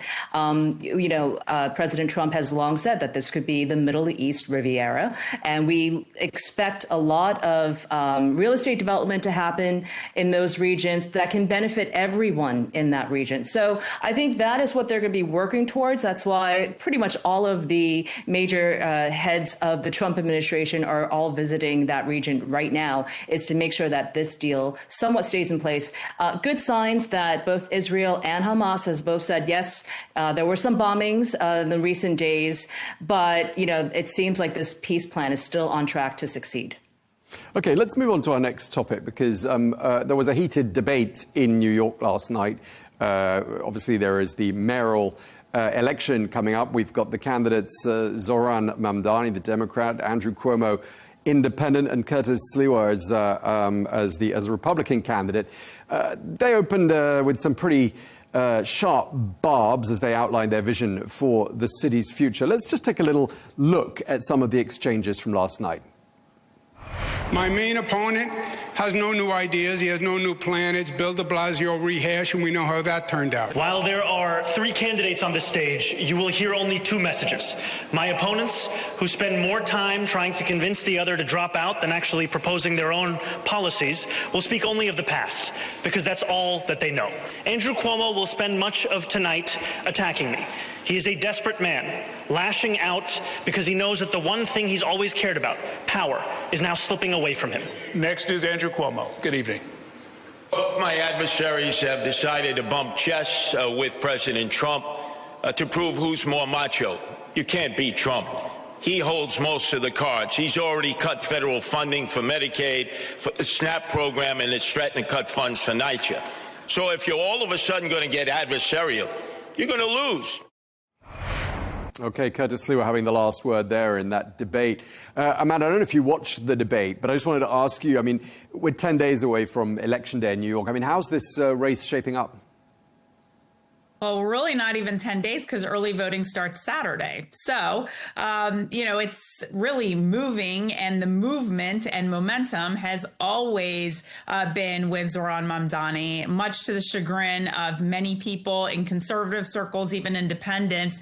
As shocking as it may be, although the opponents have tried to pull out all the stops, you have a problem in that Curtis Sliwa refuses to get out of the race. He's the Republican in order to, help the other candidate here. But the problem really is that even with that, Zoran Mamdani still wins.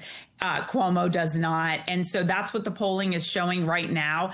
I think this is just very unsettling for a lot of Americans, because we are shocked that the largest city in the United States, the financial hub of the world, is now going to be handed to a Democrat socialist. But I do say, for Republicans, you now have the opportunity to say this is the party of Zoran Mamdani, and it is a very good talking point in an election year that is coming up next year for the congressional and senatorial races. Okay, Angie, I mean, I want to ask you for your take. I mean, that debate last night seemed to get quite personal at some stages. I mean, how do you see this race panning out? Well, I thought Andrew Cuomo finally woke up and started campaigning. I mean, we have large being in the media here trying to help Republicans as well as anyone who's running against Zoran Mamdani. We haven't been given a lot of materials because the candidates are largely not covered and they're not giving a lot of campaigning talking points. So it was great to see Andrew Cuomo finally waking up. As far as Curtis Lewa, he's been at it, although his numbers are actually going down, which is surprising at this late in the race.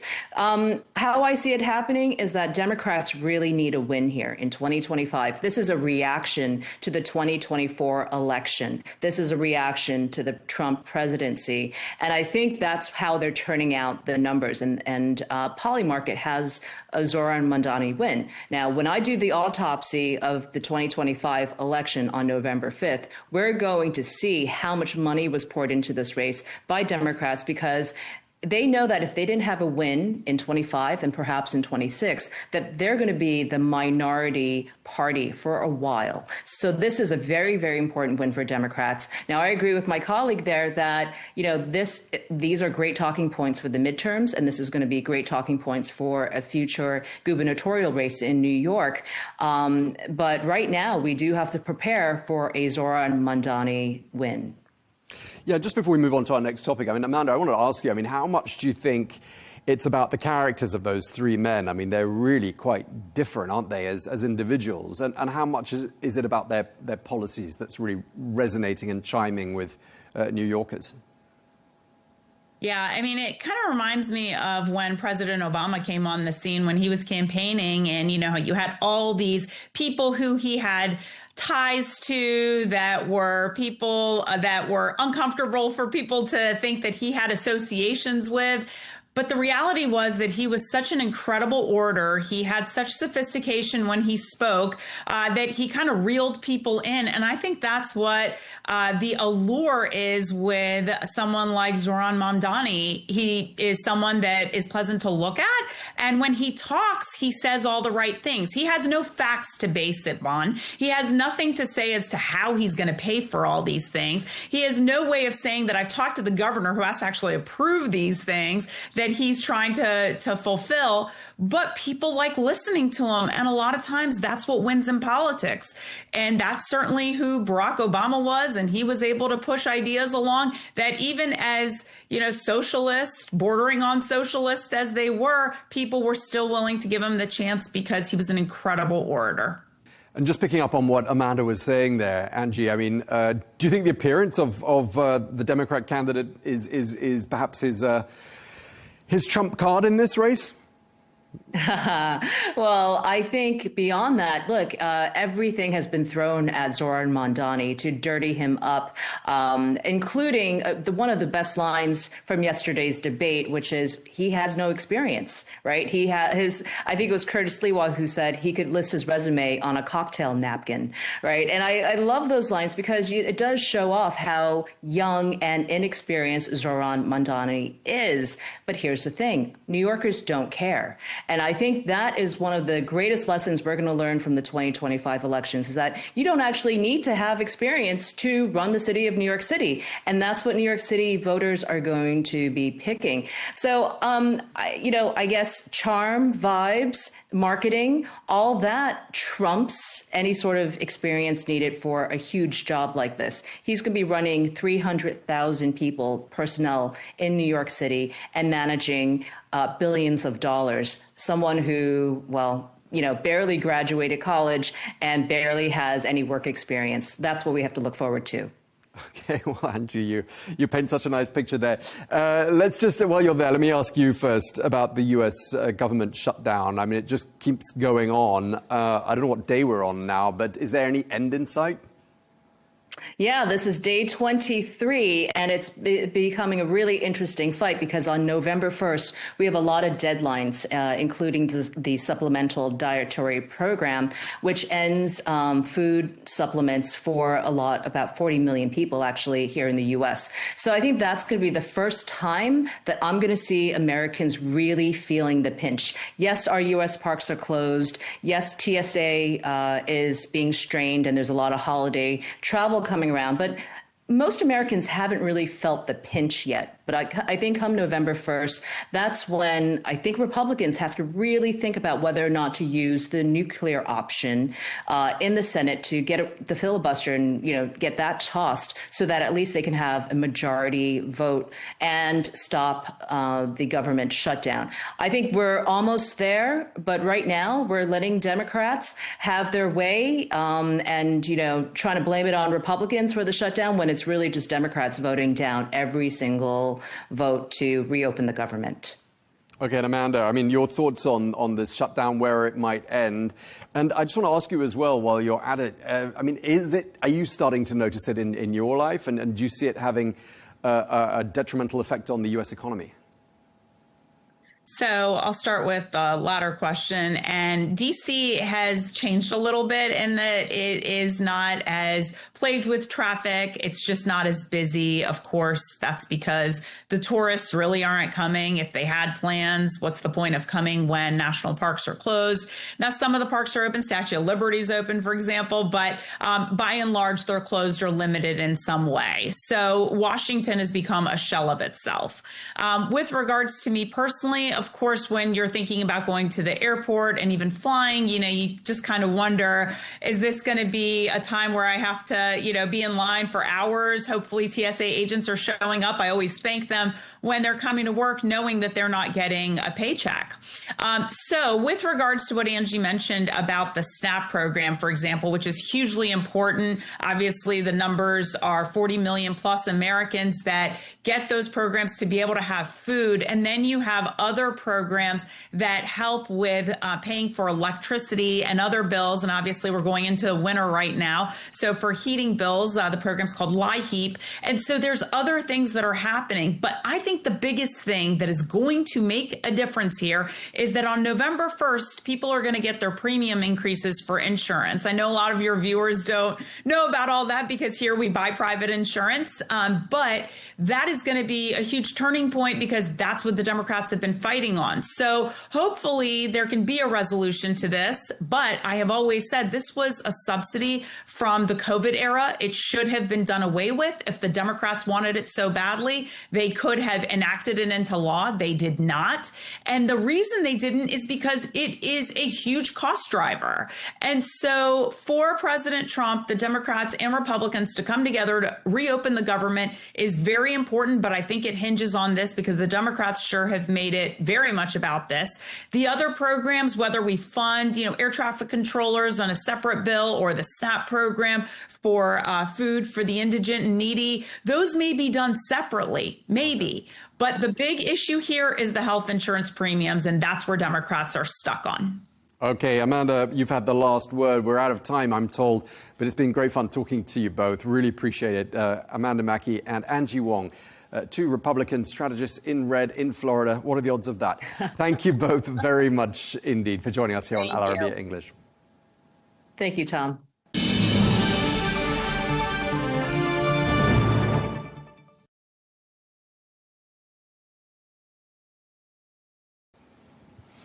We're joined now by Ambassador Nasir Andisha, who is the permanent representative of Afghanistan to the UN in Geneva. Thank you very much indeed for joining us.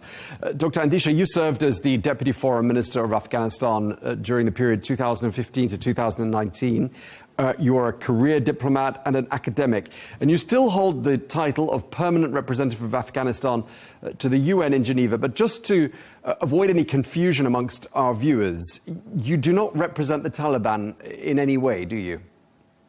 No, thank you very much. First of all, greeting to you and to all audiences. Yes, as you all know, that the Taliban are not recognized officially, internationally. So in the international system, particularly within the United Nations system, Afghanistan as a state still is represented by the formal ambassadors and representatives who have been given their credentials before the military takeover of the country by the Taliban. So we do represent the people of Afghanistan and the democratic and free aspiration of people of Afghanistan. Yeah, I mean, it's been 4 years since that chaotic scene of people fleeing Afghanistan, the American troops pulling out. And I'd just like to ask you, I mean, what is your assessment of how things have been going in your country since then? I think what we can quickly describe it, because there's a lot of history behind this and we don't have time for that. But I think a peace process which was probably not comprehensive enough, not taking into account all the regional and the domestic stakeholders went wrong. A peace process went wrong.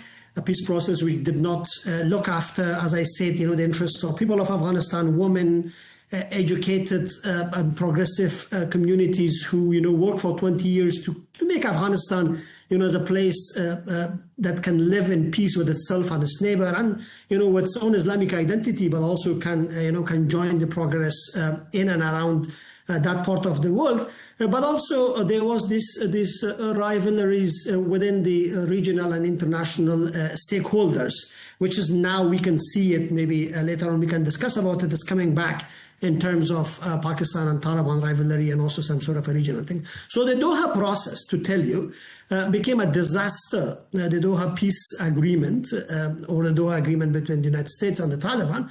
And it turned out that it just, completely handed over Afghanistan in the plate to a very extremist Islamist group, which, later on did not comply with some of the points that they agreed in Doha and seized the country militarily. And ever since, dismantling all the progress, all the institutions, women's rights, human rights, education, parliament, just name it, free trade, free expression, and turning this country with a very sort of, medieval ideological approach toward, unfortunately, Islam, because that's not true, because, the OIC and no Islamic countries and endorse their policies, is taking Afghanistan back to the Stone Age, where it's becoming a laughing stock everywhere around the world. I'm dealing with different embassies and ambassadors from Latin America. They're asking, which kind of people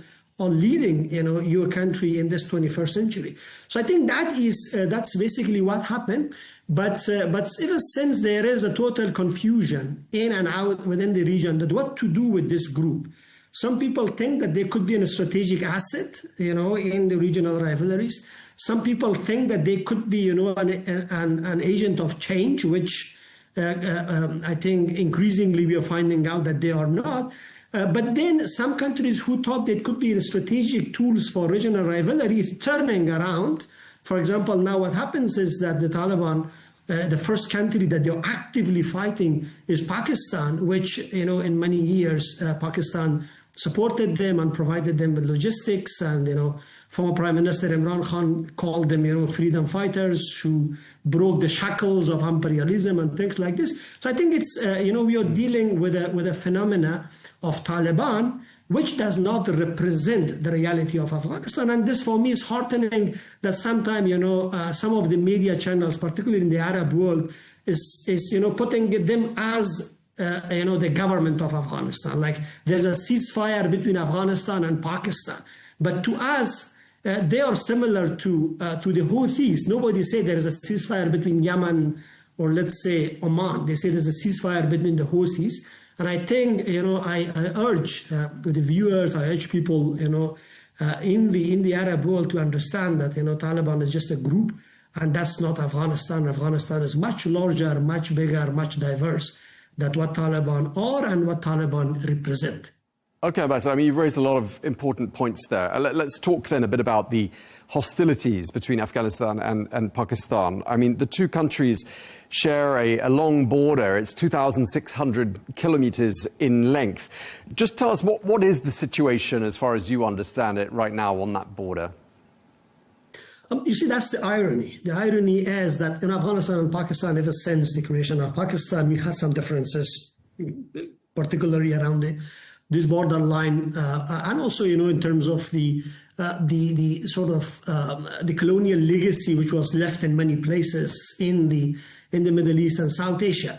But this recent episode is ironic because the Taliban were basically brought in the Pakistani madrasas and seminaries. They were trained, they were supported. And in the past 20 years, they're fighting against, the legitimate government of Afghanistan, democratic government of Afghanistan, but also international coalition, UN and everybody else. The Taliban were supported, and there was some sort of an understanding within some groups in Pakistan, particularly in the military and some of the extremist groups, that, a government in which there is Taliban is strongly presented, or a government by Taliban, will be, one of the best policy options for them. But the way it's turning out is that since the Taliban themselves were an amalgamation of a different terrorist groups, because in their first stint in Afghanistan, in 1996 to 2001, they actually gave base to Al-Qaeda. We know that, Bin Laden was there, Al-Zawahiri was killed. And then most of these international terrorist groups, they find refuge among the Taliban. And when they were, also the NATO and international coalition was fighting against them, so these groups have allegiances with the Taliban, including regional ones like Islamic Movement of Uzbekistan, the Ansarullah, but the major, and the Chinese ETIM, Al-Qaeda, different groups of Al-Qaeda, but the major link was between the Taliban of Pakistan, TTP, and this Taliban, because they are kind of, friends and cousins to some extent. So the idea for Pakistan was that once the Taliban come into power, and they will also dash Indians' presence in Afghanistan, what we can do is we can, get rid of this group, both the Baluch group, which threatened Pakistan, but also the TTP, which is mostly Pashtun Taliban. But that didn't happen. And instead of that, the level of hostilities, the level of attacks, the casualties of the Pakistani army increased almost 200 to 250-fold. It means that, during the NATO, during the previous government, it was much lower than what it is right now. And this was not what Pakistan expected it. So, and then Pakistan also had credible evidence that where these people are, because there was a negotiation between the Pakistan and the TTP in Afghanistan. So I think they reached a point where they wanted to take matter in their own hand. And they started attacking Afghanistan directly, which is very unfortunate in our history of 76 years of Pakistan. We never had a Pakistani plane crossing the border lines, coming into the capital of Afghanistan, Kabul, but also main cities like Kandahar and Jalalabad. So I think it increased the level of hostility into a level where the Taliban started fighting back. But it's it's a very, very sad situation. I think it's a situation where Pakistan is sort of caught in a situation where the people they thought are the liberators are now becoming their enemy number one. Okay, so clearly there is a risk here, isn't there, of further escalation given the situation we're in. There is a ceasefire. Talks are ongoing. There'll be more talks during the course of the coming days. Do you think there is a risk here of an all-out conflict between Afghanistan and Pakistan? And were that to happen, how do you think Afghanistan would fare? First of all, again, I will re-emphasize that Afghanistan is not fighting Pakistan because, it's actually the Taliban who are fighting it for their own interest. And that is because they cannot ideologically hand over or get rid of this TTP, Direct Taliban Pakistan. The interesting thing was that during this Doha negotiation, Taliban promised to the United States that Afghanistan's soil will not be used against the interest of any other countries. And also the terrorist groups in Afghanistan will be gradually dismantled and handed over. But the reality is that the Taliban's DNA is in such a way that it's actually, there's very symbiotic relationship between them and the other groups. So they cannot, they cannot fight against them, or they do not have the willing and the ideology to fight. So I'm thinking that the war will not escalate into that level because Taliban does not have neither the capacity nor the weapon nor the technology, nothing. I mean, to face sort of a conventional war with Pakistan, and Pakistan actually does not need to go to that level of conventional war. And because Taliban is not a legitimate system, they do not represent people, they don't have a shura, they don't have a parliament, or all the ethnic groups of the country, they cannot raise the national sentiment, which was always the asset of the Afghan people throughout the centuries, fighting either British or the Russians or all of this sort of jihads that we had. This time Taliban, because they came from Pakistan, they cannot bring people to start fighting with their with the Pakistanis. So I think what will happen is that this ceasefire has created what we call it, maybe a terminology, sort of a punitive deterrence, a policy of punitive deterrence by Pakistan. And this punitive deterrence is in a way that, look, if there is an attack originated from Afghanistan by the Pakistani Taliban on the Pakistani soil, we will retaliate against the hideouts of these terrorists inside Afghanistan. So which means we have a ceasefire with Taliban. We are not going to fight the Taliban, but we will go against the TTP in their hideouts. So it's, and that's why, this agreement, which was initially negotiated in Doha last week, and now I think the details will be negotiated in Turkey, in Istanbul or Ankara, I don't know. But so it's actually bringing both Turkey and Qatar into the mix as two countries which will monitor this ceasefire. But Pakistanis have made it clear that this ceasefire is not with the TTP. It's with the TTA, Tariq Taliban Afghanistan, but not with the Pakistanis. Okay. So I think what Pakistan has created, a kind of a situation, and a status quo in which they have given a free hand for themselves, now with the verification of Turkey and Qatar probably, that they could be able to go after the TTP. And the Taliban, I don't know how they can comply with this article that we will not let Afghanistan soil to be used by TTP or other terrorist groups, because in reality they don't have neither the willingness nor the capacity. So I could see a long-term sort of strategy in which Taliban will be capitulating to some of the demands of Pakistan, but on the other hand their internal fissure will widen, because one group of Taliban, they really don't want to give up TTP. Okay, well, in Pakistan there is a suspicion that India is somehow involved in what's going on behind the scenes. There are accusations that even come from the Pakistani defense minister, who says that Kabul acts like a proxy of India, he says. Those are his words. There's also talk about India perhaps opening an embassy in Kabul. What do you make of this? What do you make of the idea that somehow, at least in Pakistan's mind, India is fanning the flames here to a certain extent with these tensions between Kabul and Islamabad? I think that's the irony, and probably that is the biggest disappointment for the establishment in Pakistan, who thought that, with Taliban being sort of, a fundamentalist, extremist Islamist, but also closely related to them, of the Southern Pashtun community, they might have, an upper hand when it comes to future dispensation in Kabul, but the tables has turned, and that is, I think, that's what makes Pakistan also very, very upset to look at this kind of situation where the Taliban foreign minister Muttaqi is learning Urdu in Pakistan, but actually is using it in when he goes and talks to the Indians in India. I think that allegation between India and Pakistan has always been in Afghanistan. I think it's not a new thing. Even during the previous government, the Pakistanis sometimes say that India has, I don't know, more than 20 consulates in Afghanistan, which was not true.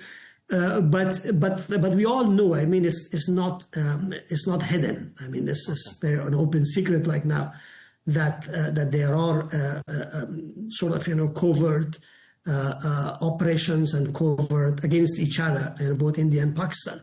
But the important thing is that now it's becoming very overt. With Taliban ideologically being 180 degree on the other side of a very sort of, Hindu, BJP, RSS-led government in Delhi.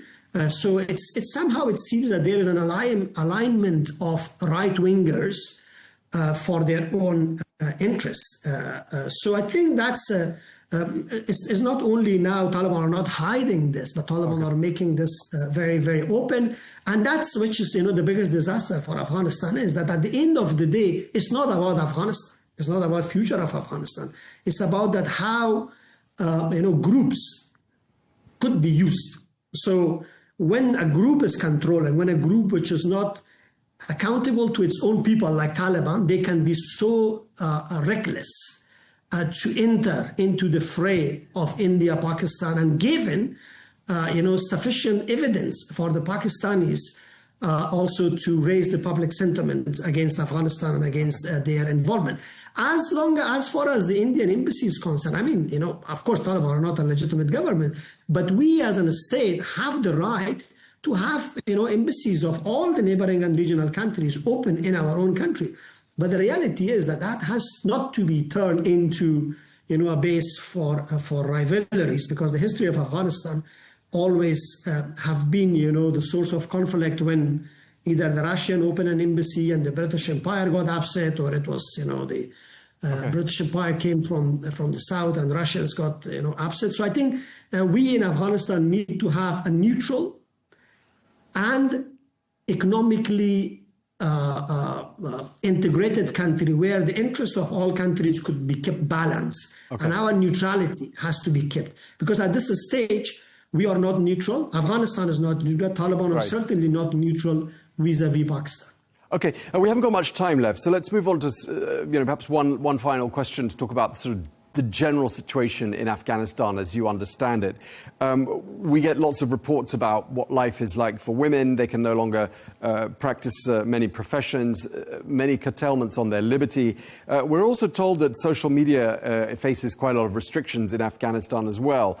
I'm just wondering what you make of those reports about restrictions on social media in Afghanistan. Why do you think such restrictions are in place, and what do they mean for, in particular, young Afghans who one would have thought would be quite sort of adept and quite keen on using social media? I think on the situation of human rights, I'm here, for the past 4 years, and one of the major battlegrounds that we are really fighting for is the basics, the fundamentals of human rights of the people of Afghanistan to be restored.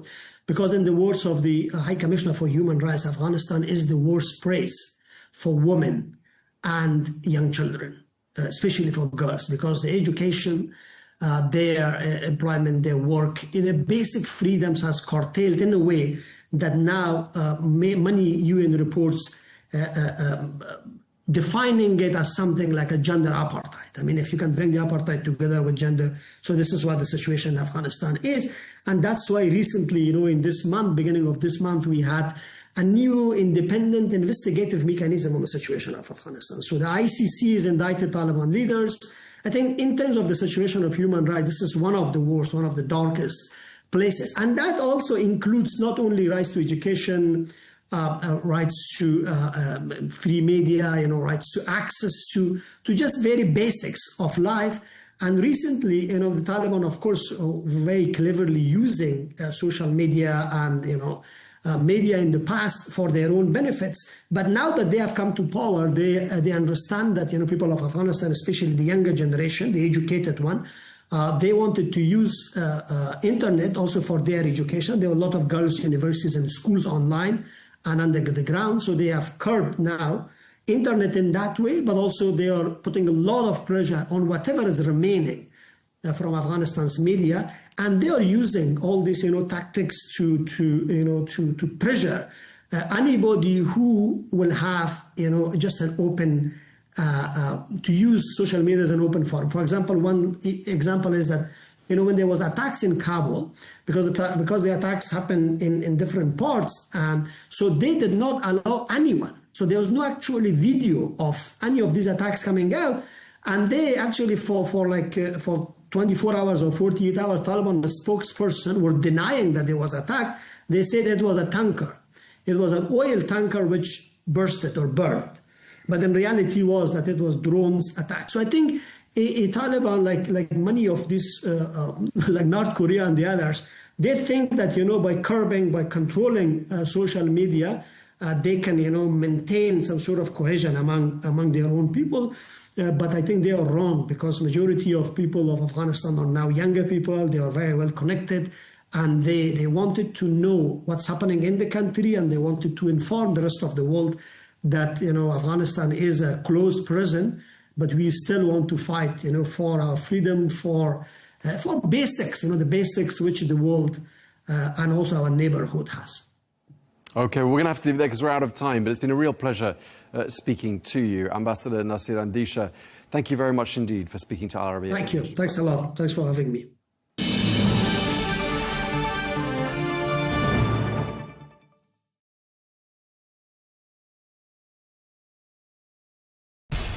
We have to take care of our people, and we're going to take care of our people first. For in-depth analysis and all the latest developments across the globe, make sure you join us every weekday. President Trump is trying to negotiate a ceasefire. With so much happening, so much information, and so much noise, International law will have no part in his administration. it can be hard to keep track. Tariffs will just fuel inflation. We're going to fight these tariffs. But you can count on us to tell you what you need to know. We stand by your side. Join me, Tom Burges Watson, for Global News Today, right here on Al Arabiya News. Welcome. The relationship between Moscow and the Arab world has never been a straight line. It has seen decades of rises and falls, from peaks of alliance during the Arab-Israeli wars to a sharp decline after the collapse of the Soviet Union, and then a notable return through the Syrian gateway, followed by Gulf caution amid the war in Ukraine. Today, with the Arab-Russian summit convening in Moscow, a central question is being asked. Is Russia seeking to restore its former glory in the region, or to build new partnerships that adapt to the transformations of the 21st century? Since the mid-20th century, the Soviet Union emerged in the Middle East as a pivotal player. As its early support for the independence of Egypt, Syria, Algeria, and South Yemen granted it special influence with Arab capitals, that influence soon turned into an active military and political presence, reaching its height during the wars of 1967 and 1973, when Moscow supplied Cairo and Damascus with weapons, experts, and pilots, becoming a principal partner in the Arabs' battles with Israel. In that period, the depth of the alliance with Cairo was embodied in a historic visit by Soviet leader Nikita Khrushchev to Egypt in 1964, where he joined President Gamal Abdel Nasser to celebrate the diversion of the Nile as part of the Aswan High Dam project. Those were highly symbolic moments that cemented Egypt as Moscow's closest Arab ally, and showed how development and weaponry, together with political positioning, became interlocking tools of the Soviet project in the region. At that time, Khrushchev delivered his famous line, "The High Dam is not just an engineering project. It is a symbol of friendship between the Egyptian and Soviet people." From there, a new phase began in which the Soviet Union became the primary patron of Arab nationalist and socialist regimes. But that alliance gradually began to crack through the 1970s, when President Anwar Sadat rose to power following the death of Nasser. Sadat sought to free his political and military decision-making from Soviet dominance and to pave the way for a rapprochement with the West. In 1972, he took a stunning step by ordering the expulsion of around 20,000 Soviet military experts and advisors from Egypt, a moment that marked the great rupture between Cairo and Moscow. And although cooperation in arming the Egyptian military continued up to the October War, what followed, the signing of the Camp David Accords and Cairo's opening to Washington, effectively ended the Soviet presence in Egypt and pushed Moscow to seek alternatives in Syria, Algeria, and Libya to compensate for the loss of its largest Arab ally. With the Soviet Union's collapse in 1991, Russia's presence in the Middle East receded, and Moscow withdrew from bases and ports that had underpinned its influence for 5 decades. With the dawn of the 2000s, Vladimir Putin redrew the compass of Russian foreign policy, seeking to regain influence lost with the Soviet collapse. Military cooperation revived with Algeria, Egypt, and Syria, and economic channels opened with the Arab Gulf in energy and grain, restoring Moscow's bridges of interest with the region. But the major shift came with the Arab uprisings of 2011, when Moscow saw a chance to cement its presence. Its direct military intervention in Syria in 2015 restored to it key strategic levers, most notably the bases of Tartus and Imam. This intervention reinforced Russia's image as a protector of its allies. Yet, at the same time, it raised caution among Arab capitals trying to balance relations between Washington and Moscow. Saudi Arabia, the UAE, and Qatar viewed Russia's military presence in maintaining as deepening Iranian influence and keeping Assad in power. Despite political disagreements, Moscow's ties with the Gulf capitals remained pragmatic, maintaining close cooperation in the energy sector, along with Russian investments in gas and petrochemicals, and a limited degree of security and military coordination. With the eventual fall of the Assad regime, the scene shifted again. The new Syrian leadership rearranged its priorities, moving away from dependence on Moscow and opening up to Gulf capitals in search of reconstruction and investment. This shift cost Russia its Damascus card, the one that had given it prime influence in the Middle East equation, while the new Syrian leadership sought to redefine its relationship with the Kremlin on different terms, preserving security coordination and continued use of the Tartus and Imam bases in exchange for limited Russian support in infrastructure rehabilitation projects and the supply of wheat and fuel. Then came the outbreak of the Russia-Ukraine war in 2022, putting Russian and Arab relations to a severe test. Saudi Arabia, the UAE, and most Gulf states adopted a policy of neutrality, maintaining oil cooperation with Moscow, while on the other hand, Egypt and Algeria continued their economic and military partnerships with Russia despite Western pressure. But Western sanctions affected grain and fertilizer trade and energy prices, driving several Arab countries to seek a careful balance between their interests with Moscow and their need for Western partners.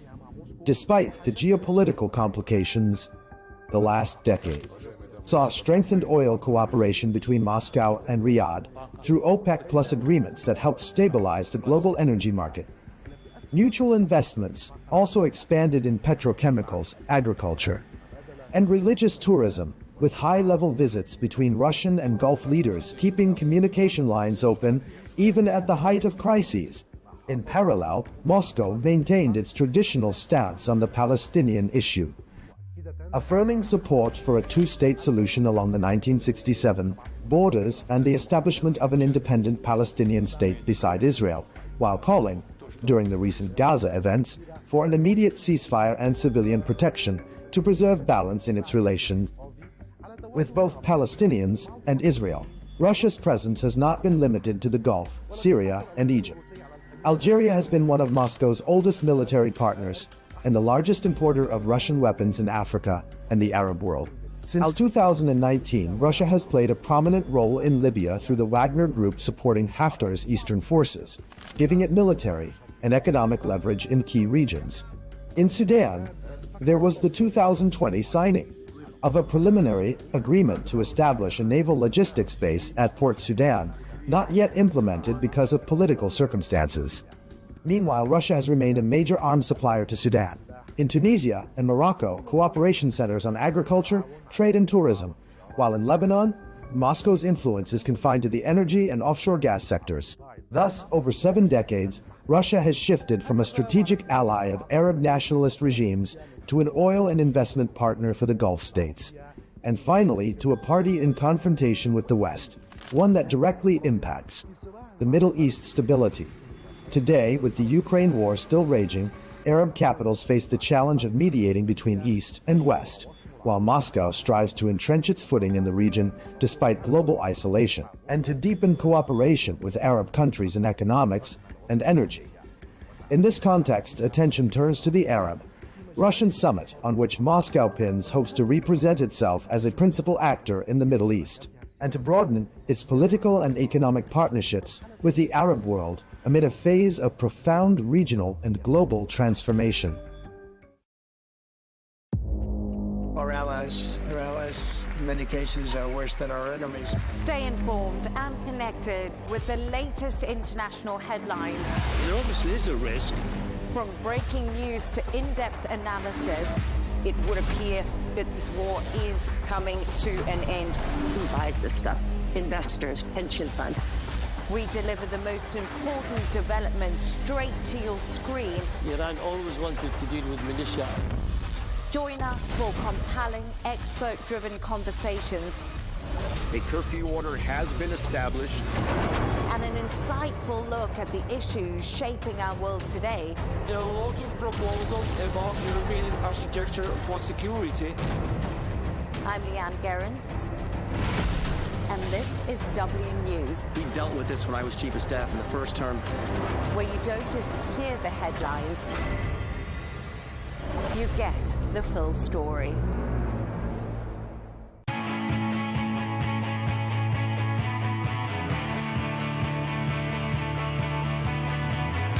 Welcome to the metropolis, the big city. This is where tech, trends, and culture meet. Meet the people. See the sights. Walk the city streets. And experience the lifestyle.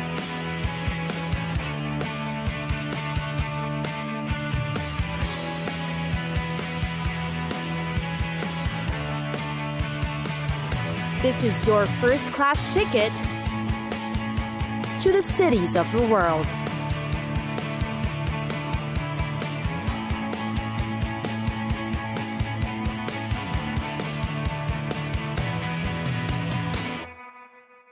Abu Dhabi.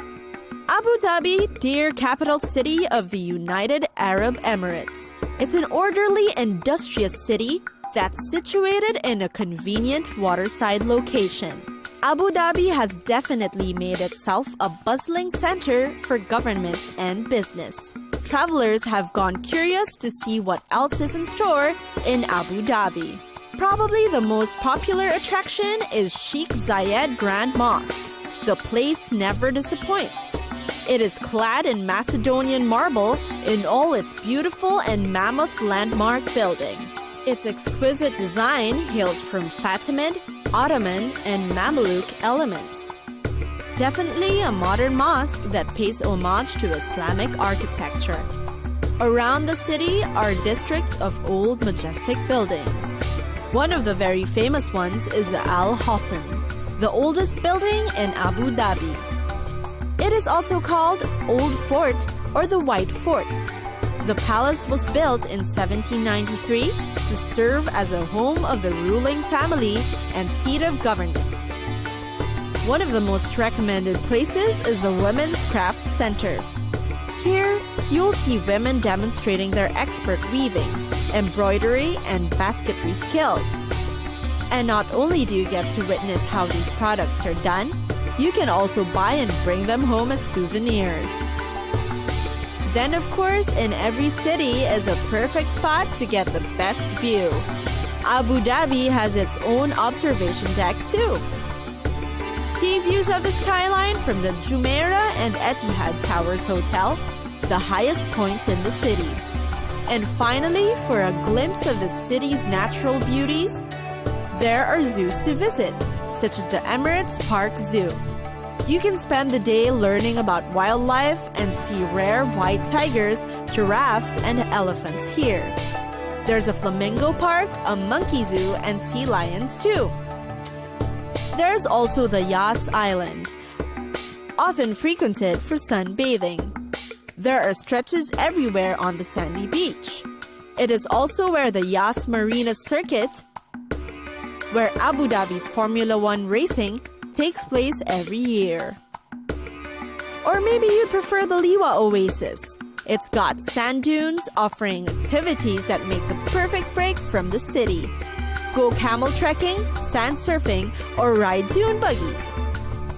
And for a much rather chill activity, try the boat tours. It's also one of the great ways to view the city. It's great especially when you're watching the sunset or dusk set over the city.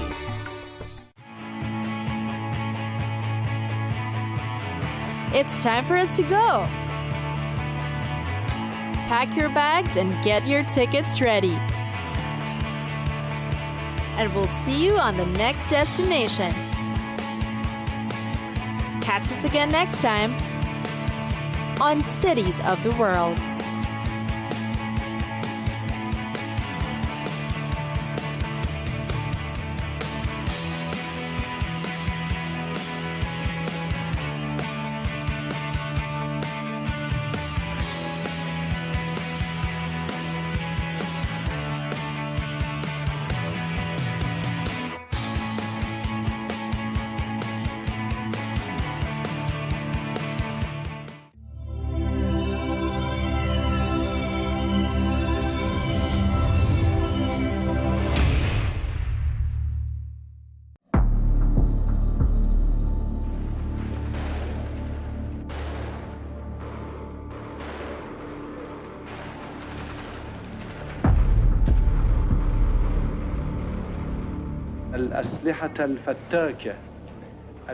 The lethal weapons that have spread into people's hands had begun to ravage the country and tear it apart. And they are killing the innocent, tarnishing the reputation of the country and its people.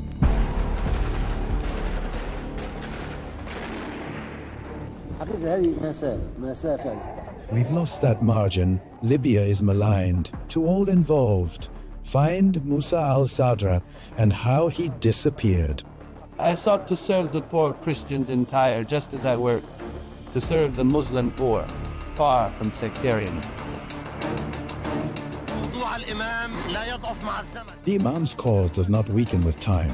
It is like a snowball rolling from a great height.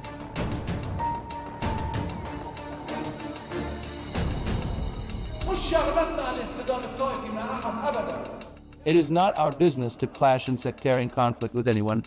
We are not the Lebanese people's adversary, and we will never be the citizens' adversary. We are the victims of the conflict between traditional politicians and party politicians, and we are paying the price.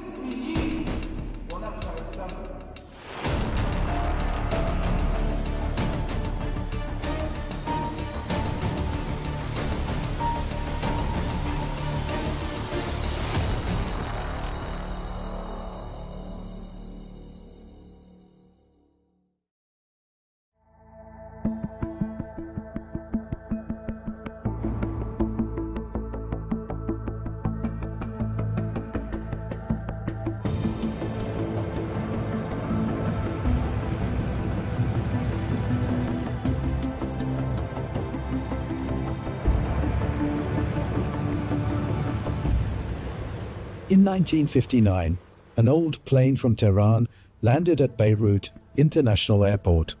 Among its passengers, Musa al-Sadr. The young cleric, born in the Iranian city of Qom in 1928, where he studied jurisprudence and philosophy before continuing his higher studies in Najaf. Before earning a degree in law from the University of Tehran.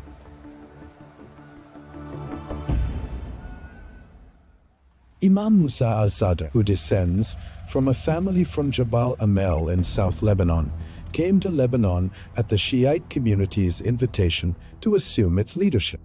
After the death of Imam Abdul Hussein, Sharafuddin in the city of Tyre. From the moment he arrived, he stepped beyond the traditional religious framework and engaged in field and social work, laying out a plan to uplift marginalized areas and integrate them into national and political life, especially in the south and the Bekaa, starting from his belief that his project is inseparable from the Arab framework. Based on solidarity among the region's states and peoples, and confronting everything that threatens the unity of the Arab world. Imam Musa al-Sadr holds both Lebanese and Iranian nationalities, but he is of Lebanese origin from the village of Shower in South Lebanon, Tyre district. Imam Musa al-Sadr became president of the Higher Islamic Shiite Council in Lebanon, an official institution, yet he called for the abolition of political sectarianism, and he advocated lifting deprivation from all people of all sectors. At the same time, Imam Musa al-Sadr was free of many slogans and many policies that were being imposed on Lebanon at the time, to the point that he opposed armed Palestinian resistance operating from South Lebanon. He was not against American efforts, and he considered that dragging Lebanon into these battles was beyond the country's capacity. Lebanon's interest is to be in a defensive position, not an offensive one. As security tensions rose in the south, Imam Musa al-Sadr warned against turning Lebanon into a regional battlefield, contested by rival axes, and paying for it with Lebanese blood. He saw salvation in supporting the Lebanese army and enabling it to extend its authority over all Lebanese territory. He called on the Lebanese army to protect the south. Today, some Lebanese are very pleased that the army has gone to the south. And this was Imam Musa al-Sadr's demand since 1975. He insisted that the Lebanese army be at the border to protect the land in the south and safeguard Lebanese sovereignty. Today, the Shiites need the logic of Imam Musa al-Sadr, who was a pioneer in anchoring the principle of the state among Lebanese Shiites. After they had, for a time, drifted away from Greater Lebanon, he brought them back together with Imam Shamsdin into the fold of the Lebanese state. This is what we need today. And when he also founded the Shiite Council in Lebanon, he was the first to declare that Lebanon is a final homeland with an Arab identity, meaning even before the Taif Agreement. Imagine in 1989 in the Taif Agreement that Lebanon would, in its first two articles, affirm in the Lebanese constitution that Lebanon is an Arab identity homeland. This is what Imam al-Sadr, with Imam Muhammad Mahdi Shamsdin, wove into a paper of political and social reform that was adopted at the Higher Shiite Council on May 11, 1977. He had a famous saying, "I am against the unjust ruler, even if he is a Shiite, and with the just ruler, even if he is Maronite or Christian."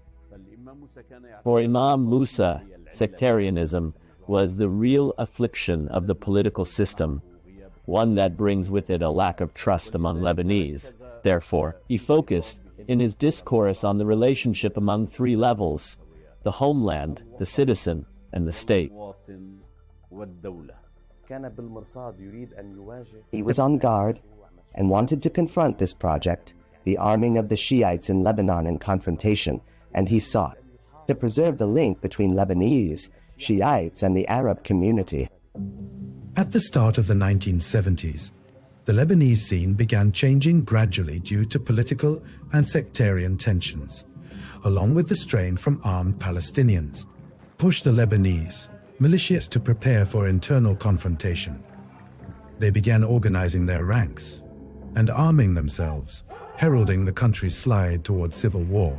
So Musa al-Sadr worked to open channels of communication with various political forces and Lebanese sects. In his speeches, he stressed that social justice and national unity are the real gateway to Lebanon's stability and the strength of its position in the Arab world. What was Musa al-Sadr doing at that time? He, together with Imam Shamsuddin, staged sit-ins in mosques and churches along the front lines, in Ain al-Ramani and in Antelius, to say, "Stop this war." Consequently, Sayyid Musa, like Kamal Jumblat, became an obstacle to the forces that had their hands on the country. In protest against this civil war, Imam Musa al-Sadr staged a sit-in, and many Lebanese joined him. He tried to launch a role for intellectuals and elites through the body he formed, with roughly more than 120 intellectuals from all sectors. And even in the midst of the Lebanese civil war, when he entered the town of Deir al-Amar, he said, "Every bullet fired at Deir al-Amar is a bullet fired at my turban my pulpit, and my family. Thus, he was a true unifier of coexistence as a principle.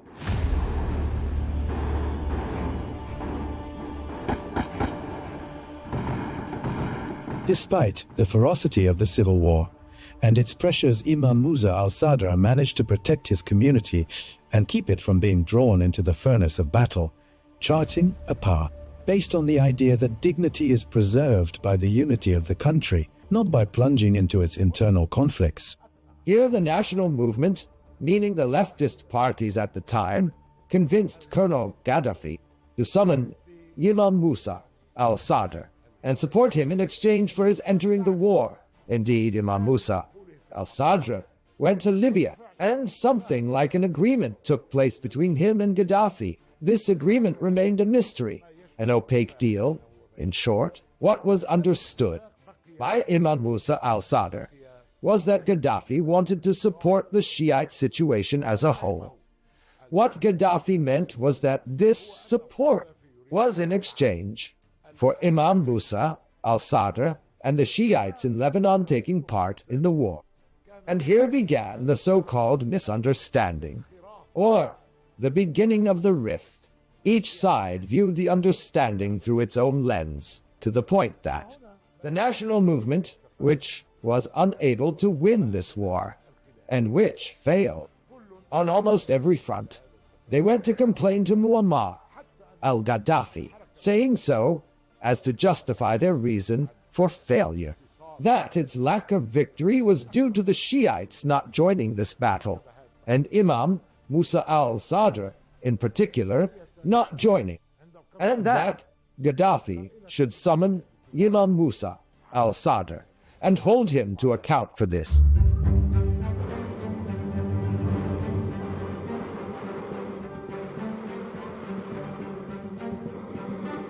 On the fateful day of August 25th, 1978,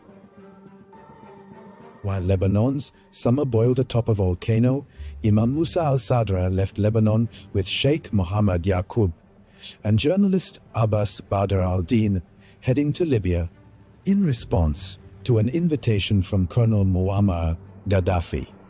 It was a public trip to Tripoli, west, but without anyone knowing, it turned into a one-way journey.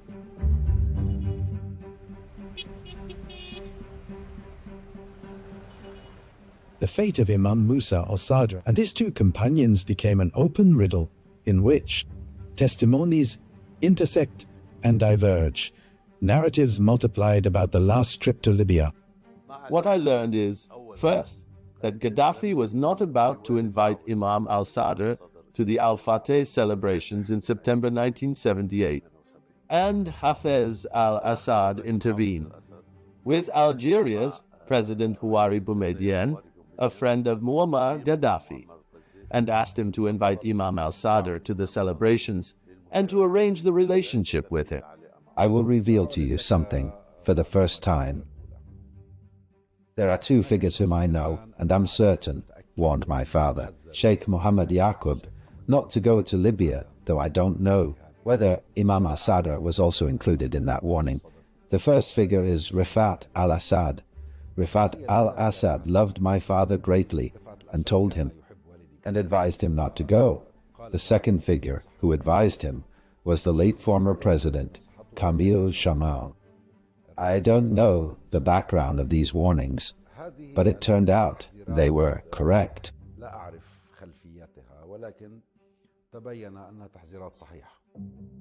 Despite the warnings, Imam Musa al-Sadr chose to proceed with his trip after receiving personal assurances from former Algerian President Houari Boumediene, who encouraged him to go to Libya and meet Colonel Muammar Gaddafi, in the hope that dialogue would open a door to resolving the disputes. There was a kind of reassurance in the positive sense, not in the sense of deceit and treachery, from the president of Algeria, Houari Boumediene. He asked the Imam to make this visit, and believed that with this visit, all the differences in viewpoints and opinions between Imam al-Sadr and the Libyan leaders would disappear. There was a studied, planned conspiracy calibrated to the circumstances I mentioned, especially since Muammar Gaddafi had some time earlier sent his Prime Minister, Abdel Salam Jalaud, to Lebanon, where he met most of the leadership, national or Islamic at the time, under a certain banner, and most of them differed with Imam Musa al-Sadr in their approach to the Palestinian issue and to the Lebanese reality.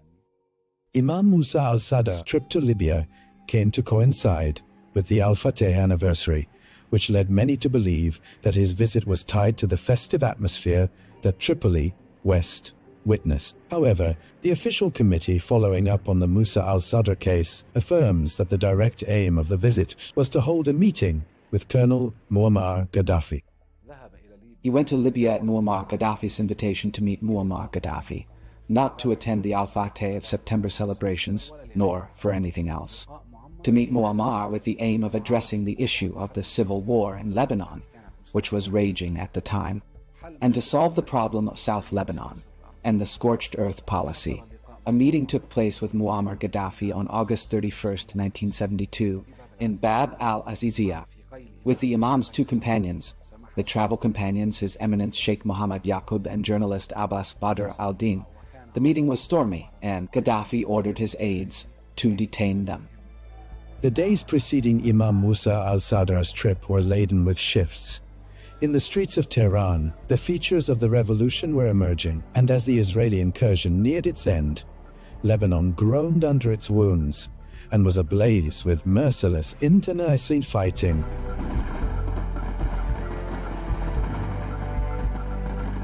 These interlocking storms made Imam Musa al-Sadr's meeting with Gaddafi a pivotal encounter whose implications went beyond mere political courtesies. And as he recounted to Mohsen Dallo, whose memoirs I wrote, and which will be published before long, he says that Riyad Taha and Abu al-Mutasim in talks with Libyan, that in the session where Muammar Gaddafi met Imam Musa al-Sadr and his two companions, there was discussion of supporting the communist Iranian opposition. And there was a representative of that opposition in Libya, and groups of the Iranian opposition were present in Libya. Imam al-Sadr was asked to cooperate with them. Imam al-Sadr refused. According to Riyad Taha, and according to Abu al-Mutasim bin Hussein Dalu, Imam al-Sadr said these people are suspect, therefore I will not deal with them. Despite Gaddafi's insistence, Imam al-Sadr refused to comply. Then another discussion was opened about the Green Book, and that discussion was the reason. A problem in a previous meeting between Imam al-Sadr and Gaddafi also developed into disagreement over the idea of the Green Book, and Imam al-Sadr's view of this was negative. When Gaddafi would ask Imam Musa al-Sadr where this support was going, while Imam Musa al-Sadr showed him a list of all the social, health, and medical achievements, hospitals, schools, and so on. This led Gaddafi to say to him, "My support for you is not for that purpose. My support is for you to enter the war." Then, according to my information, Imam Musa al-Sadr replied to him, "I am Lebanese, and above all my patriotism compels me not to enter this war. Indeed, the Palestinians are committing aggression against us in South Lebanon, and if I am to enter this war, I will enter it only against the Palestinians, not with them, and I consider that the Palestinians are trying to destroy Lebanon's sovereignty, its security, and its stability." The testimony of former Lebanese President Amin Gemayel, who lived through that period, revealed a different scenario as he considered that former Syrian President Hafez al-Assad was the one behind the operation to make Imam Musa al-Sadr disappear. Hafez al-Assad was fundamentally a pilot, and air intelligence had taken charge of all aviation in Libya, meaning the airport Sou, and the influence of the Amal movement in Lebanon grew at the expense of Syrian interests and Syria's goals in Lebanon. Musa al-Sadr began to be a source of annoyance. On the surface, relations were good with everyone, but in reality, Syria was irritated by the Amal movement. As for arranging the disappearance Musa al-Sadr in Libya, Syrian intelligence at that time had complete control over the airport. In Libya, Gaddafi was confronted with a fait accompli on this matter, and it's possible he had no knowledge of the operation until after it happened. And this, he argues, confirms that the operation was Syrian, not Libyan.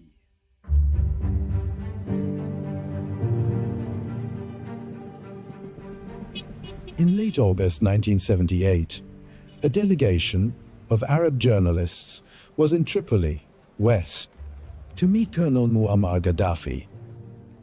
Among the delegation was the Lebanese journalist and former MP Mohammed Kobani, who by chance met Imam al-Sadr in the corridors of the Al-Shati Hotel. He later became the last Lebanese to see him alive. In his testimony, he recounts that the Imam appeared calm and told him he would leave for Italy the next day. His Eminence, the Imam, was there. We saw him in the courtyard, right opposite the Al-Shati Hotel, which at that time was a 5-star hotel. My wife said to me, "This man resembles Sayyid Musa al-Sadr himself," I told her. "It is indeed Sayyid Musa al-Sadr." We then asked him, would he join us for suhoor? For suhoor, indeed. We had the pre-dawn meal in his suite at the Al-Shati Hotel. The occasion, this significant moment, brought to mind the main keys that connected al-Sayyid Musa, his legacy deeply intertwined with Lebanon and the Arabs. After that, as dawn broke, we left. And by then, he had already left for Italy, specifically to Rome. After that, when I finally reached Beirut, I learned that news of him had completely ceased. The reception at the airport was not up to par at Tripoli Airport on August 25, 1972. The Libyan media published only a small item and did not cover the Imam's visit. What most caused the Imam's displeasure was that he spent 6 days waiting at the Al-Shati Hotel in the capital, Tripoli, and the appointment with Muammar did not happen until the 31st. Thus, the Imam intended to meet Muammar and then leave for Paris as planned, to visit his wife, who was ill at the time in Paris, where she was being treated. So, the intention was to head to Paris immediately and not to attend the Al-Fateh celebrations on the 1st of September. The next day, the Imam was going to depart. He wanted to meet Muammar and then leave.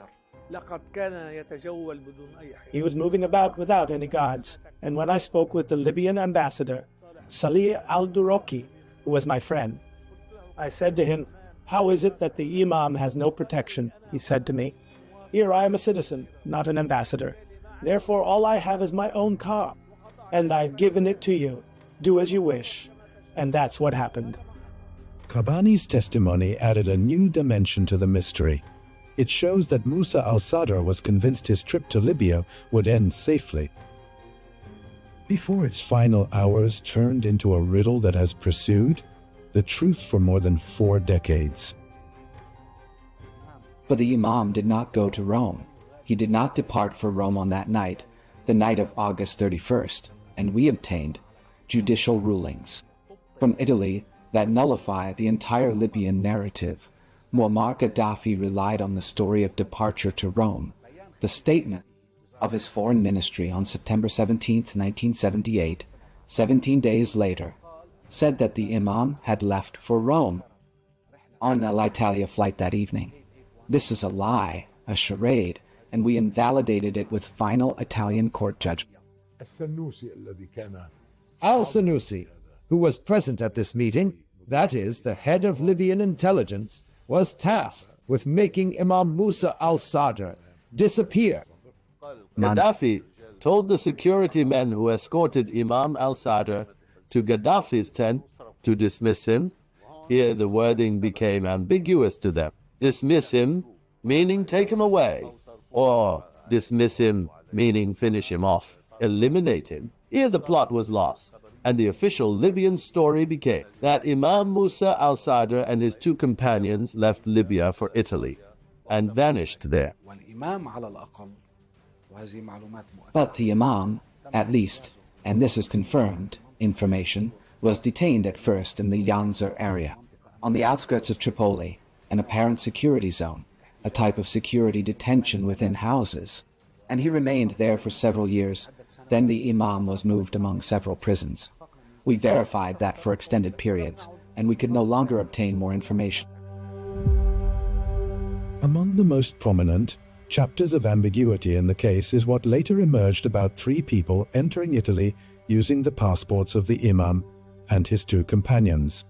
This identity theft operation was later documented in airport records, which sent the investigations spinning in circles and opened the door to endless questions. His passport was used to prove that he left Libya and entered Italy. So, a person, a man who resembled him, was selected, and this passport was presented. He left Libya and entered Fiumicino Airport in Italy using Imam's Musa al-Sadr passport. Therefore, in the Italian police records, it appears that Imam Musa al-Sadr entered Italy. The Imam never boarded the plane. The intelligence officers who impersonated the Imam and his 2 companions are known by name, Al-Ruhaibi and his 2 associates, Mansouri and Samun.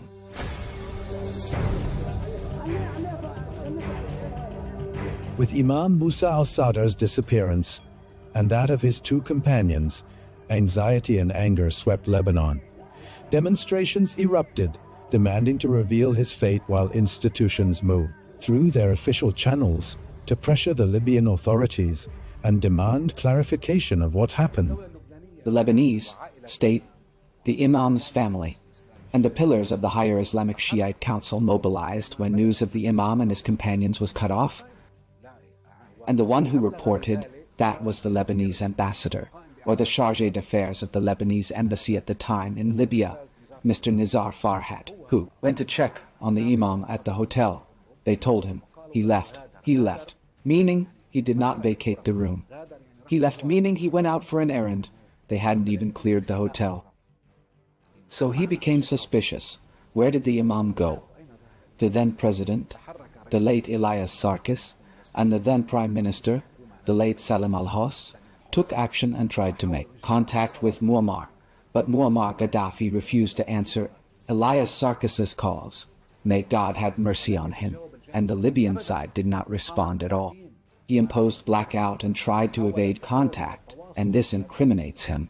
Prime Minister al-Hos had called me several times and said, "Why don't you return to Libya to look for Syed Musa?"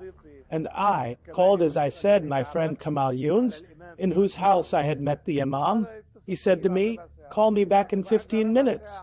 And after 15 minutes, he told me, he is in his suite at the hotel, which means that in Libya, they did not know the whole world was searching for Musa al-Sadr.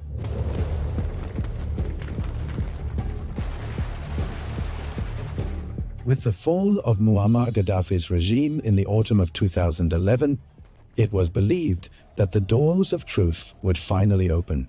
An official delegation, a delegation from Lebanon, including state representatives and Imam al-Sadr's family, set out for Tripoli, hoping to unravel the mystery of his disappearance. They toured official headquarters and security centers and met officials of the Libyan Transitional Authority in an attempt to seize any thread that might lead to the whereabouts of the Imam and his 2 companions. But despite media momentum accompanying the visit, the delegation returned to Beirut empty-handed.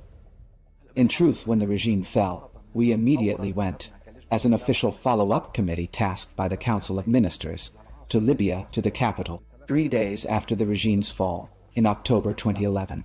We were given promises, and there were subsequent high-level official visits. We were given promises, many times by the President, the Prime Minister, and the judicial and also the security leaderships to cooperate. But nothing happened. None of the promises were carried out, and nothing at all regarding the Imam's case. No serious investigations were carried out, even with Abdullah al-Sanusi, and the pillars of the regime who were imprisoned in Libya among them. Abdullah Hajizi and Farai Abu Ghalia, and Ahmad Ramadan. There was never any serious investigation in the Imam's case. We, through investigations, found the Imam's clothes, or what is believed to be his clothes. They contacted our Lebanese brothers in Benghazi and then in Tripoli, and we arranged for a judge from the Lebanese government to coordinate with the investigative committee and the prosecutor general's office. There was suspicion about a certain body, a certain grave, in a certain place. That grave, a mass grave, was not exhumed except with the knowledge of some of our brothers. In Lebanon, the judge attended and the members attended. The grave was exhumed, and a sample was taken from that body, which is believed. God knows best, whether it was the Imam's body or someone else's.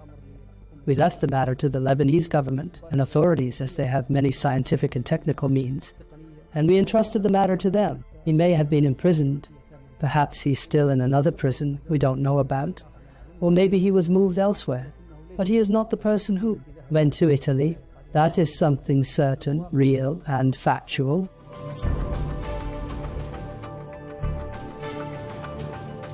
In the midst of efforts to search for the truth, the committee following up the Imam al-Sadr case conducted DNA testing, but the results were decisive. The tests were negative and non-matching, and confirmed that everything that later appeared as claims about finding Imam Musa al-Sadr's remains was nothing but false reports, inconsistent with the Imam's characteristics and with scientific facts.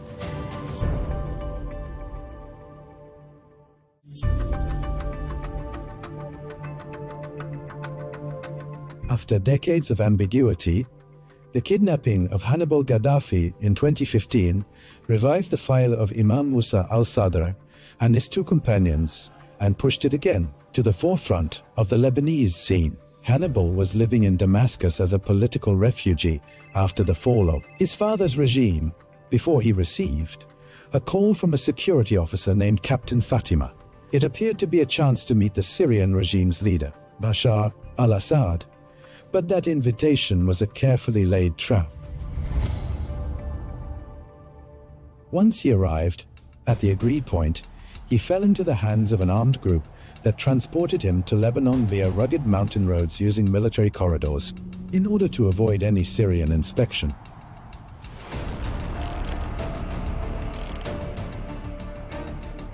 Later, accusations were directed at former Lebanese MP Hassan Yaqub as being behind the operation. As long as the total consensus of those who like and those who dislike says there is no real, serious action of substance, except for the matter of Hannibal Gaddafi, who is under the hand of the Lebanese judiciary, and one person described this as a trove of information. The central question: if I am accused of arriving at this result, then why did the world rise up against me? I was arrested, and there was an attempt to assassinate me physically, politically, and in the media, and the matter is still ongoing. After days of secret detention, Hannibal appeared in a video with bruises on his face, issuing an appeal to anyone who has any information about Imam al-Sadr to disclose it.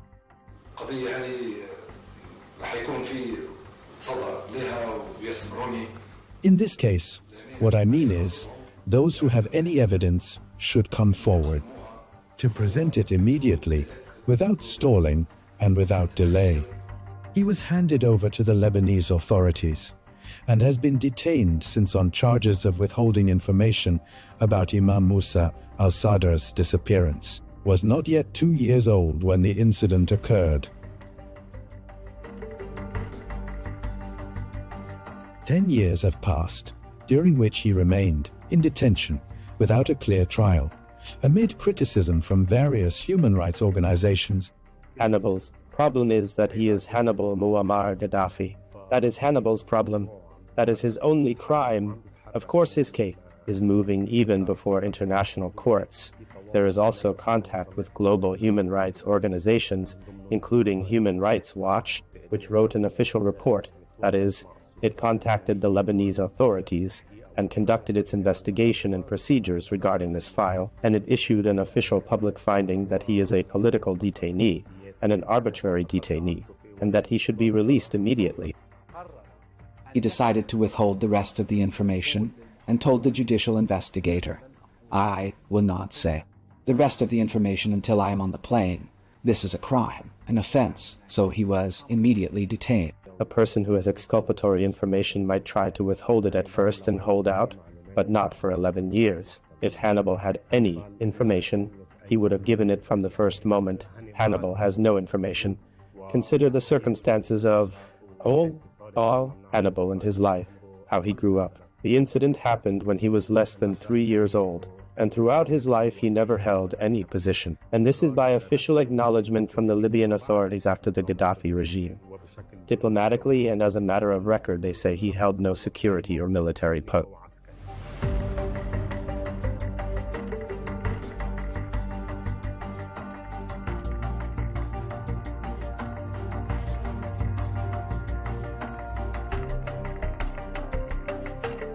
The one who undertook to make the Imam disappear was Abdel Salam Jalad, but without Muammar Gaddafi's knowledge. Hannibal tried to say that. For 8 years no judicial procedure has happened with him to this day, and he has not yet met the judge, and note the judicial investigator. Handling Hannibal's case, the judicial investigator had previously issued an indictment decision, and referred the case to the Judicial Council before the arrest of Hannibal al-Gaddafi. Here we may speak about whether he has the authority to look into his case.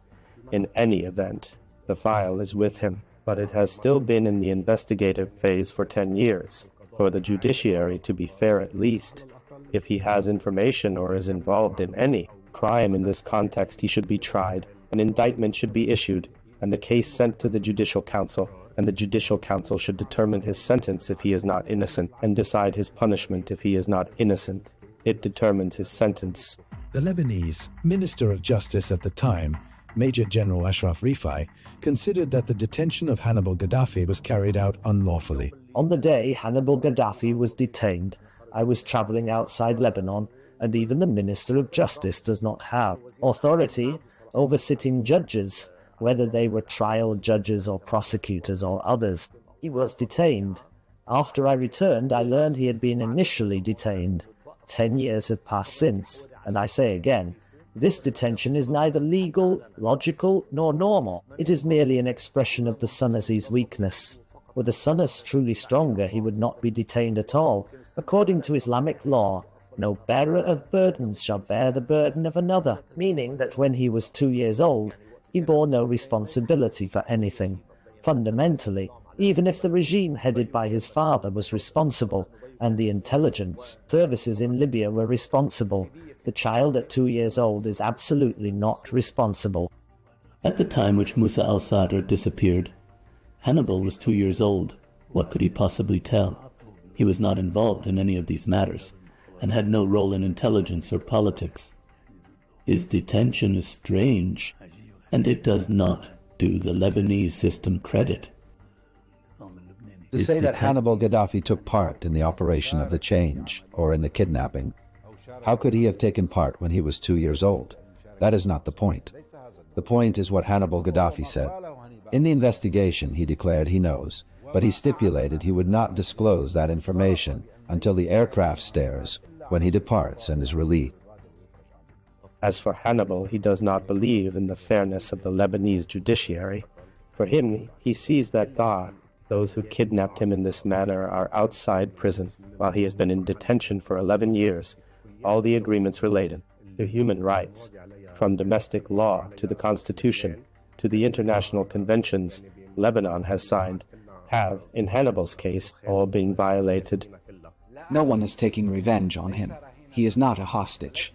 We did not stalk Hannibal, and we were not concerned with Hannibal or anyone else. But when he gave some information and withheld the rest, he became implicated. He is in the process of taking legal action before the international judiciary, toward securing his release, and even toward filing a claim against the Lebanese state for injustice, for the inequity and deprivation of liberty to which he has been subjected for 11 years. Amid the swings of time and the shifts in the Lebanese scene, The lines of the last letter Imam Musa al-Sadr sent from Algeria remain to the Minister of Education at the time, Edmund Riz, testimony to a man who carried his country's burdens to the very last moment. A letter he wrote with a heart preoccupied with the teachers' issues in Lebanon while far from his land, to affirm that his constant concern was none other than Lebanon and its people.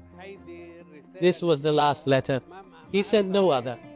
He said to me, "Your Excellency, my dear brother, Professor Edmund Riz, Minister of National Education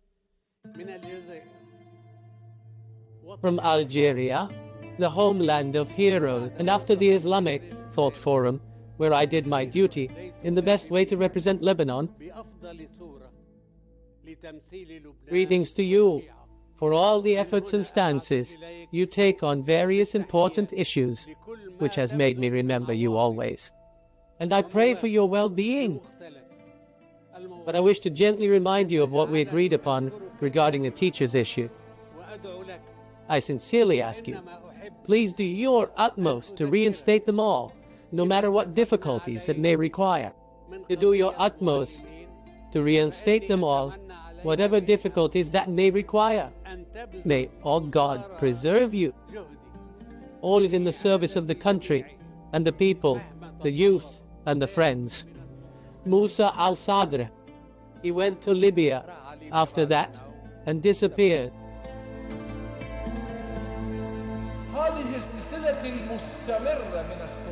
This continuing series of conflict between oppressor and oppressed, however you label both the oppressed and the oppressor.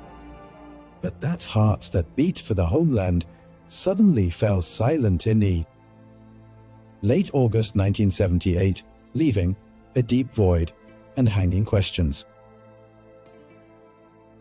4 decades have passed, regimes have fallen, faces have changed, and this case has remained a riddle shrouded in silence, resistant to oblivion, as if the Imam departed on a journey with no return, leaving behind a people who await him and a homeland that awaits the truth and a justice yet unborn.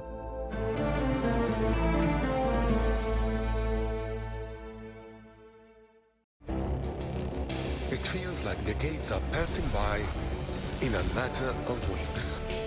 Seismic shifts in the world order. Never, ever will be part of America. With so much happening and so much noise.